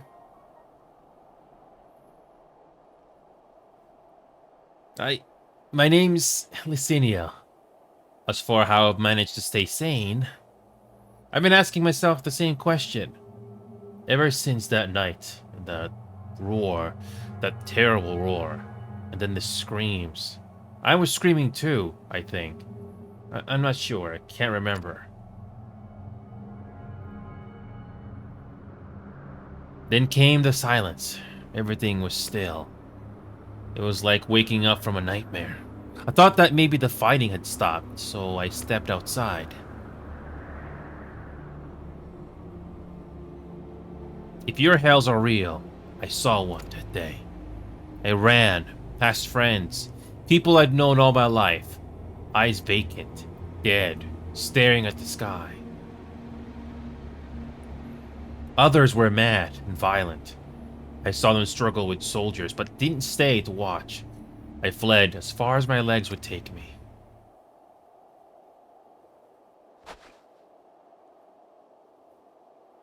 Do you have family here? Is this their home?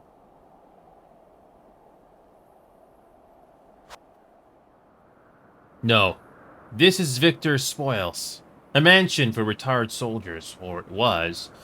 But now me and a few others are, borrowing it.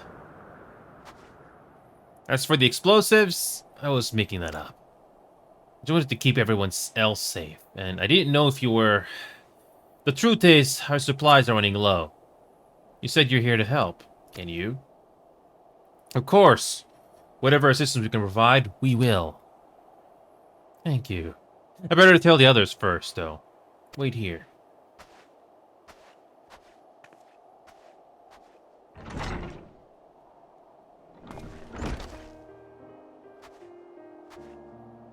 This is everyone. Messenia says you can be trusted, but these are desperate times. We'd be fools to let foreign troops into our home. Having said that, were you to provide us with the means of heating the place, as a sign of goodwill, perhaps we could take you at your word. If that is too much to ask, then leave us be. Time to put my firewood gathering skills to use. Could you provide the spark with a little magic, Alizé? We'll have a fire burning in no time. Maybe we build it under that gazebo? The what?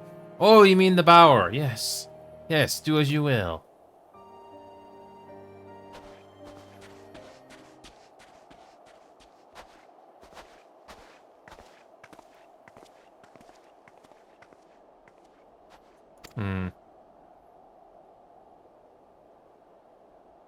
Hmm.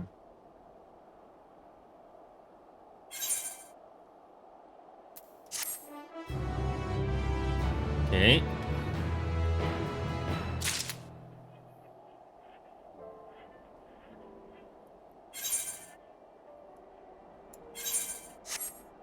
Okay. How the mighty are fallen.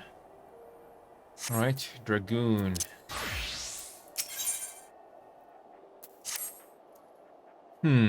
Sorry, I'm still finding it hard to come to terms with all that's happened.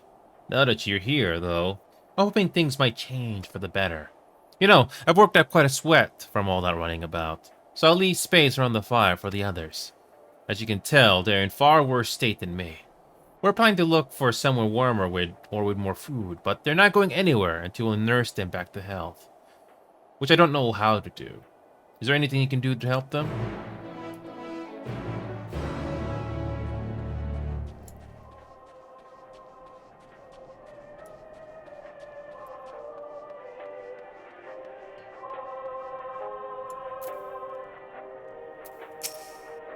What they need most is a decent meal.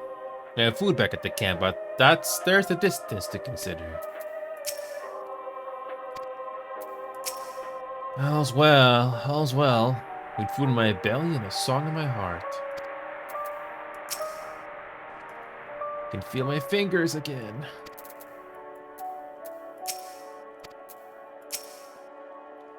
I can treat their frostbite and their wounds, but it will take time for the fire to do its work. Now would be a good occasion to make use of Eminelane's tinctures. The ones that can warm the body from the inside out. Would you make sure everyone gets one?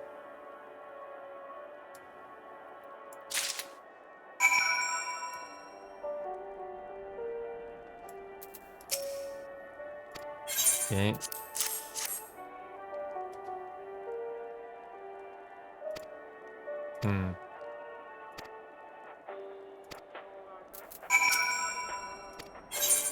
Yep.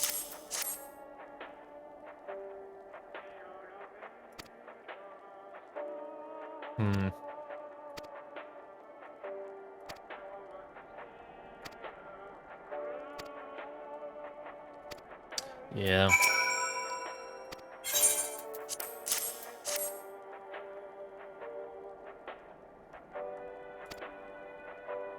Okay.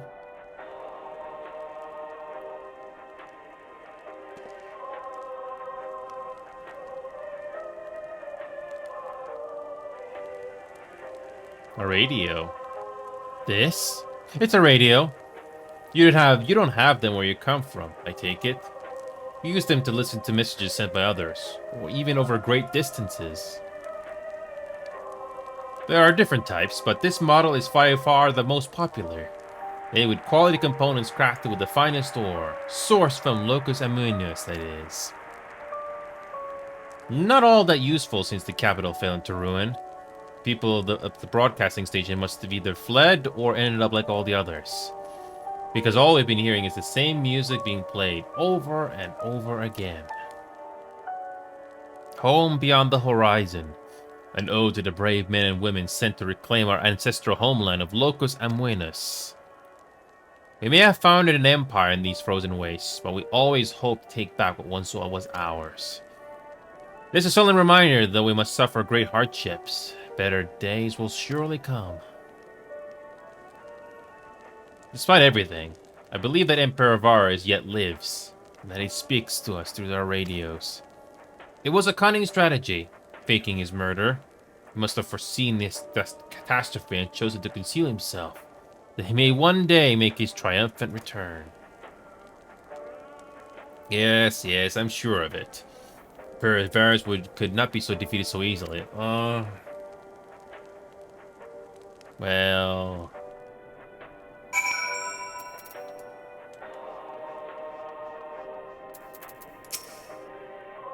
If there's something that can be said for Lord Eminelian, he is not one to leave others at the mercy of the cold.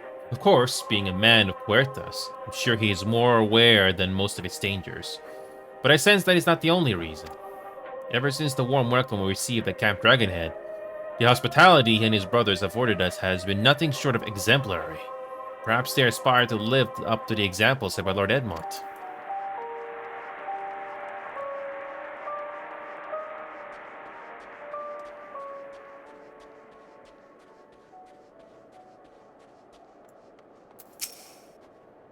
What's that?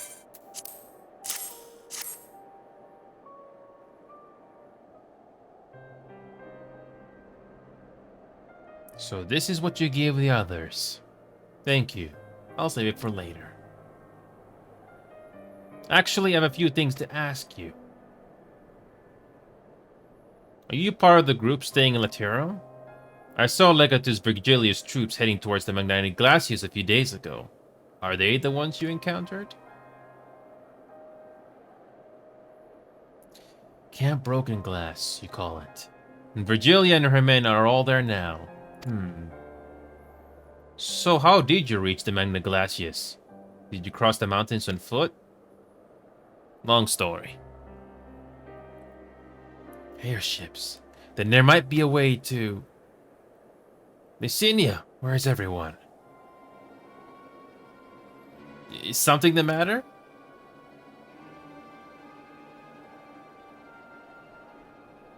A voice from inside, you say?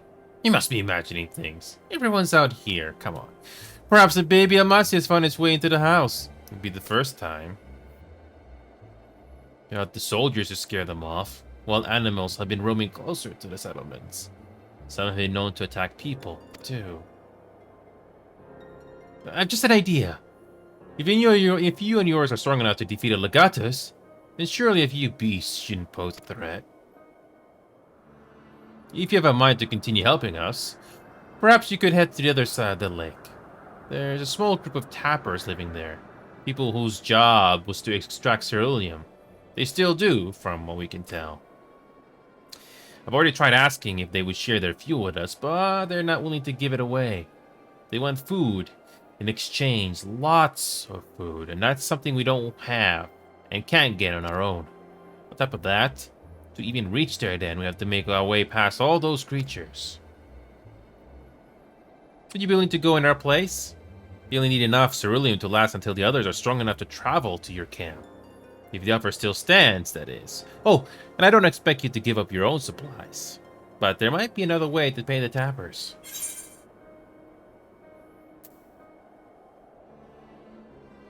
You best watch out for baby Almaty while you were away.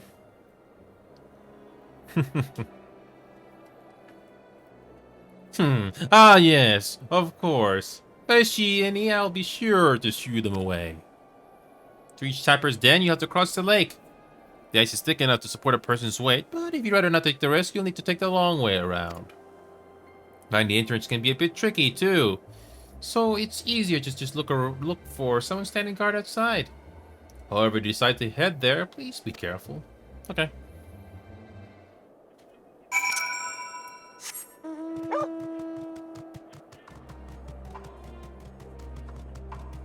Okay.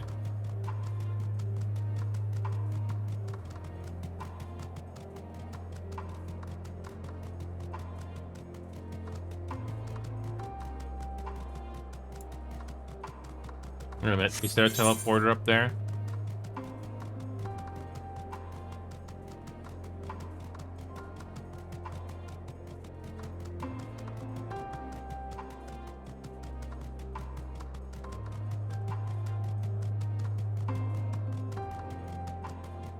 Does this teleporter even work?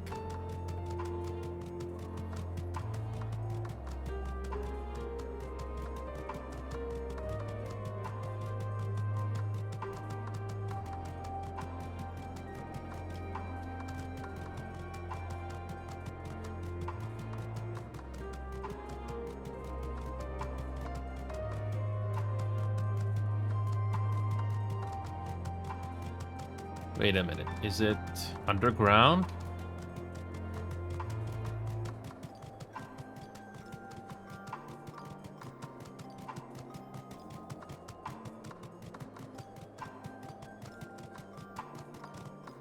Oh, it must be underground or something.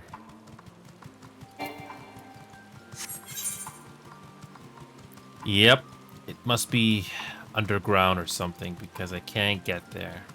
The MSQ will take us there, I guess, at some point. Yep. I don't see any easy way getting in there.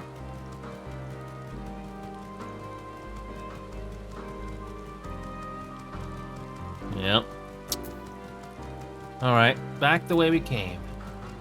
Okay.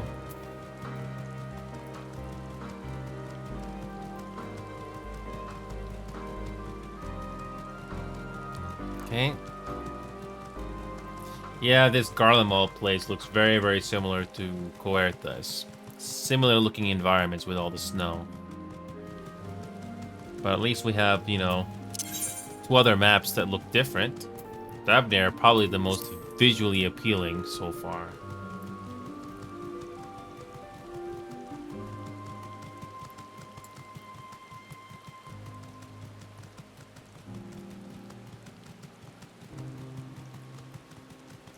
Oh yes, and we have no option but to go on foot. Until later, when you go progress enough in the story, we don't need to worry about, you know, walking on foot.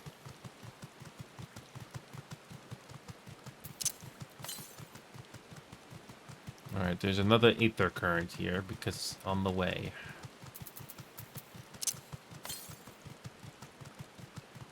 Keep going further. Another 200.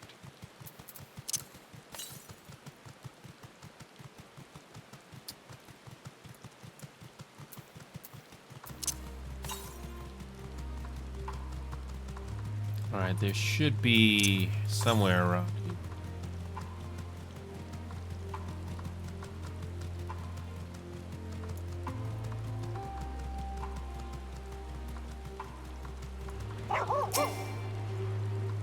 It's in the area, why not?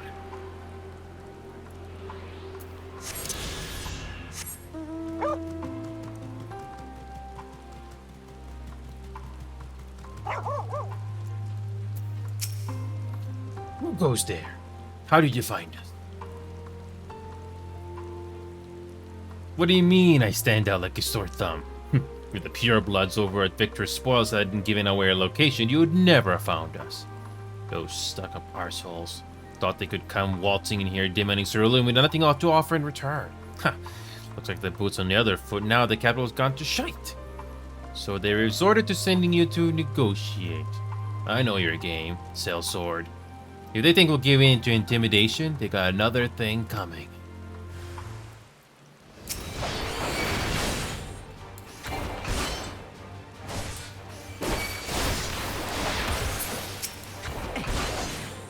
Came prepared.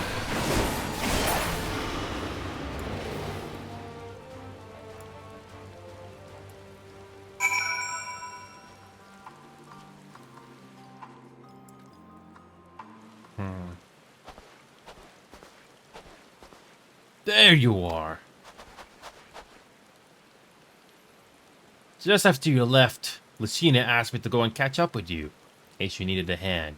Someone must have let it slip that I have a little experience in transporting barrels of ceruleum.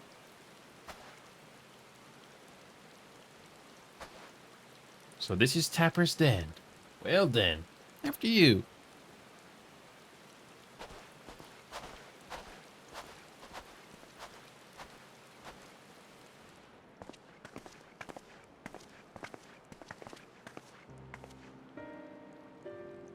Who are you?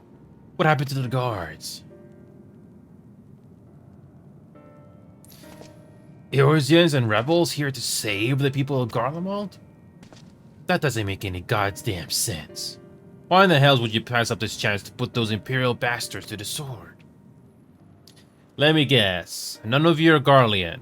You were brought here from other lands. Garibania, Yanxia, Boja, Damaska, to name but a few. Some dragged here against their will.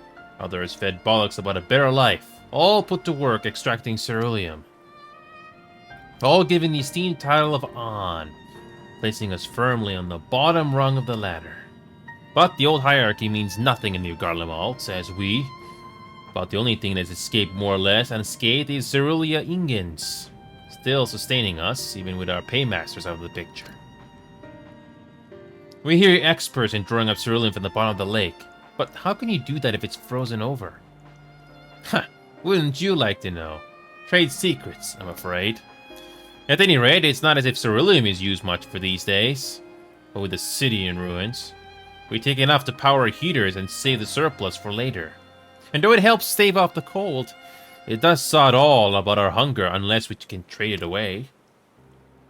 Speaking of which, be sure to tell your contingent we got ceruleum by the barrelful. If they're interested, we'll exchange it for whatever provisions they're willing to spare.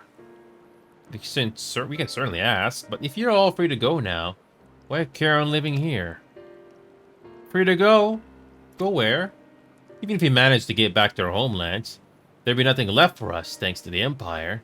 And the knowledge and skills we acquired working here would be practically useless as out of Garlemald. So we're staying, for the time being. As long as there's need for ceruleum, we'll find a way to get by. Even if Garlemald as we knew it is gone for good.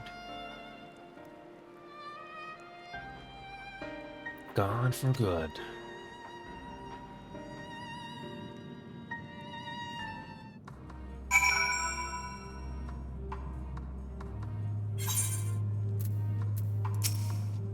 If you're wondering why we'd post guards outside, it's because we've had trouble with other refugees.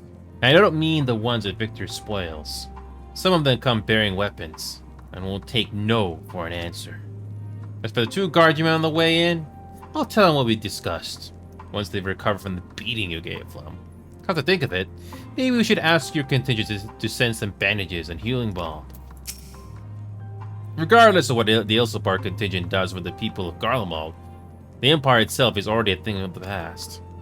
For many, that would be a cause for celebration, while for others, their whole way of life would have been turned upside down.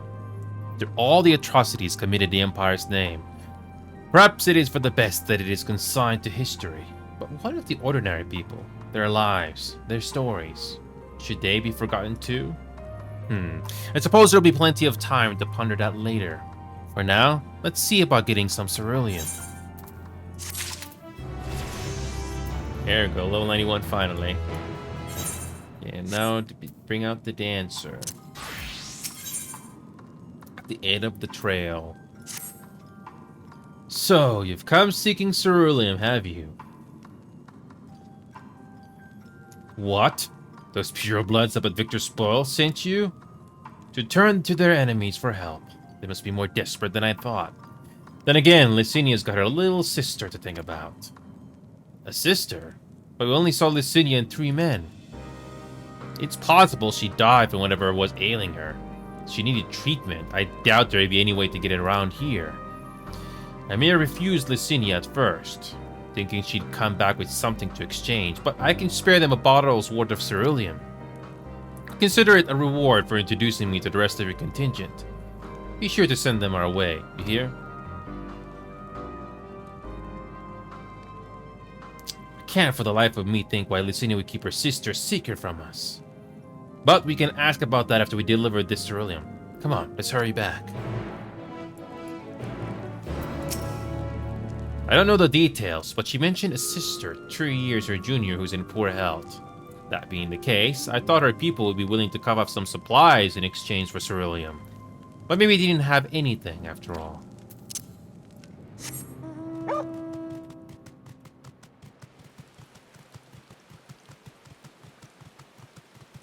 Alright.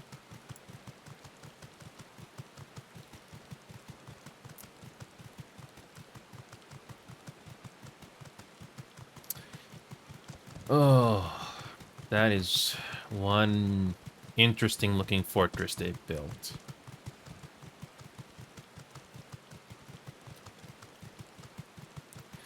Wonder what kind of end game that's gonna be. Can only imagine.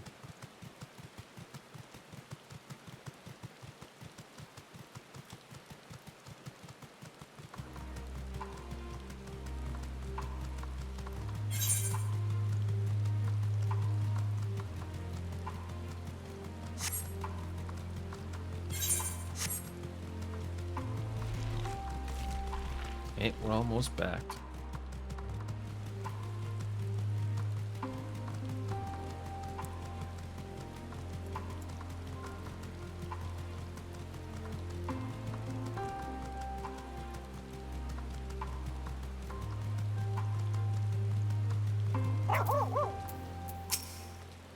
This isn't right.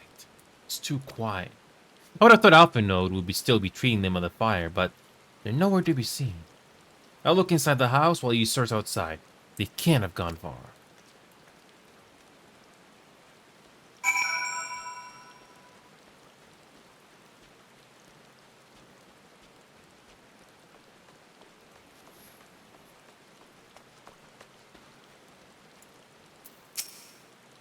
Damn it. Damn it all.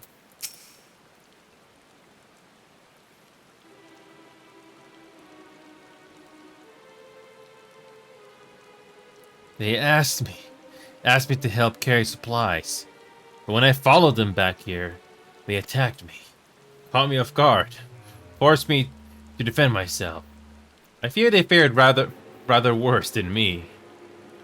You can't fool us. We know what you're about. Vultures, that's what you are. Waiting in the wings for us to show weakness. Then in you swoop. Here to help? But rot. All a ploy to make us lower our guard. Let you in. Put ourselves at your mercy. Put us in chains. Steal our lands. Get your revenge. You're wrong. That's not what any of us want. Save the arguments for later. We got bigger problems. I found empty medicine bottles on a bed that was still warm. It's true. Licinia was hiding her sick sister inside the house. But now, there's no sign of either of them. Where are they? Where did they go? Away from you and yours. And if you think I'll tell you, you're a fool. I'll never give up my people. We're trying to help them, you idiot. Your sister's ill. The empty bottles prove it. So the medicine ran out, or she put it in her pockets to make it easier to carry. Or to avoid the sound of clinking glass. There are beasts everywhere. How could you let them go alone? To protect them from you. You invade our homeland, taint it with the same sorcery used to slay our countrymen. Our guardians should sooner die than suffer the insult. Better for them to flee, keep their purity intact, than be corrupted by your vile magics. We were waiting for a chance to free them since the moment you arrived.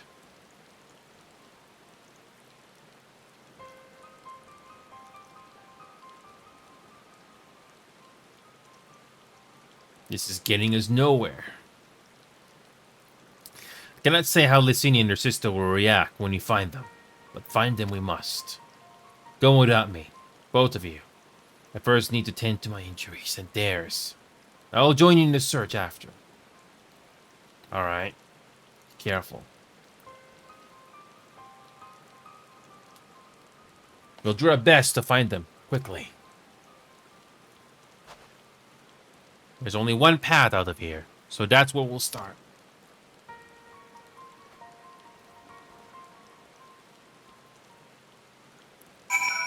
I guess this is the game's way of, you know, trying to give us some story about, you know, the people that are affected by this.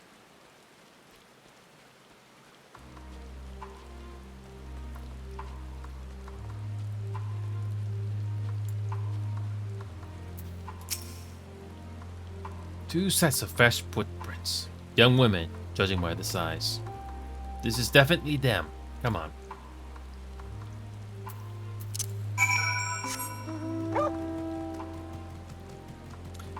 Let me guess, they're heading back to where we came. I guess.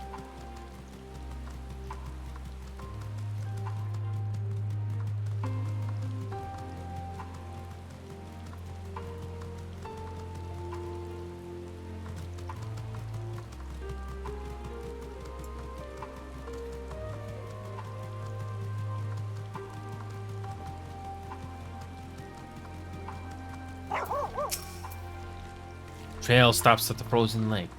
Perhaps they chose this route as not to leave footprints. Can't think of any other reason. Look at this place. It's crawling with bees. Can only imagine how hard it must be for her ailing sister to cross the ice. We could really do without Vinod's help, but we can't afford to wait for him. Split up. Let's split up and look for clues. Yep. Like the Scooby-Doo tactic. It's like Scooby-Doo, except this is Final Fantasy.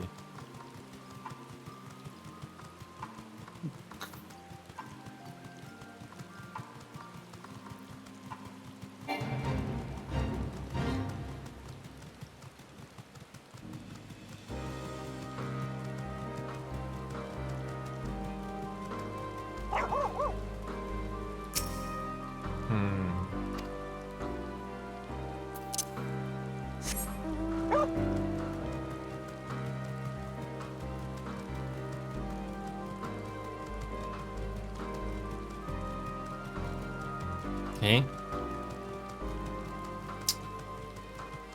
Okay.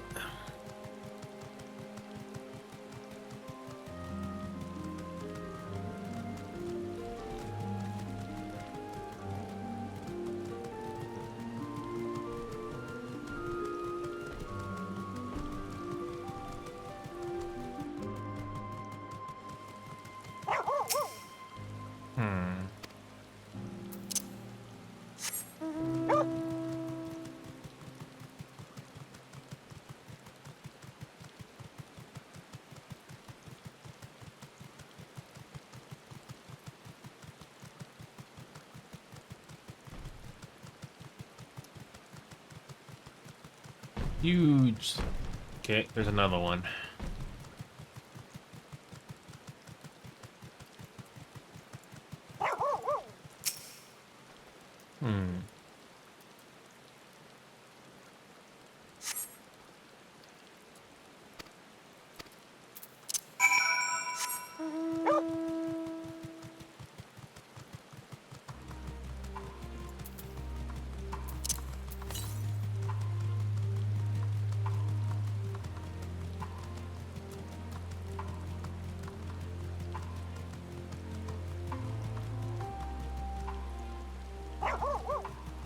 What the heck is happening here?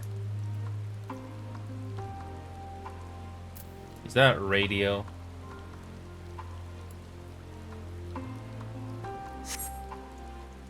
The two bodies are already cold. They must have not died long ago or passed out. I don't know.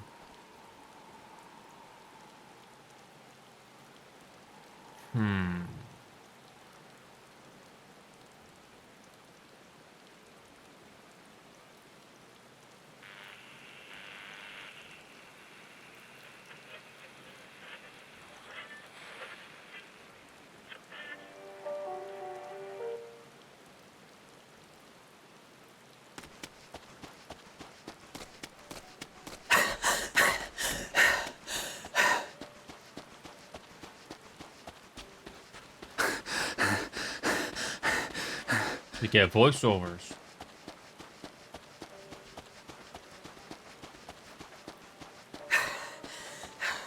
Blood trail. We found one. They were attacked. Yeah.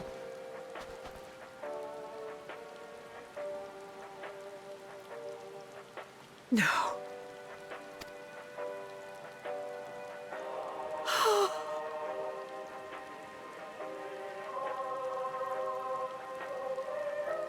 Why? Why wouldn't they?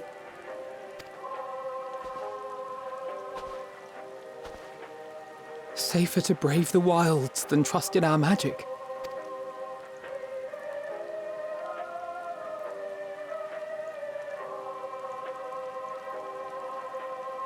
We should have... I should have...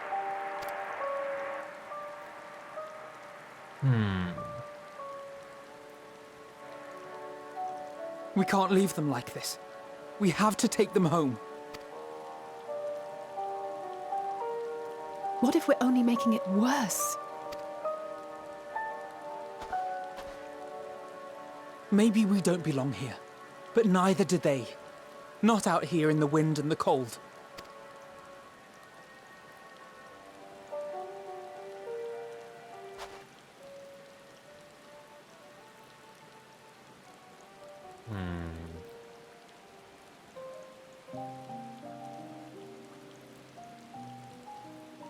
Jesus. What a grim fate. I heard the story about Varus's voice from beyond the grave. Of course, I didn't believe it. But Licinia and her sister did. Perhaps there is something to the tale after all.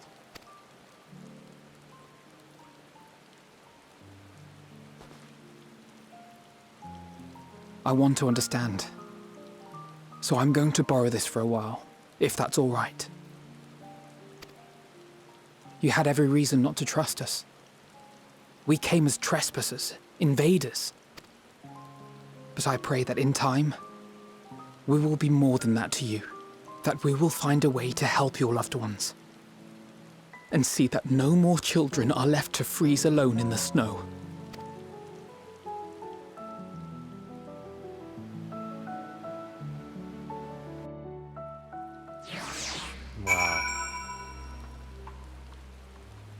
Already off to a grim start.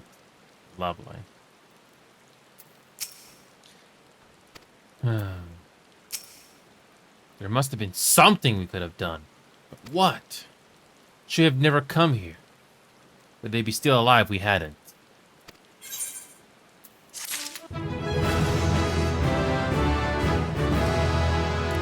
I don't know. Some people will just not listen, no matter what you say. A way forward. Only we had a chance to talk things over, but it's too late now. Too late, by far. You've already caused enough harm here. Let's return to the camp before we cause any more. As for those inside the house, we should send someone to take care of them. Someone who isn't us. All we can do for now is to make our report to Lucia. And do everything in our power to prevent further tragedy.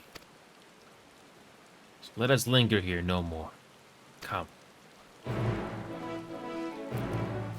I think this is foreshadowing for something bad later. Oh boy. Yep, or something. I think something's gonna happen.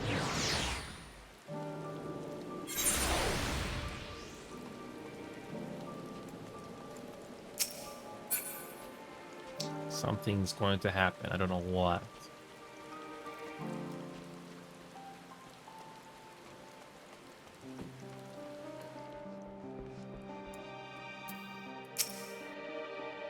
Forgive me for saying, but the three of you appear rather drained since your return. Is there aught I may be to do this the assistance? We must forget to send some of our allies to Tepper's Den. We still owe them for the bottle of ceruleum. Would you mind giving Lucia a full report? Treatment of the Tempered is proceeding as well as can be expected. If there is anything to report, you'll be sure to know. Though I gather you have a report of your own to deliver. Is something the matter? The twins look out of sorts. You two seem a bit off.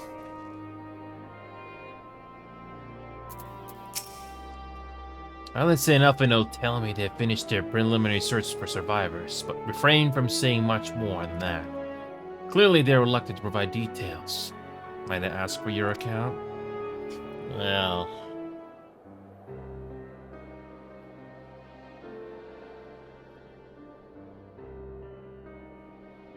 Thank you for your report.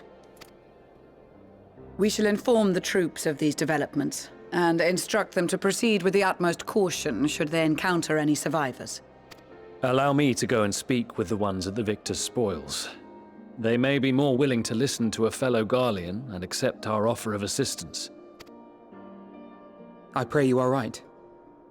And though I am loath to burden you any further, should there be an appropriate occasion to speak of Licinia and her sister, please do so.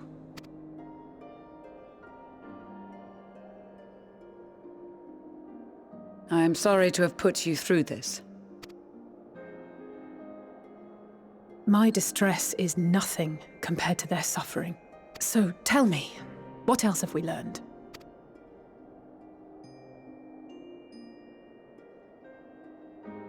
As you may have already heard, we have succeeded in curing the members of the Populares, Maxima identified. They have provided us with some intriguing insights into the current state of Garlemald.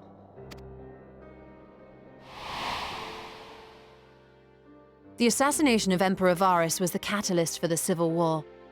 Nerva declared his claim to the throne, and his opponents refused to recognize it.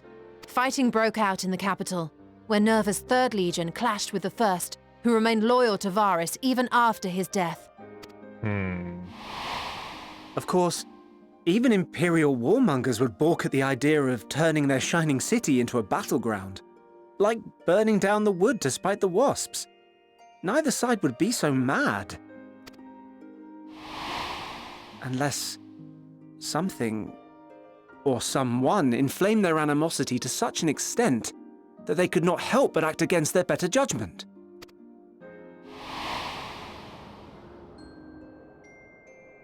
It brings to mind events at the Gimlet Dark, does it not? The Emperor's sudden withdrawal from the front lines, specifically. Nerva and his father, Titus, Varus's then political rival, took advantage of rumors that Crown Prince Zenos had been possessed by a demon. Elidibus, what better way to disparage your enemies than with the truth, or a close enough approximation? Indeed. But before their accusations could be substantiated, many of Titus's followers were silenced.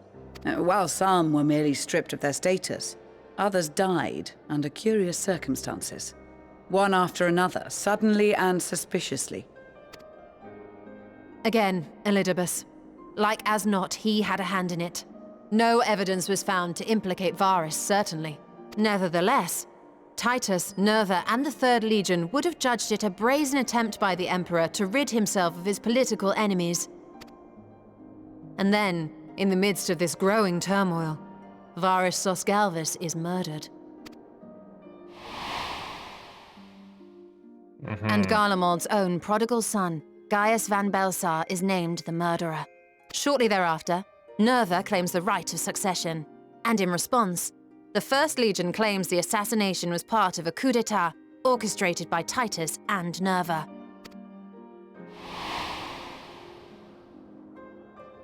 So no one is at fault, and everyone else is to blame.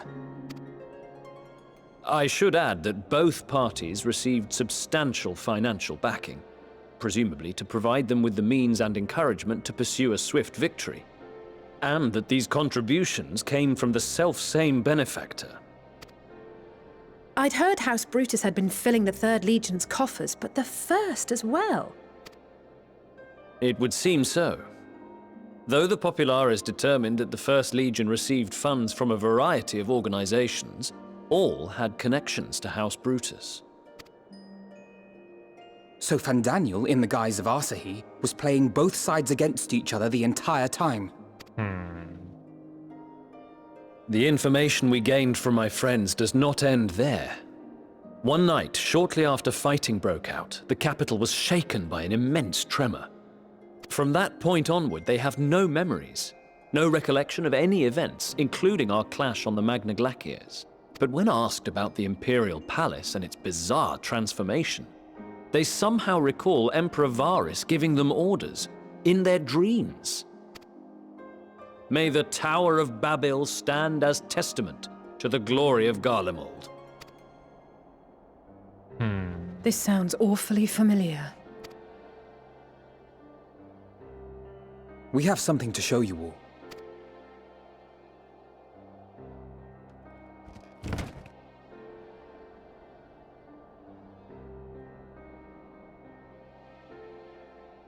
Varys spoke to them through this radio.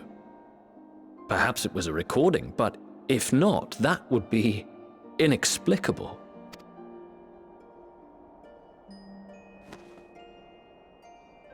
We are of one mind, then. The ether that permeates the ore used in this device is almost identical to that of the talismans. I see it. While it is likely more by coincidence than design, these devices might also ward against a primal's influence. A picture is beginning to form. If the tremor felt throughout Garlemald was a wave of ether emitted by a primal, then while those within range would have been tempered, those huddled around a radio desperate for news concerning the Civil War would have been spared. No wonder Licinia kept it close. My friends, I must speak with you. A young man was caught trying to steal our supplies. He is a soldier of the Iron Men, we think, but one who has not been made thrall. Thankfully, Magni restrained him before blood was spilled.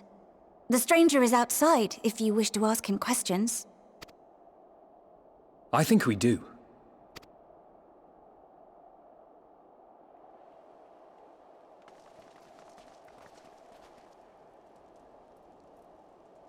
Who do we have here?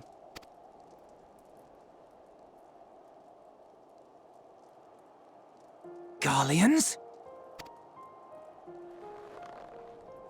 Traitors to your homeland! Have you no shame?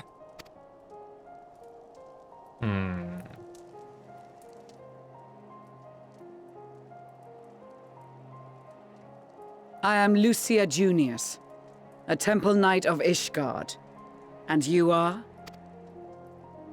Iulus Pier Norbanus. And that's all you invaders will get from me. We are not here to invade Garlemald. Far from it. Like you, our allies in Eorzea and the Far East fight in defense of their lives and their loved ones even as we speak.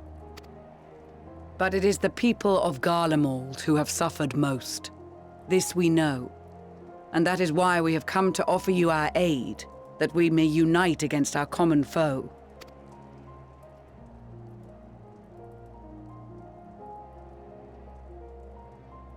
Whether you believe me or not, those are the facts.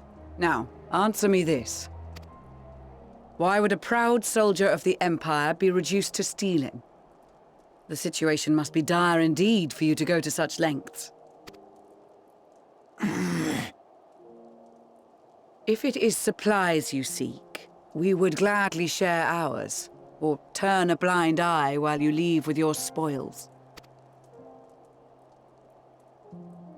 I will not negotiate. My commander will determine how to deal with you and yours. If you wish to treat with him, I will take you, but no more than 3. I don't much like the sound of that. But if we do accept his proposal, I suggest the 2 of us and...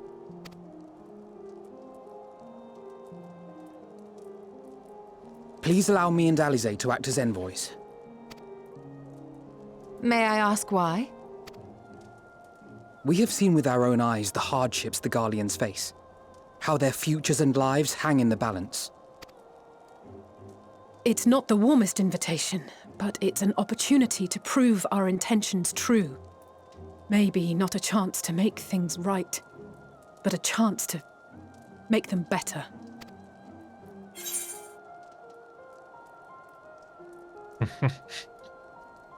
Okay, let's be a little lighthearted. How would your mother say if I let you two go by yourselves?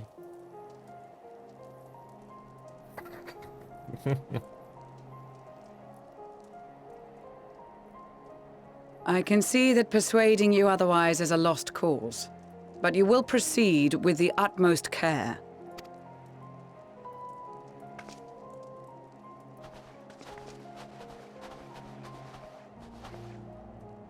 A couple of children and what? A sellsword? Is this an insult? Not in the least. You will find that they are more than qualified to speak on our behalf. There are many dangers on the road ahead. I will need that back.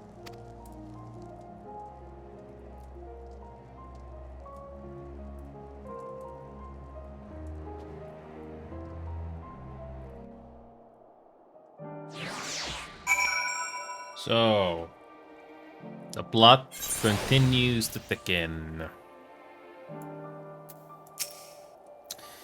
I worry they were not in the best state of mind to volunteer for this undertaking, but what's done is done, and I will take good care of them, and yourself as well, I trust. They are resilient in the face of hardship. You as well. But good intentions and stubborn determination alone will not be enough to bring our mission to a safe, successful conclusion. Be on your guard. Julius Per Urbanus. It is unusual for one so young to achieve such a high rank. Very unusual. His uniform identifies him as a member of the First Legion, which has a particularly fierce reputation. Whoever his superior may be, I advise you to approach them with caution. We captured the boy as he was about to make off with our food. He must be very hungry to take such risks. Maybe we should give him something to eat. Reward him for his boldness. I know. This won't bring back Licinia or her sister. Taking the same risks, making the same mistakes. It's possible, but better to try than give up. Every time. It's a very good quote, actually. Perhaps it is unwise to volunteer for a mission so soon after the previous disaster. Nevertheless, I shall not squander this opportunity.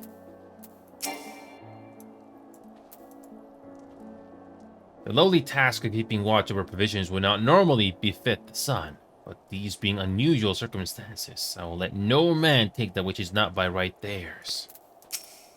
Said your farewells, have you? You'll be received as uninvited guests, and so I urge you to observe proper social etiquette and conduct yourselves accordingly. Your safe return takes precedence above all else. Remember this. Thancred, in particular, will be worried sick if you're gone too long. May the Fury watch over and keep you.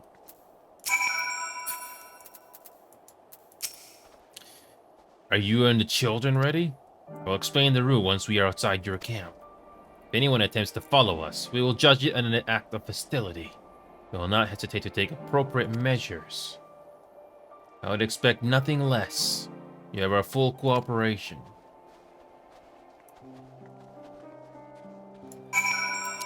Okay.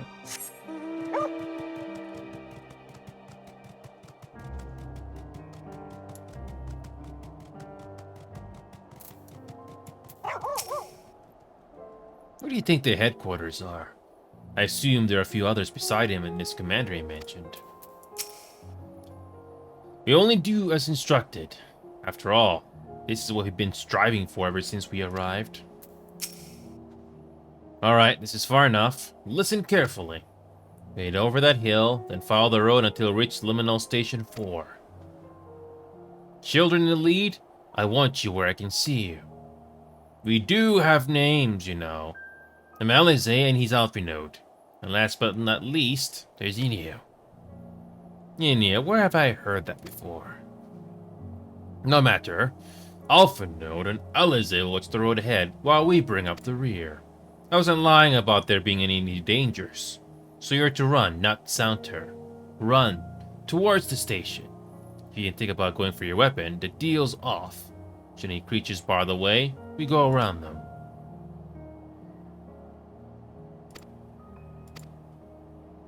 Okay.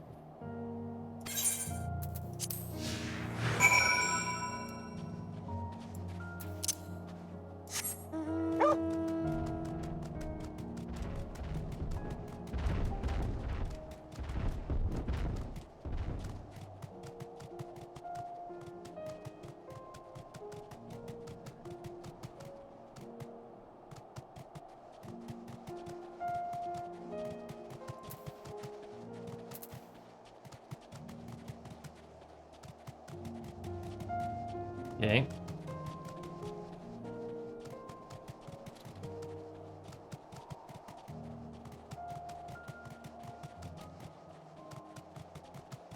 You know, it'd be nice if we can have a mount and you'll help transport our companions, but I'm taking too much.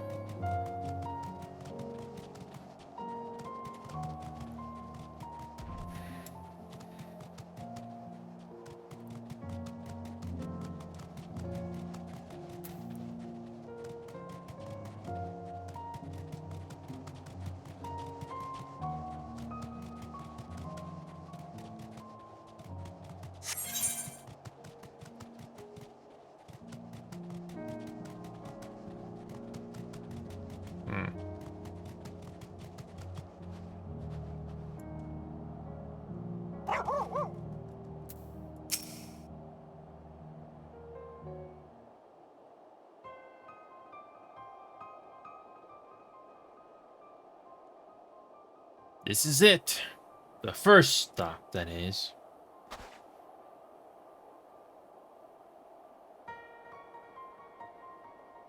Good. It looks like your friends knew better than to follow us. Are these your headquarters? No. We're stopping here so we can check for pursuers.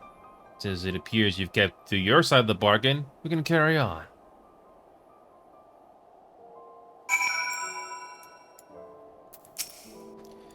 I wonder what sort of conditions Jolas and his comrades are living in. If they have any sense, they've all picked somewhere like Victor Spozdick's shelter. Getting closer to the Imperial Palace, if one can still call it that. Truly is a terrifying sight to behold. North of the station is Region Demorum, one of the main residential areas, or at least it was. The afflicted roam the streets in packs. They'll tear us to shreds if given the chance. Keep close, no wandering off. Understood? Okay. From here, we'll be heading northeast, keeping to the left side of the railway. While the route itself is straightforward, getting past the hordes unseen is anything but. Keep your weapons at the ready. They would attack their own countrymen? Aye, they spare their own, but slaughter the rest without hesitation. Though we'll try to avoid detection, the chances of sneaking by completely unnoticed are slim at best.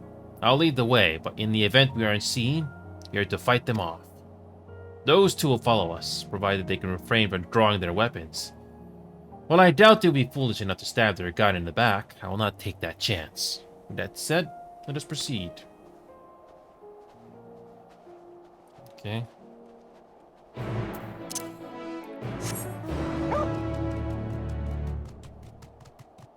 Okay.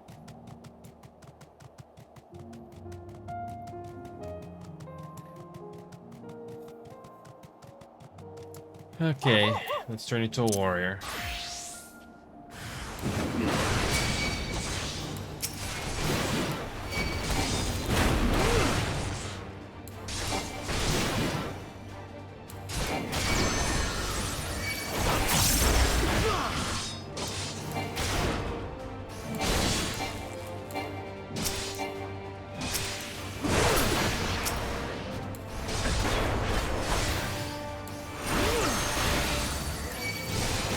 Easy.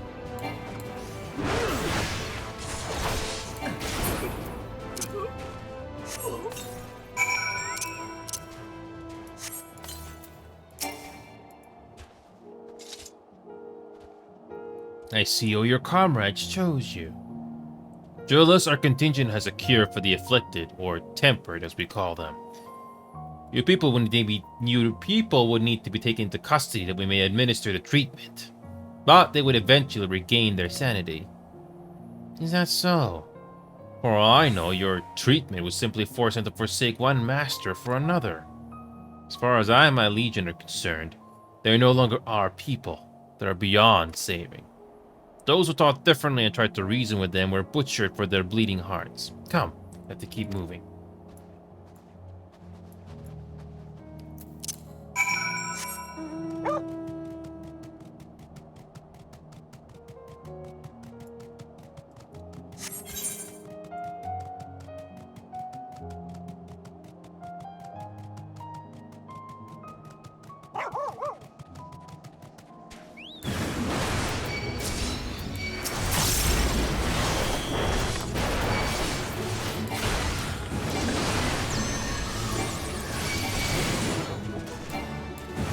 Music.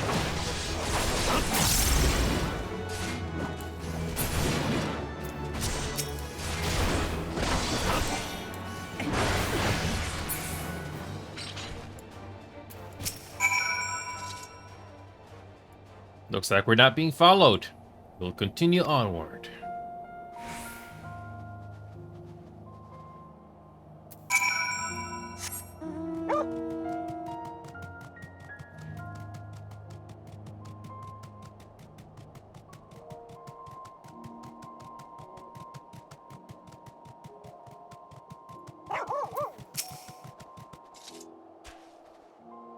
I meant what I said. These people deserve only death. I stay by my hand before and only out of the desire to remain undiscovered. That is still the higher priority.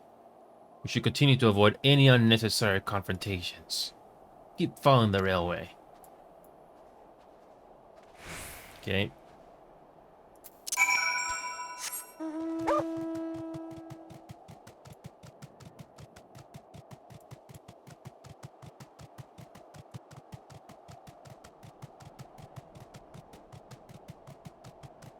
Okay.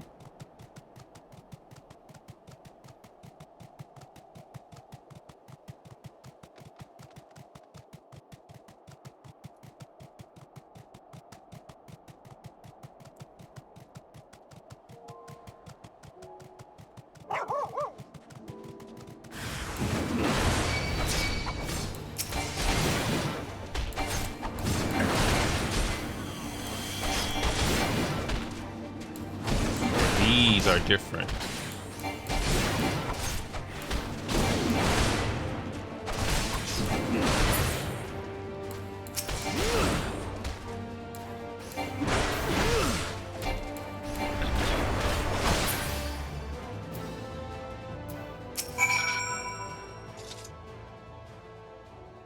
Look what they have become.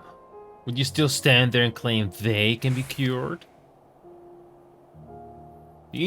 Those exposed to a vast quantity of a primal's ether may suffer severe corruption. Even with treatment, such victims are beyond salvation. And you admit it. Now that you have seen these monstrosities for yourself, perhaps you will think twice before speaking of a cure. Well, of course.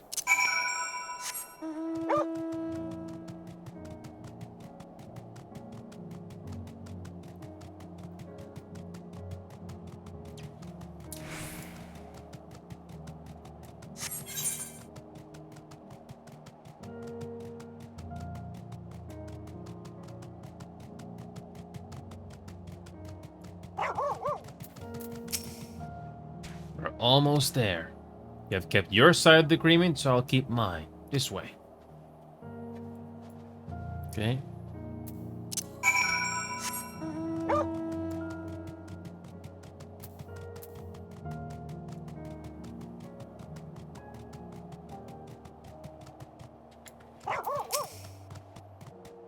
This is Tertium, one of Garlemald's largest stations. It now serves as our headquarters. I've already sent the twins ahead. I'll be with you soon, so wait for me at the bottom of the stairs.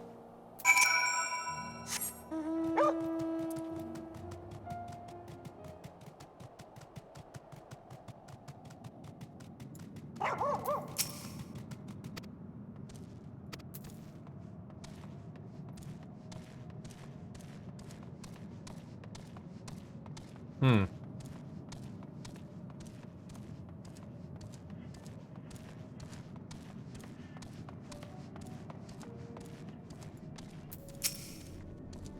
had no idea they had such expansive structures built underground.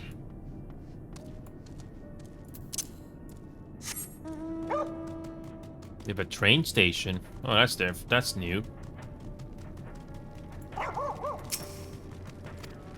Oh, it's not responding. Okay, we have to do the main story then. Okay.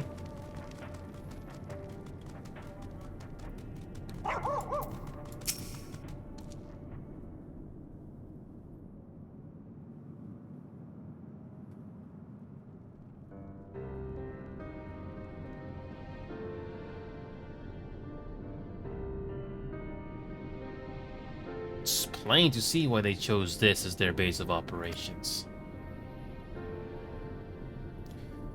They could have done a lot worse. Even so, I imagine it's not the easiest place to live.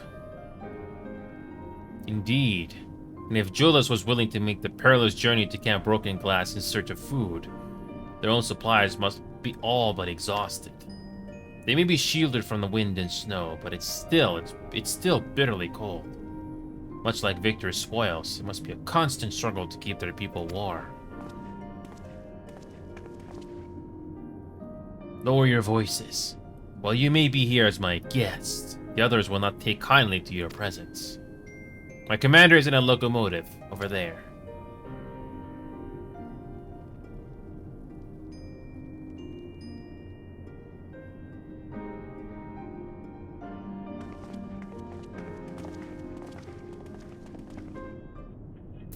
Okay.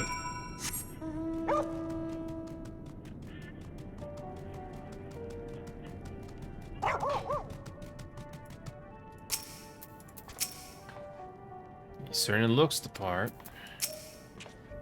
Now comes the true test. I will deal with you in a moment.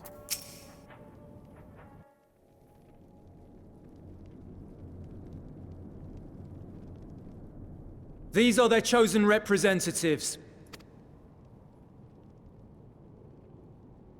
Very well. Let us hear what they have to say. Yes, sir.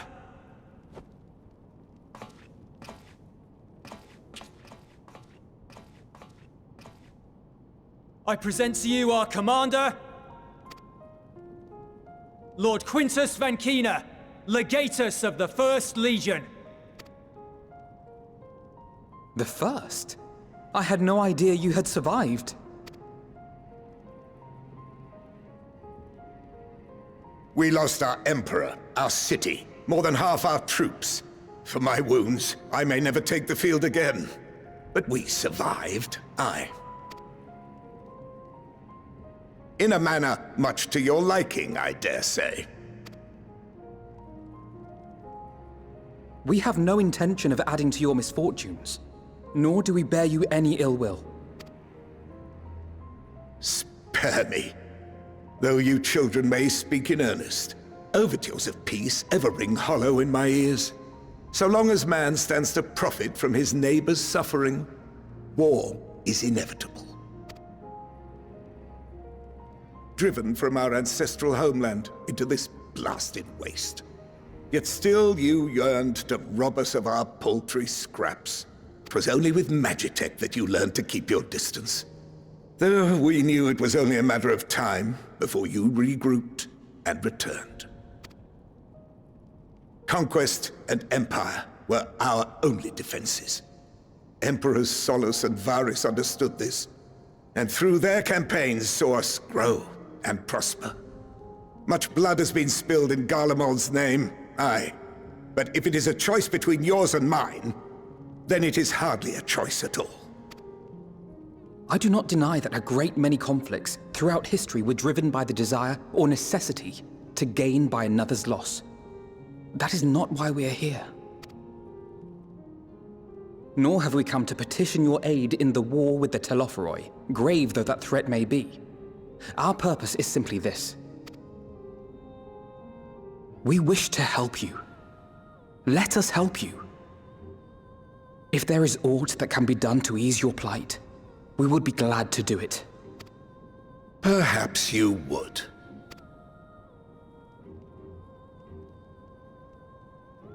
But regardless of the ideals you espouse, your leaders would not send an army into Garlemald if they did not stand to benefit. If we accept their aid, they will expect their efforts to be rewarded once the Telophoroi are no longer a threat. And after compensation and concessions, the great empire would be brought to heel. Her enemies rejoice at her downfall. Our third eye, a mark of shame. We won't stand idly by and let your people be humiliated. And we're not alone in that. We only want to make a difference, to make this world of ours better. Surely you can understand that. I don't think so. What I'm trying to say is, there are so many people who just don't care about making you suffer. And maybe that's almost insulting after all the suffering you feel the world has subjected your people to, but believe it or not, that's the truth. And now we're here, and all we're asking is for you to tell us what you want, what you hope for.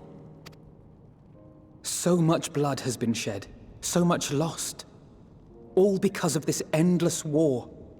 Who wouldn't want to end it? Can we not work together to face our problems as one?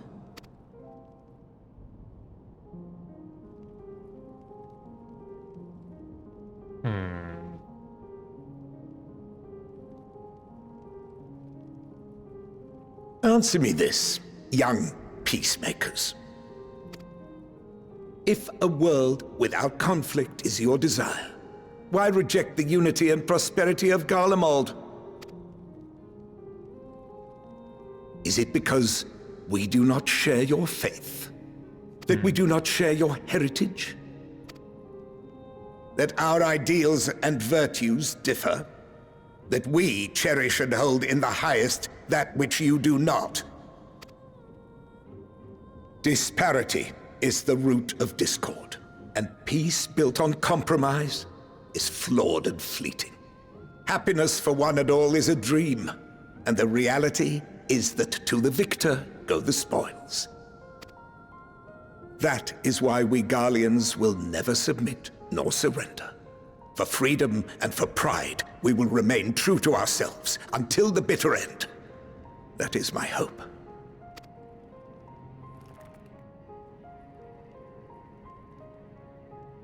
It seems there is nothing more to say on the matter.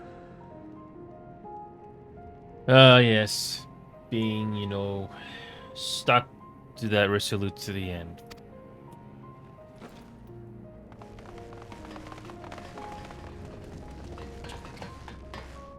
Where did all those guards came from? You will remain here while I decide what is to be done with you. Do not be alarmed. No harm will come to you, if you cooperate.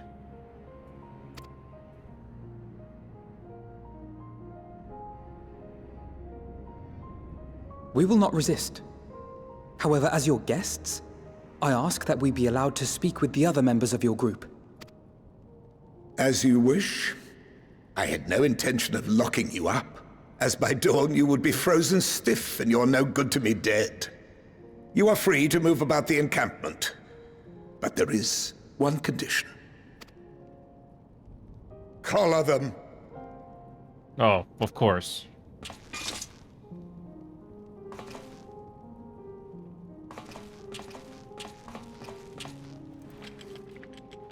Oh, that's typical. What are these?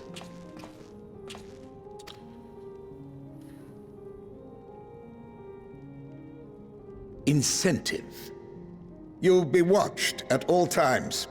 Stray too far or act suspiciously, and we will administer a rather painful shock. Oh, a shock collar, except worse. Stop. Keep away from that one.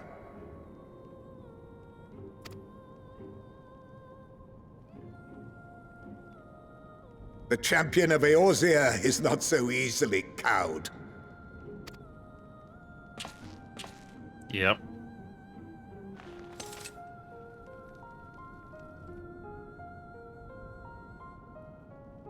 Even if he allowed himself to be collared, the shock would be no more than an itch.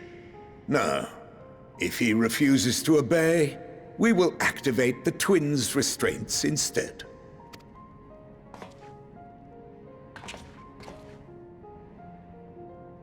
Of course. You needn't worry about us. We'll forget we're even wearing them soon enough. Even now, you still... Why go to such lengths? What is it all for? I don't think the choice here matters, but which one is the more interesting response?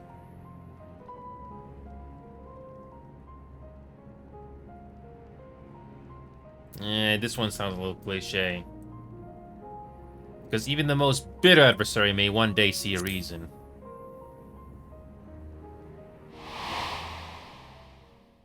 Yep.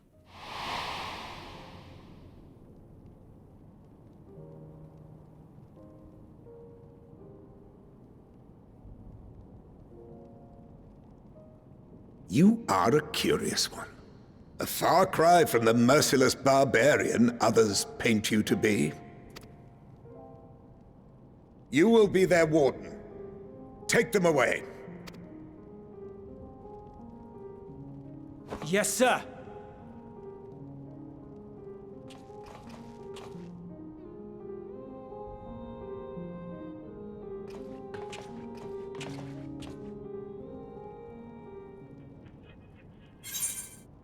Okay.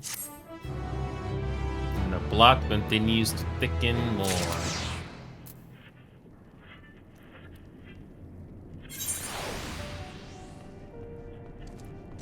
Still nothing?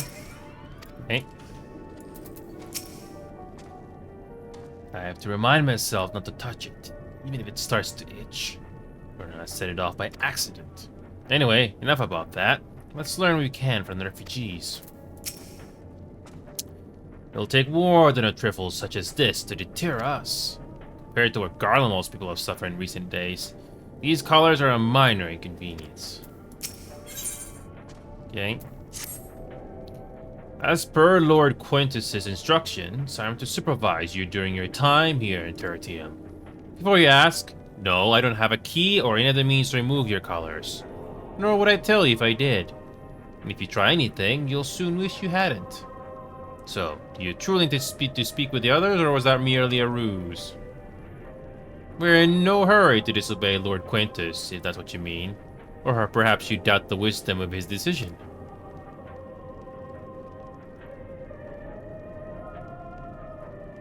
Do as you will. But remember, I'll be watching.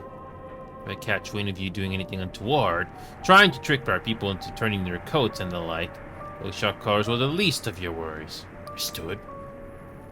Though we're somewhat compromised, to put it lightly, let's not waste this opportunity. I should just suggest splitting up and learning what we can of the situation. And above all else, don't use magics of any sort. You, on the other hand, may go wheresoever you wish. Even outside the camp. I know full well I couldn't stop you if I tried. Do not forget, if you do anything to endanger us of our interests, Alfin and Alize will pay the price. 5 NPCs. Okay. Huh?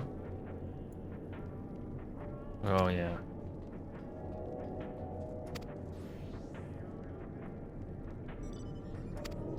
Oh. Yep.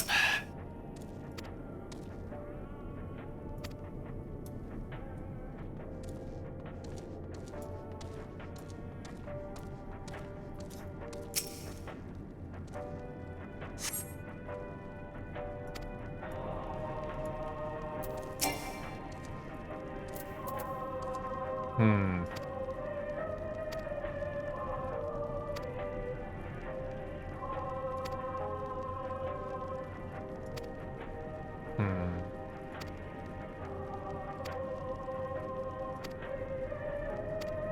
Yep. The Guardians don't like us.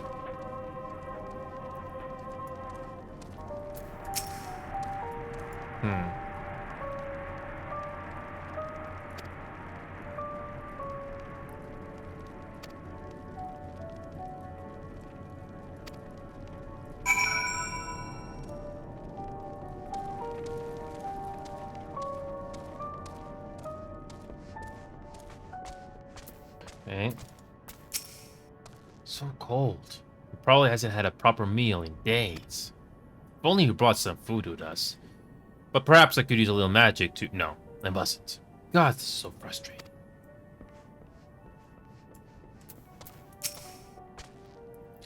You learn anything of note?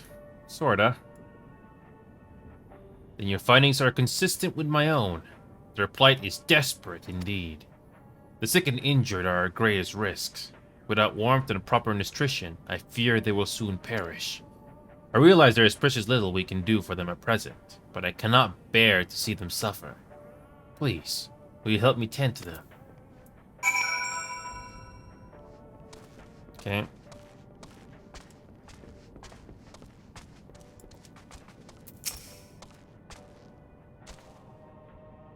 Okay.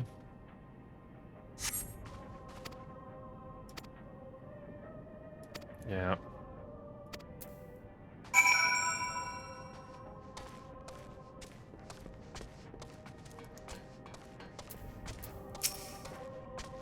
So, those you met fared no better? I was afraid you would say that. I know we were warned against meddling in their affairs, but we can't leave them like this. Perhaps we might gain permission to have the contingent deliver supplies? Quintus may have made his feelings on the matter quite clear, but even he must recognize they're not in a position to refuse help. Maybe Julius can persuade him? Do we need to persuade Julius first?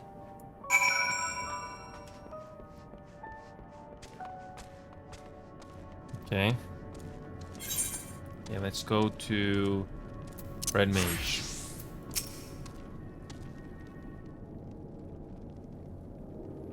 Well, see enough.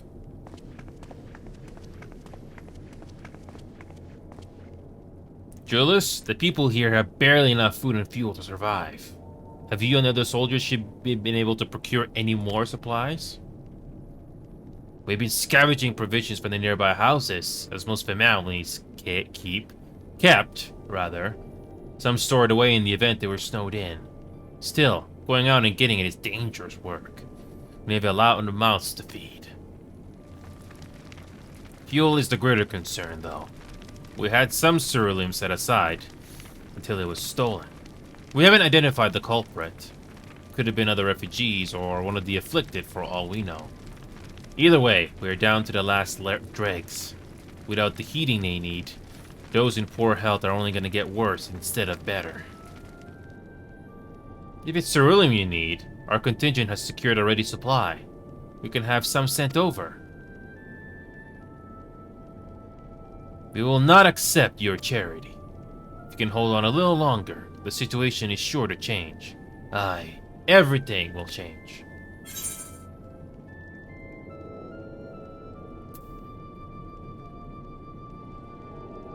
One of your comrades mentioned something along those lines. Heard something of it, have you? Well, from what I've seen, there's little you can do to interfere, so there's no harm in telling you. One of our scouts spotted a hooded man issuing instructions to the afflicted, or in the bastard's words, loyal servants of the Telefroi. Then he made his way inside the Imperial Palace, or what stands in its place. We've identified the seat of the enemy's power, realized. Lord Quintus dispatched a messenger to the 10th Legion, saying as much, and instructing them to join forces with the provincial legions, to prepare for a combined assault on the Telefroi.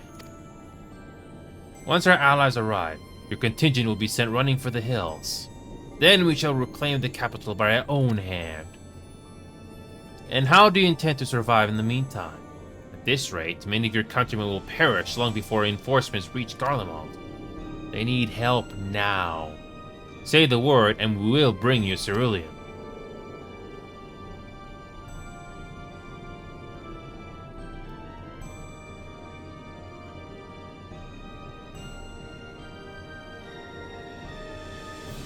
I will speak with Lord Quintus.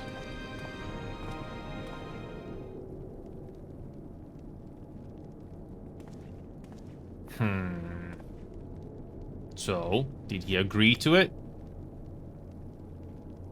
No, he will not place Garlemald in the depth of our enemies. I have, however, been ordered to search for Ceruleum outside. As you under my watch, you will come with me.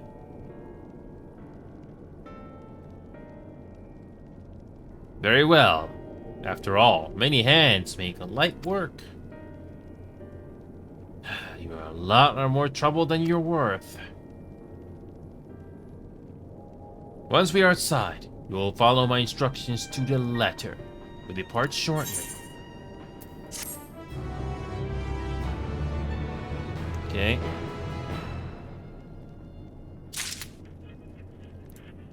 Okay. Without our healing magics, there's little we can do for these people beyond offer words of encouragement. But this way, we'll be able to offer them tangible assistance. Although this is hardly the solution we had in mind, it'll have to suffice for the time being. Is park materials. Oh, it's level 83 already. Cool. We will begin our search for the Ceruleum in Regio Urbanissima. The first location is Forum Sulius, a park to the northwest of this station. You are to remain close at all times and act only as ordered. Follow me.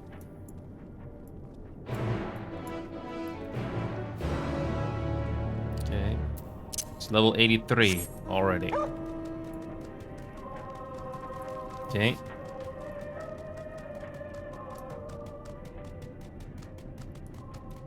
Okay.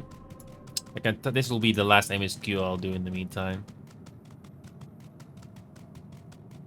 In just 3 hours, we went from level 82 MSQ to level 83.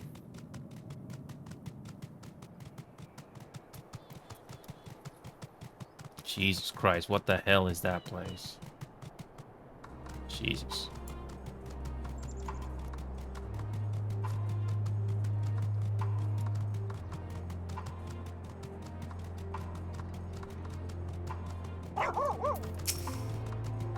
This is the place. I think this macabre graveyard from Orwamikina was once a park.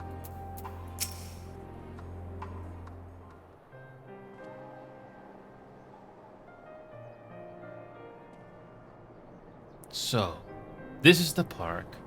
I'm surprised they found space for one amongst all these buildings. Actually, the recreational areas came first. The houses were later built around them. A healthy society requires communal spaces for children to play, and the adults to socialize. This park was named after the founding father of the Empire, the great Solus Versos Galvus.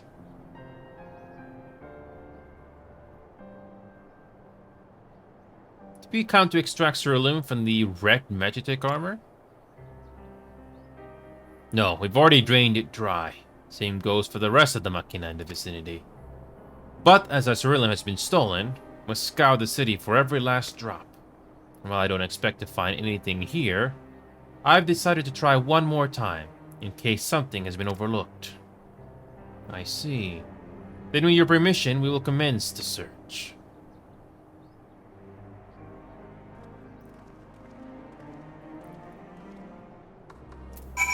Okay.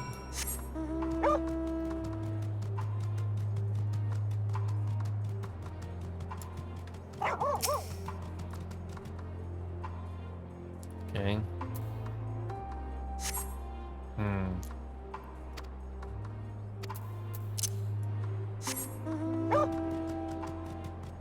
Okay.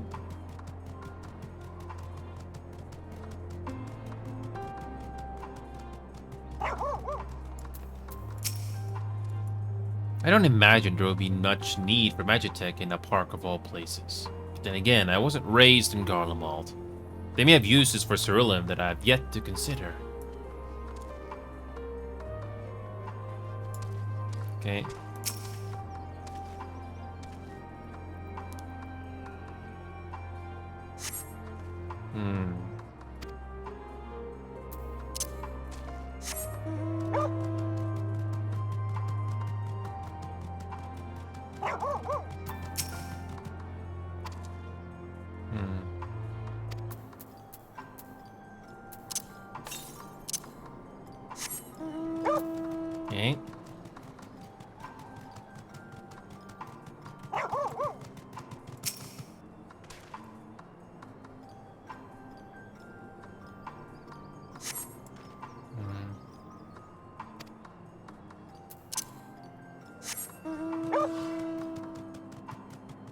Okay.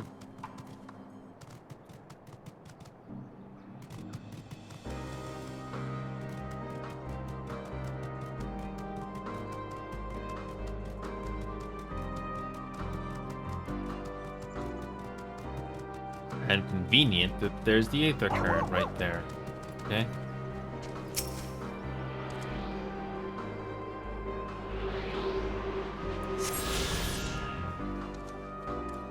Okay.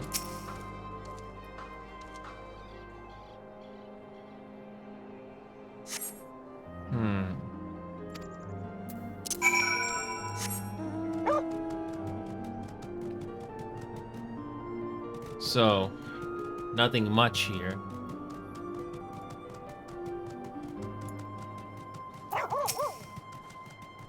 This, whatever what it is, appears to have some sort of symbolic meaning relating to this part.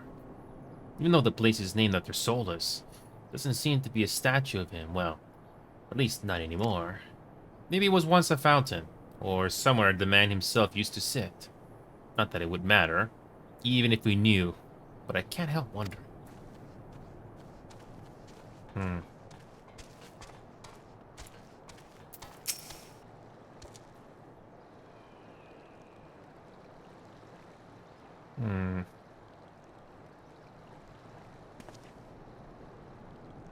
Oh, it's you. Any luck? No.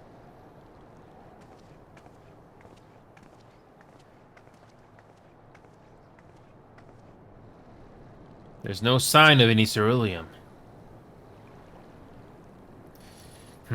Hardly surprising, but disappointing nonetheless.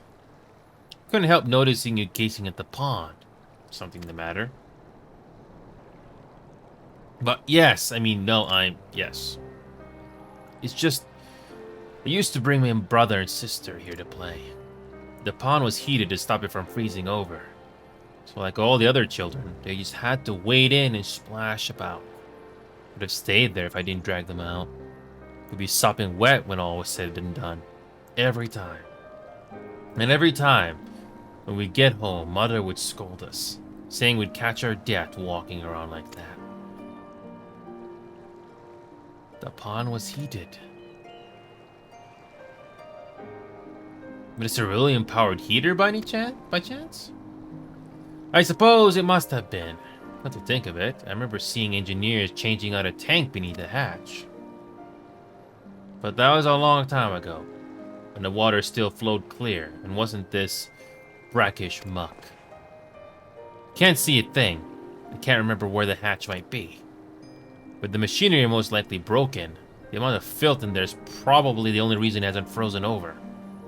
I'd wager it's still unbearably cold, though. Julius, what are your thoughts on magic? The average Garland would jump out of their skin if they saw it. But the first has a few foreign signiferent medicines, so it doesn't scare me. Then I take it you wouldn't mind if I employed a little now. Half a note, as you have a knack for finding dry wood, why don't you bring me some? Once that's done, plaster of verify should do the trick. Leave it to me. You're not planning to go in there, are you? Of course I am. The tank isn't going to fetch itself. There's nothing so involved as extracting unprocessed ceruleum from a frozen lake like how the tappers do it. We're talking about a shallow pond in the park. And we have a way of warming ourselves up after. But that's insane. So, fancy a dip?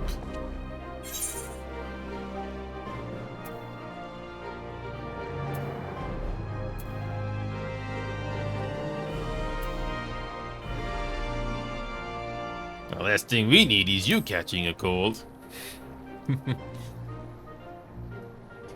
If you're that concerned for my well-being, you can dive in and help me look. The quicker we find that ceruleum, the sooner we can get out of here.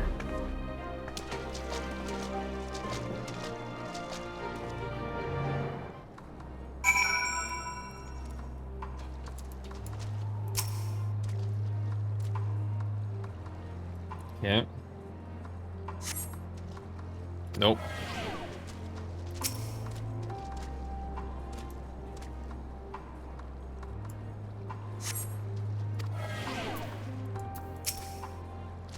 Gods be good, it's cold. Perhaps we should listen to Julius after all. Okay.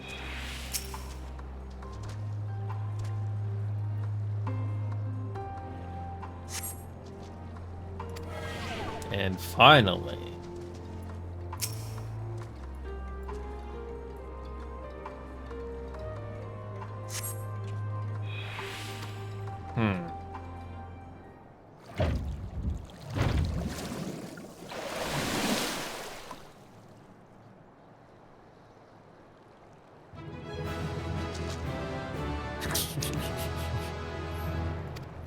Oh, God.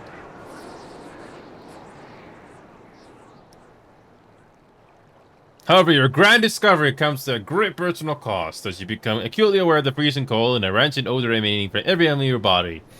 Jules would doubtless feel compelled to pinch his nose shut when you deliver to him your prize. I love the fort wall break there. A little bit of humor there. Yep. Found it? There must be another around here somewhere.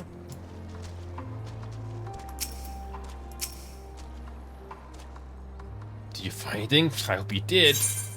Yep.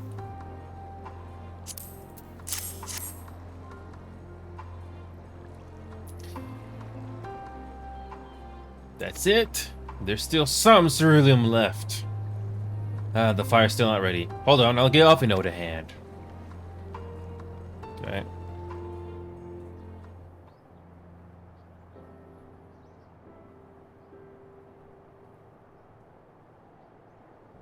Call me an old town because by fire I'm reborn. My clothes are mostly dry now, too. I appreciate you recovering the ceruleum, but I wish you had taken the time to discuss the plan with me beforehand. Despite the way you've been treated, in Lord Quintus's eyes, you're still in voice deserving of protection. If you're to die on my watch, you'll be most displeased. And concern is duly noted, but all's well that ends well. Julius, you mentioned coming here with your younger siblings. Did you grow up in Garlemald? I did, not far from here. My father was an accomplished researcher in his youth, and for his contributions to the Empire awarded an estate. We lived well, better than many. What was Garlemald like in those days? Everything. It was everything you could imagine. So much more. Even during the coldest winters, we always found warmth and comfort at home. Coming in from the snow, taking off your coat, and sitting down for a hot meal with family. Visiting friends and relatives, receiving that same welcome, knowing that everything they needed. Walking down the street, seeing the lights in all the houses, hearing the faint sounds of laughter and song, of happiness. And although the summers came and went all too quickly, in that brief respite, the ice would melt and the forgotten grass makes its triumphant return. Gray clouds gave way to the blue skies. Some mornings we'd climb up to the top of the tallest building we could find and watch the sun rise. Never again. Those rooftops are rubble. Those friends, dead. And those memories. But if I could reclaim even a fraction of what we once had, soon our chance will come. Just need to hold on a little longer.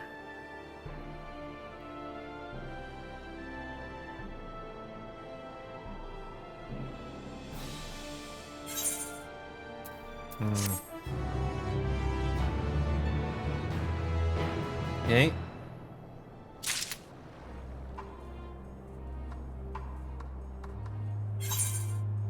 Okay. I guess I can squeeze in one more.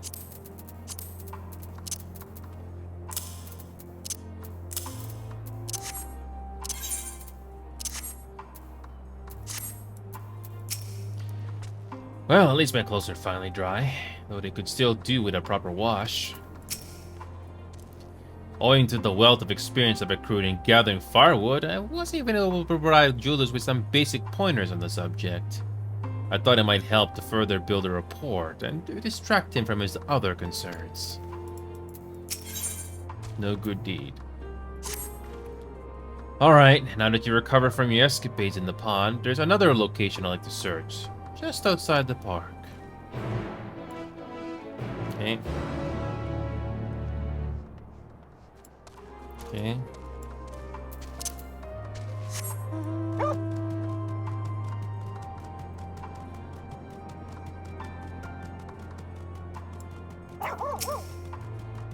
Everything was built on an enormous scale, and with thick, cleanly cut stone much like emerald.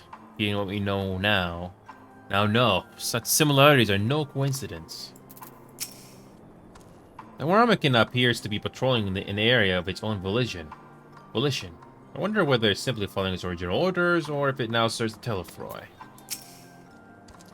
As you can see, this place is littered with the remnants of various types of Warmakin. While my comrades and I have already recovered the tanks from the less damaged units, those that took a more severe beating are harder to scavenge. We decided to save those for another time, that time being now. Rather than prise them apart piece by piece, it would be quicker to remove the outer casing using compact explosives. With luck, we'll gain access to the tanks without rupturing them. While the force generated by these devices is relatively weak, I would advise you to stand well clear to avoid being hit by any shrapnel. Before even bothering, though, you should check the Machina's ceruleum gauge to see if there's any left. It should still provide an accurate reading even when this unit cell is inactive. If the gauge is broken, I'll let you decide whether to use an explosive or not.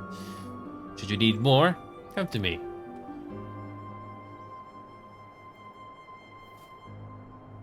Understood. Let's get to work.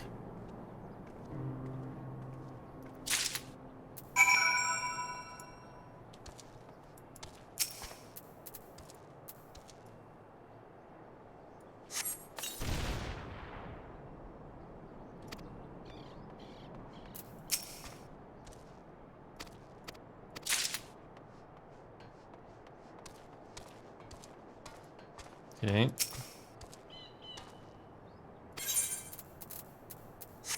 Just do it anyway.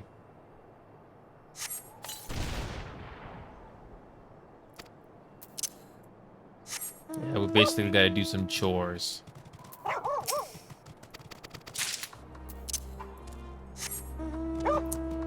Keep doing process of elimination eventually until it's done.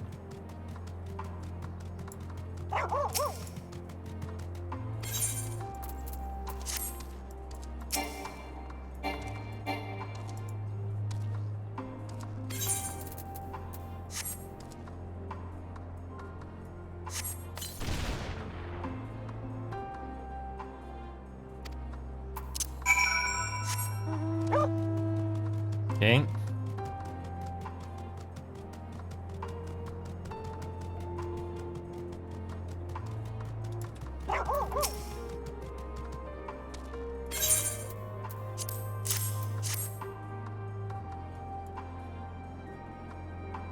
Done it again. Truly, luck is on your side. With this, we should be able to refuel quite a few of our heaters. It's time we headed back. Wait here while I go and see how Alice and Elfinode are faring.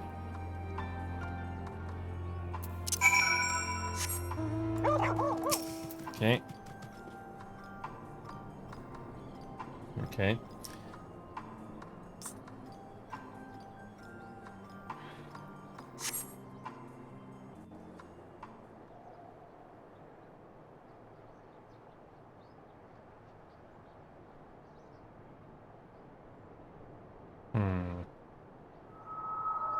Finally escaped the watchful gaze of your keepers, have we? Don't react. You'll only draw attention to yourself. Just carry on as you are and listen.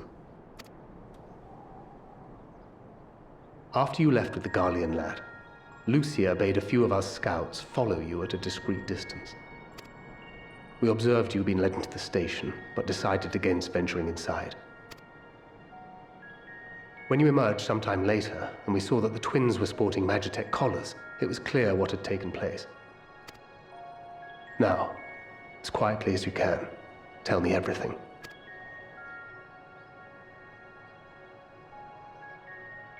Yep.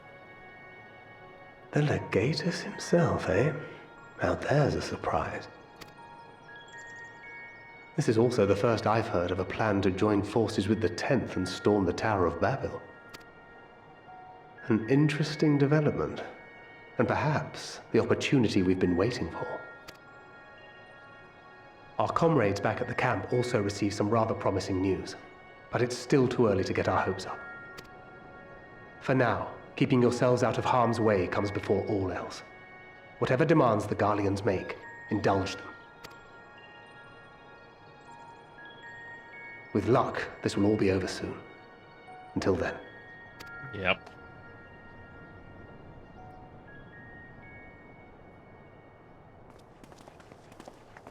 They had not gone far. We searched high and low, but no luck, I'm afraid.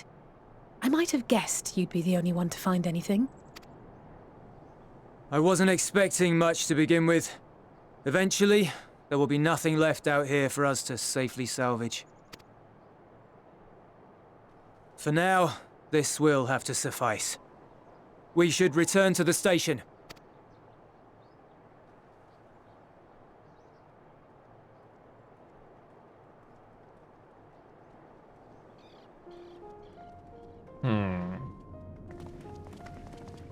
Ah, there you are. Heard you'd gone hunting for ceruleum above ground. Brought back a king's ransom? Hardly. But thanks to these three, we have enough to last a little while longer. Well, well. It's not at all as I was expecting, these ones. For savages, they seem positively docile.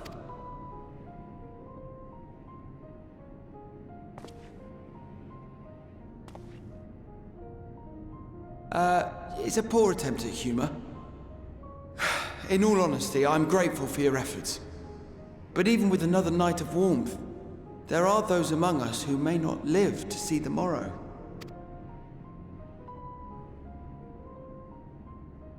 I trust your expedition was fruitful. Lord Quintus!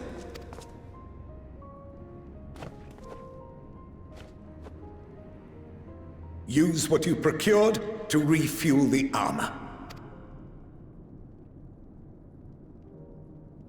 But, sir, what about the heaters for the camp?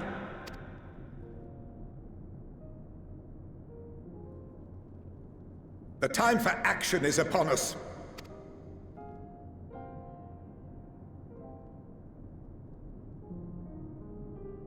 My men and I have matters to discuss.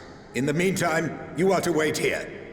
Do not forget, you are being watched. Ironic.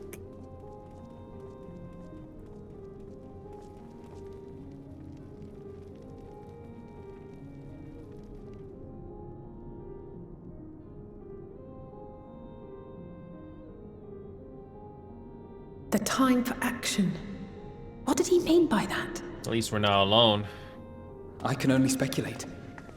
Clearly something requiring their magitech, given what we just heard. Whether they plan to utilize it now, or after they join with the 10th, is another question.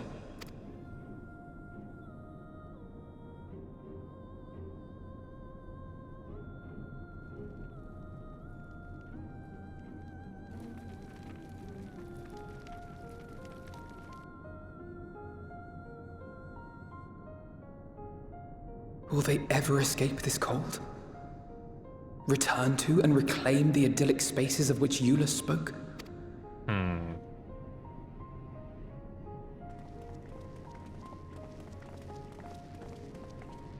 Finished your war, Council?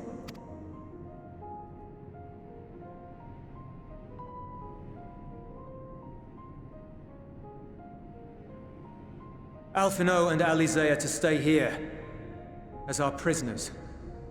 They will be released once your comrades have relinquished their supplies and withdrawn from Garlean soil. Of course. Until our terms are met, they will be detained at a separate location. Cute. At least we're not alone. After everything we've said and done, this is how you treat us. Our allies have but limited supplies. They may stave off cold and starvation for a short while, but what then?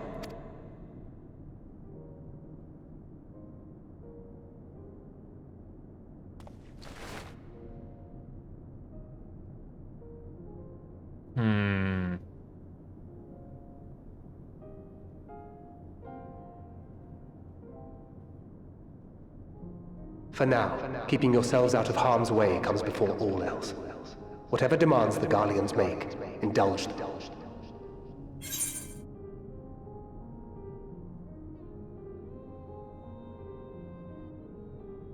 It's the same thing, but everything over, I have faith.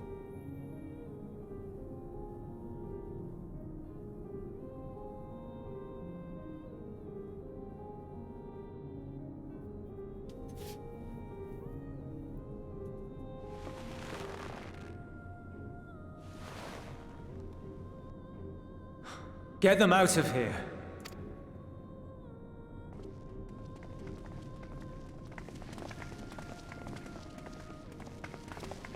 I'm gonna press it.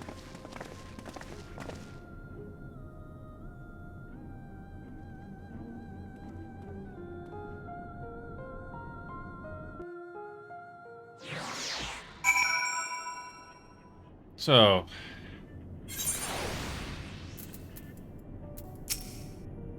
Alphinode and Alizé will be fine, providing they do not resist.